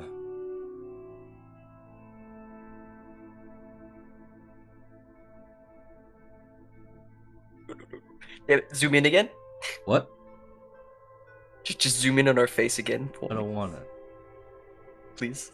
I'm in the zone. Hold on a second. It's alright, I can be patient. I've got some stream delay too, so I'm also waiting for it to like decide on when it's being up to date or not. Surprisingly, the stream delay is not too bad today. Yeah, I'm already looking at her. Oh, yo! Yo? I just realized that the stream, the live chat, displays every place you're streaming it to. It's different chats. Oh, on my screen? Yeah. Well, every place but Odyssey, the place where I like the most. Oh, yeah, well. Most places. Yeah, I have to have Odyssey open in a different window to check their chat. Oh, it's kind of lame.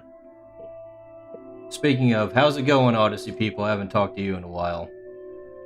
You haven't talked to me either, but most of you looks like you left. What's the deal with Odyssey? I've heard of it, but I've never actually looked into it. It's blockchain based. It's That's a massive buzzword. That's a massive buzzword to me. Blockchain. It's kind of in the same vein as mines in that you earn crypto for interaction, and you can use that to get, like, you know how Mines has like the boost feature where you spend crypto and stuff? They have a Yes. thing where you can like stake your crypto kinda on your videos and they'll appear higher in the search depending on how much you put in. Hey, Dingus is here. What's up, Dingus?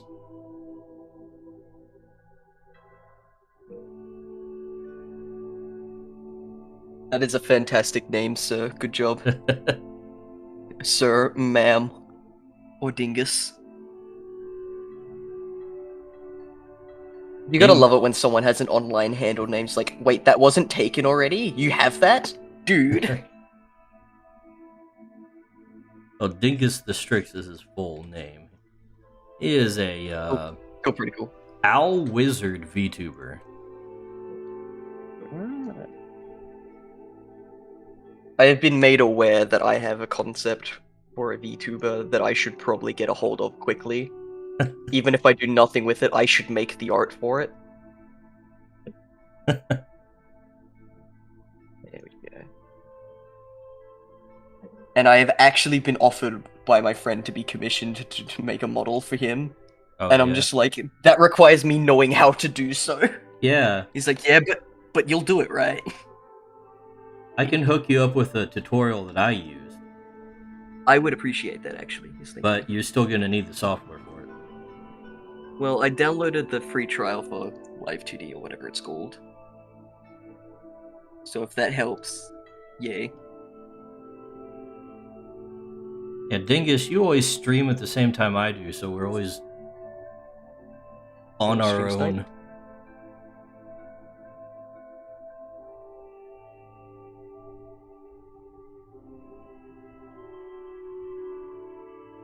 Let's see.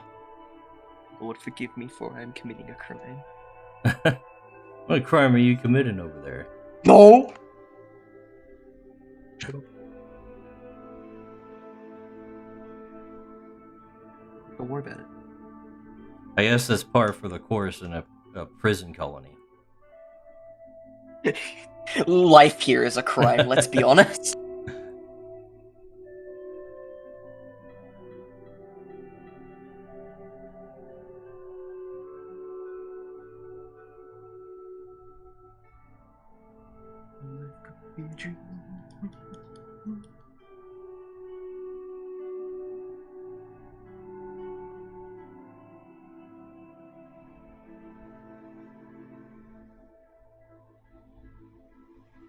Oh yeah, Dingus. Do you know how to post your VODs on Odyssey? Because I've been to your channel and it looks empty. And I know you streamed on Odyssey.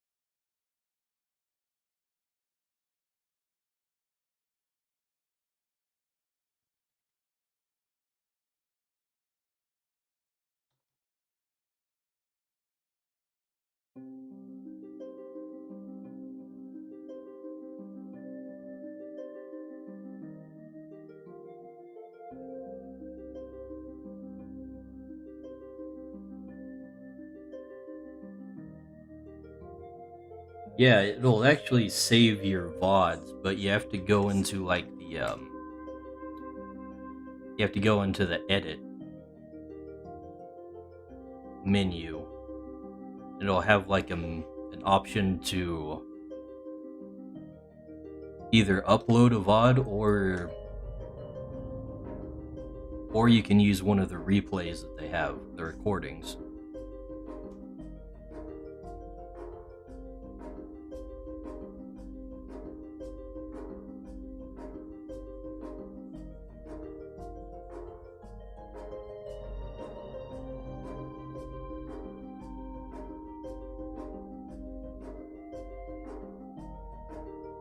Going to the YouTube to Odyssey sync, but Odyssey says you need 300 subs first. Yeah, that kind of sucks. Interesting. That's why I don't do it.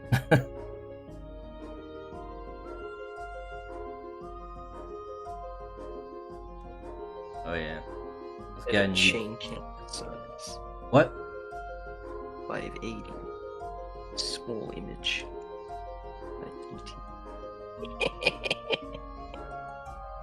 What are you laughing about? Cackling? Nothing.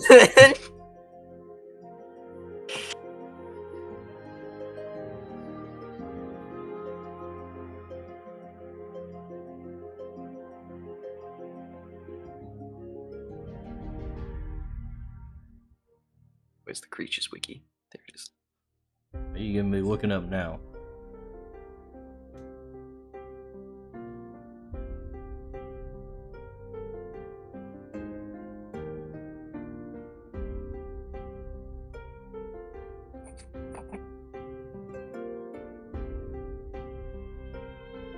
Doesn't support uploading vids at 1080p. I feel like that's not the case anymore.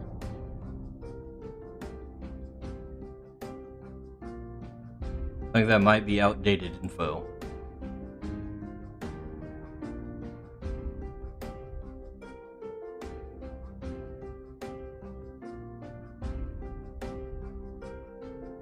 Because I don't actually check on the quality of my streams like that too often.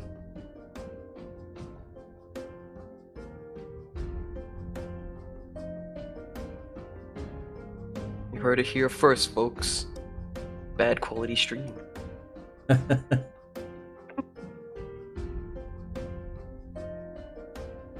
Hey, it hasn't crashed today. That is true. VTube crashed Studio, as soon as you started. VTube Studio did crash earlier, but I got to restart it, and it was fine. So I just lost my physical form for a bit, but I was still a disembodied voice. Fine. Sometimes you just gotta deal with it. Yeah. Don't always need a corporeal body to tether yourself to. Definitely not in cyberspace when you're a cyborg. Yo, I love Cyber Chase. That was my favorite show growing up. Cyber chase. Don't worry. Don't worry. We'll go through that rabbit hole some other time, I think. Though I do want to show you the bird. No, the villain.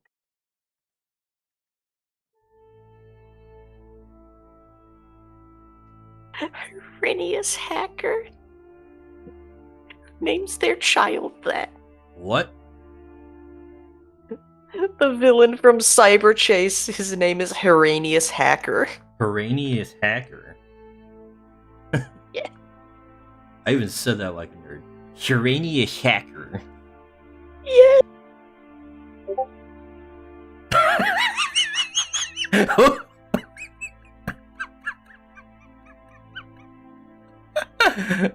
I don't know how to describe this. Neither do I. What's with this chin? I have to What, put this what do you on. mean? Peak masculinity right there. This is the ideal male body. He's got a gorilla body. He skips leg days every day. In his entire He life. doesn't need legs, he's a hacker. I guess. He'll yell, get out of my room, mom, I'm playing Minecraft energy. I'm gonna put this guy on screen. Good old Cyber Chase. Shout out to all the homeboys who watch Cyber Chase. All two of us. What the hell is that?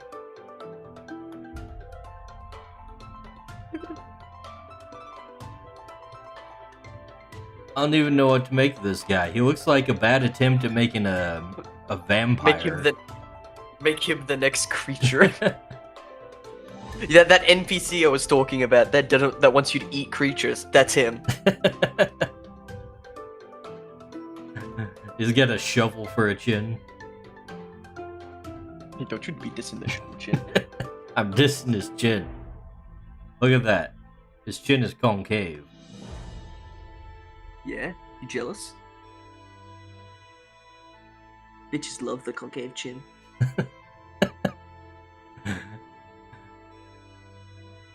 Yeah, I'm sure. I'm sure they love getting intimate with that chin in the way. Absolutely. You telling me you wouldn't fall for a chin like that? Don't lie to me.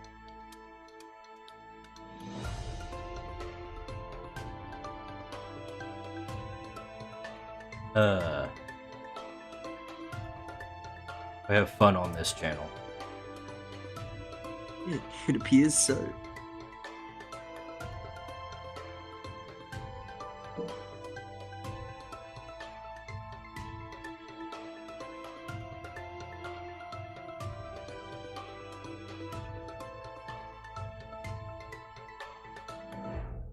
You know what?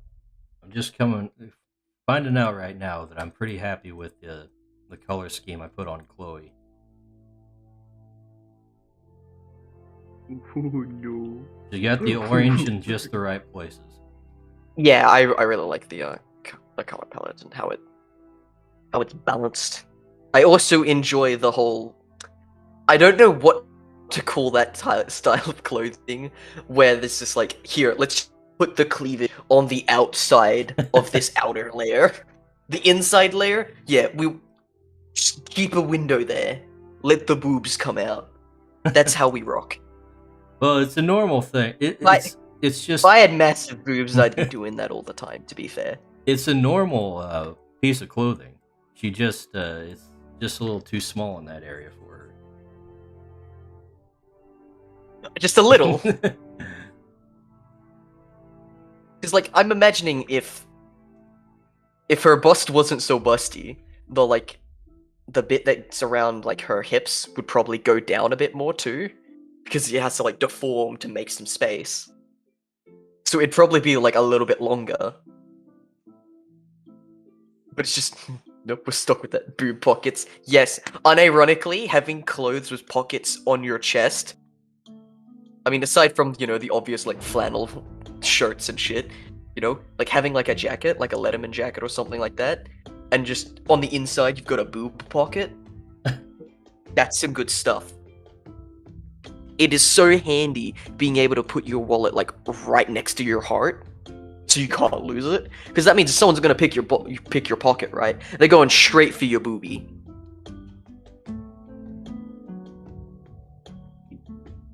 So if you're into that, you're into that. But, like, as a utilitarian thing, it's just so handy to have pockets on your chest. I hate the way it looks. Yeah, it's not very fashionable, is it? Also, I feel like I would hate having things in there. You have something bumping into your chest every time you move. It depends. Seems like it's not worth it. It really depends on what items you're carrying in there. Like, if you're carrying, like, like a whole Lego set in that shit, that's gonna be an issue. But if it's just your phone... Yeah, if you're carrying your Legos in your pocket protectors... Listen, man, I do what I want.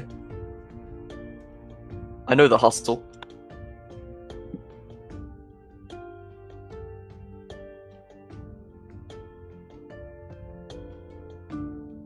Wait, we need to make this more blue. There we go.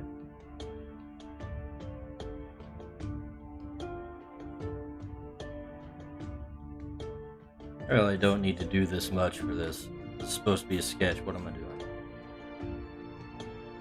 You're in the zone. You're having fun. I am That's in what the matters. zone.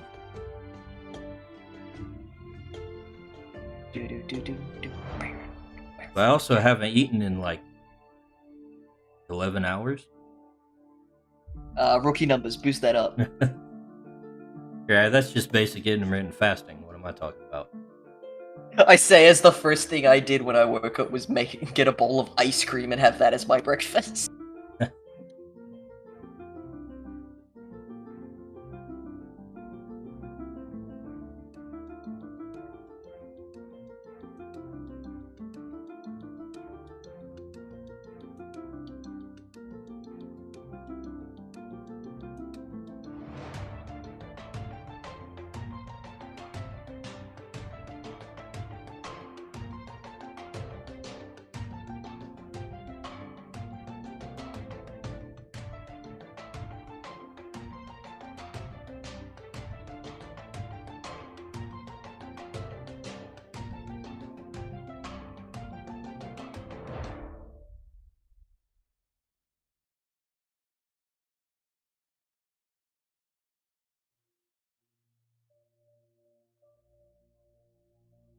Worst fucking drawing I've ever done. No, second worst. Second worst.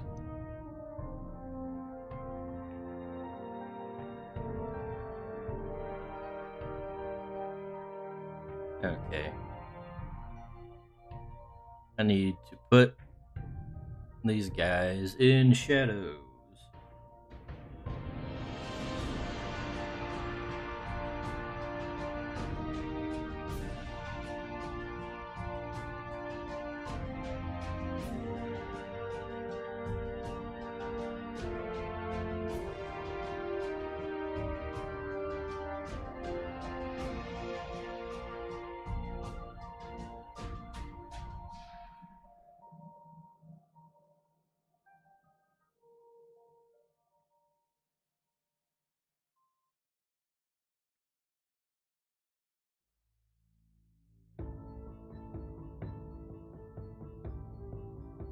You yell at me and how I couldn't draw a circle, I don't give a shit. Drawing a circle is It's not- easy. I know, I just can't be bothered actually doing it.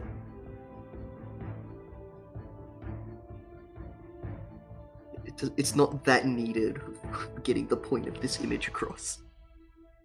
I'm taking my artistic liberties here.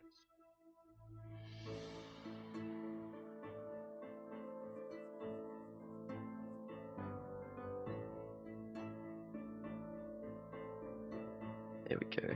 Where's my lines?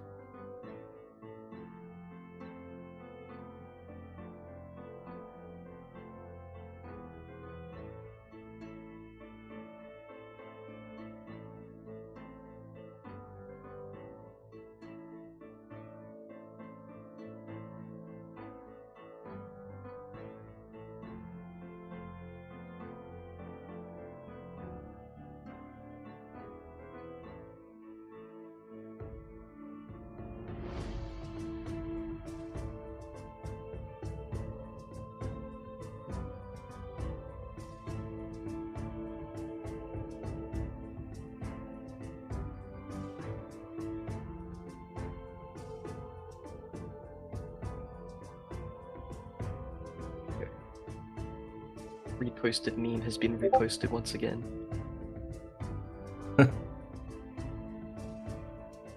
Old files.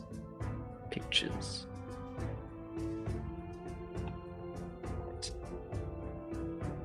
There you are. Alright, time to put a sketchy background on this thing of mine.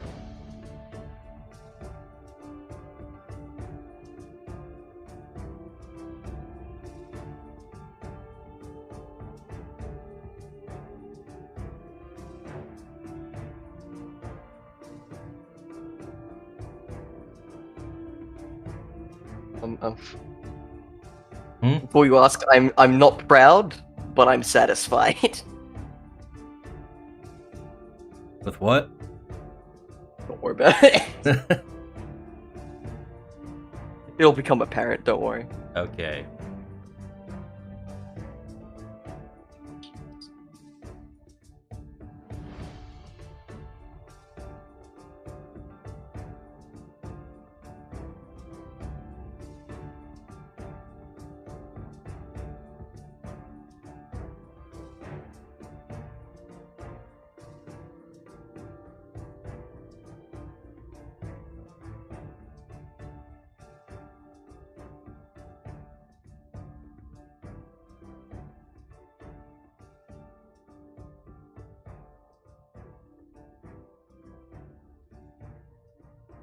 Okay, now I need a certain creature for this to get a color off of. Yes, there we go. What's he got to pick? What's he got to pick? They'll Pick be your on best screen lead, here Jim. in a second. Yo, my boy.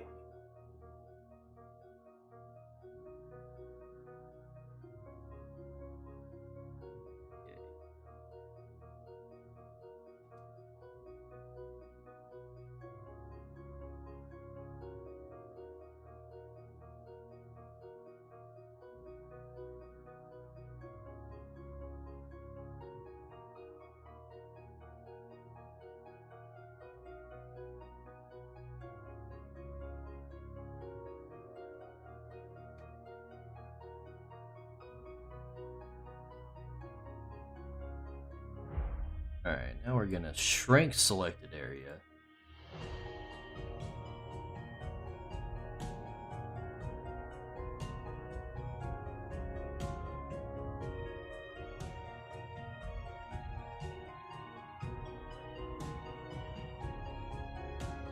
Okay, that probably wasn't enough.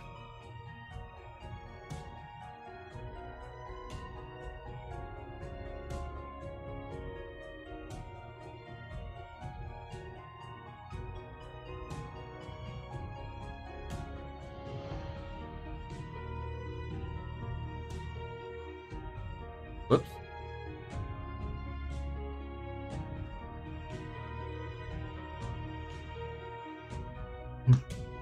forgot that gumbo existed and I hate it.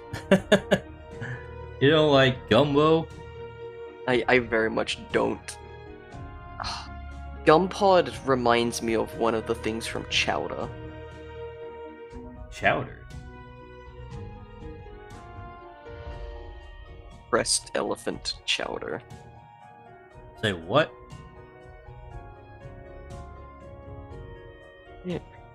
I don't know why. It reminds me of this weird depressed elephant thing from Chowder. Okay.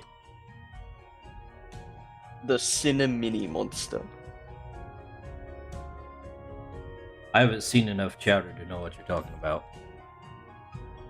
Unironically, Chowder's pretty good. Like, not even for a kid's show. It's actually just a pretty good show. I've seen a little bit, and I was entertained. I also, personally, I adore animation that has, like, different layers. Yes, the cartoon Chowder, my man. Not the food. Yeah, no, the food was very entertaining. I like to watch it cook for, like, 3 hours straight. No, yeah, the cartoon. I like when animation does things with layers. So, like, they'll have, like, a static layer that is everyone's clothing or background. No, not the mammoth. What's the mammoth's name? Here, I'll put him on screen. Gazpacho. You're thinking of Gazpacho. That's the mammoth. No, the Cinnamini monster. It's like this depressed elephant dog. And I don't know why, but Gumpod reminded me of that. Yes. I mean, a pinker and cuter version, maybe. I don't know. Something about Gumpod reminds me of that covered in, like, paper mache.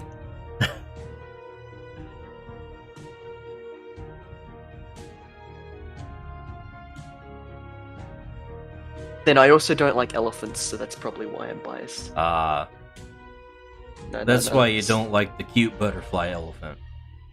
No, Noctilus is where it's at. Octolus is pretty good. Psychic moth. That's all I'm saying. That's all we need, baby. This one, that's my jam. Peepoy? Oh, Peepoy. Peepoy's my boy. Peepod looks awesome too. Like this, the Peep range, the Peep squad, love them. 10 out of 10. But you don't like their You're right. daytime counterparts. Correct. The Peep squad are the superior squad. I'm gonna have to come Now- up with more of those types of things too.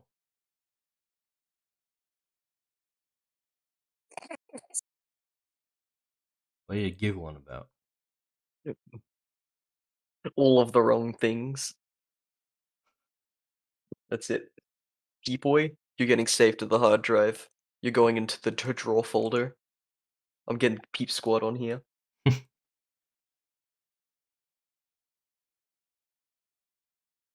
image. You can go to desktop.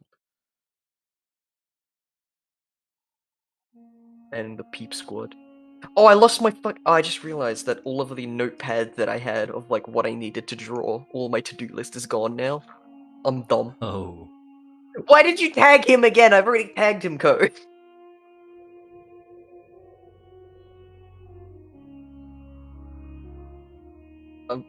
Also, if I accidentally get anything pulled down, I'm sorry. Swearing is like lingua franca here. And I don't know every service's terms of service, so I probably should have checked beforehand. Like, neither do I. But freaking Wolf Steel dropped the N-bomb a few streams ago, so I haven't been taken down for that yet. That's, you know what, that's actually surprising. Usually that, even like channels that no one hears on YouTube, taking down stuff like that on YouTube. And Twitch in particular. Get closer to your mic, we can barely hear you. YouTube and Twitch seem to be pretty on point with finding N-bombs. Like you'll be a nobody. You've got one subscriber and it's you, and then you'd be like, Twitch will be like, no. Think we should all tag Dice with that? No, I don't think so. What image? No, I don't think so. I think he can find it in his own time. You know? What are you guys hiding from me? Oh, it's not hidden. Trust me. we've shunted it onto your doorstep. You just gotta open the door. You know, it's like when the mailman knocks. It's just like, here's your package. Do you go say hello to the mailman and see the package? Or do you just wait for him to fuck off? It's probably a bad analogy. Oh. Okay. I was looking in Discord and I'm like, well, there's nothing in Discord. Where else would you put it? You put it on Minds. Yeah, the whole world gets to see it. You're welcome.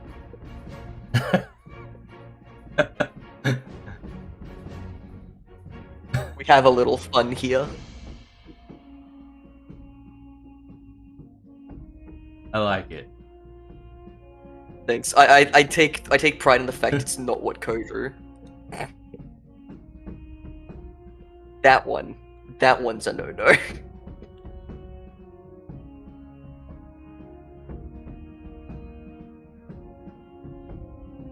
We'll continue to shun you.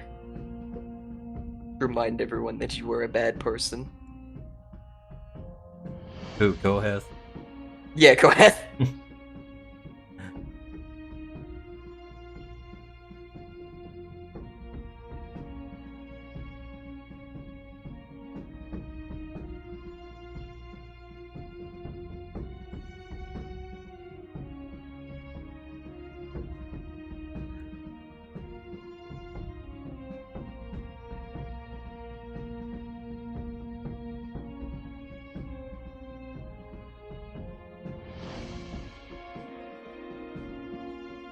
I see the cooking picture is kind of taken off. I haven't looked there for a while. Looking picture is pretty good. It's cute. Not you. Need to make this stuff a little more glowy.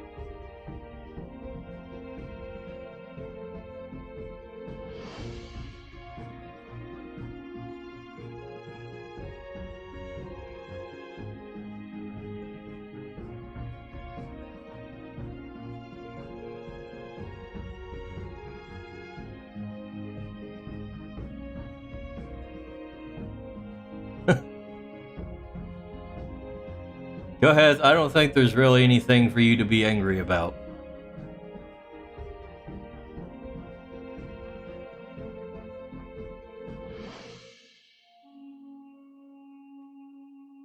So don't worry about what we're saying. We're saying perfectly normal things all the time.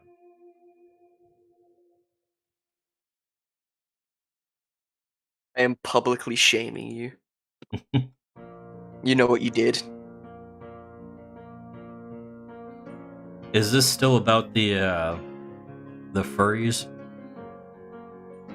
Which one? Has he done more than one? Yes. He's done the creature furries, and then he's done some cow drawings as well. Oh, well, obviously I'm talking about the creatures. Unacceptable. On the creature stream. Both are unacceptable. And the centaurs are also unacceptable. What's wrong with centaurs?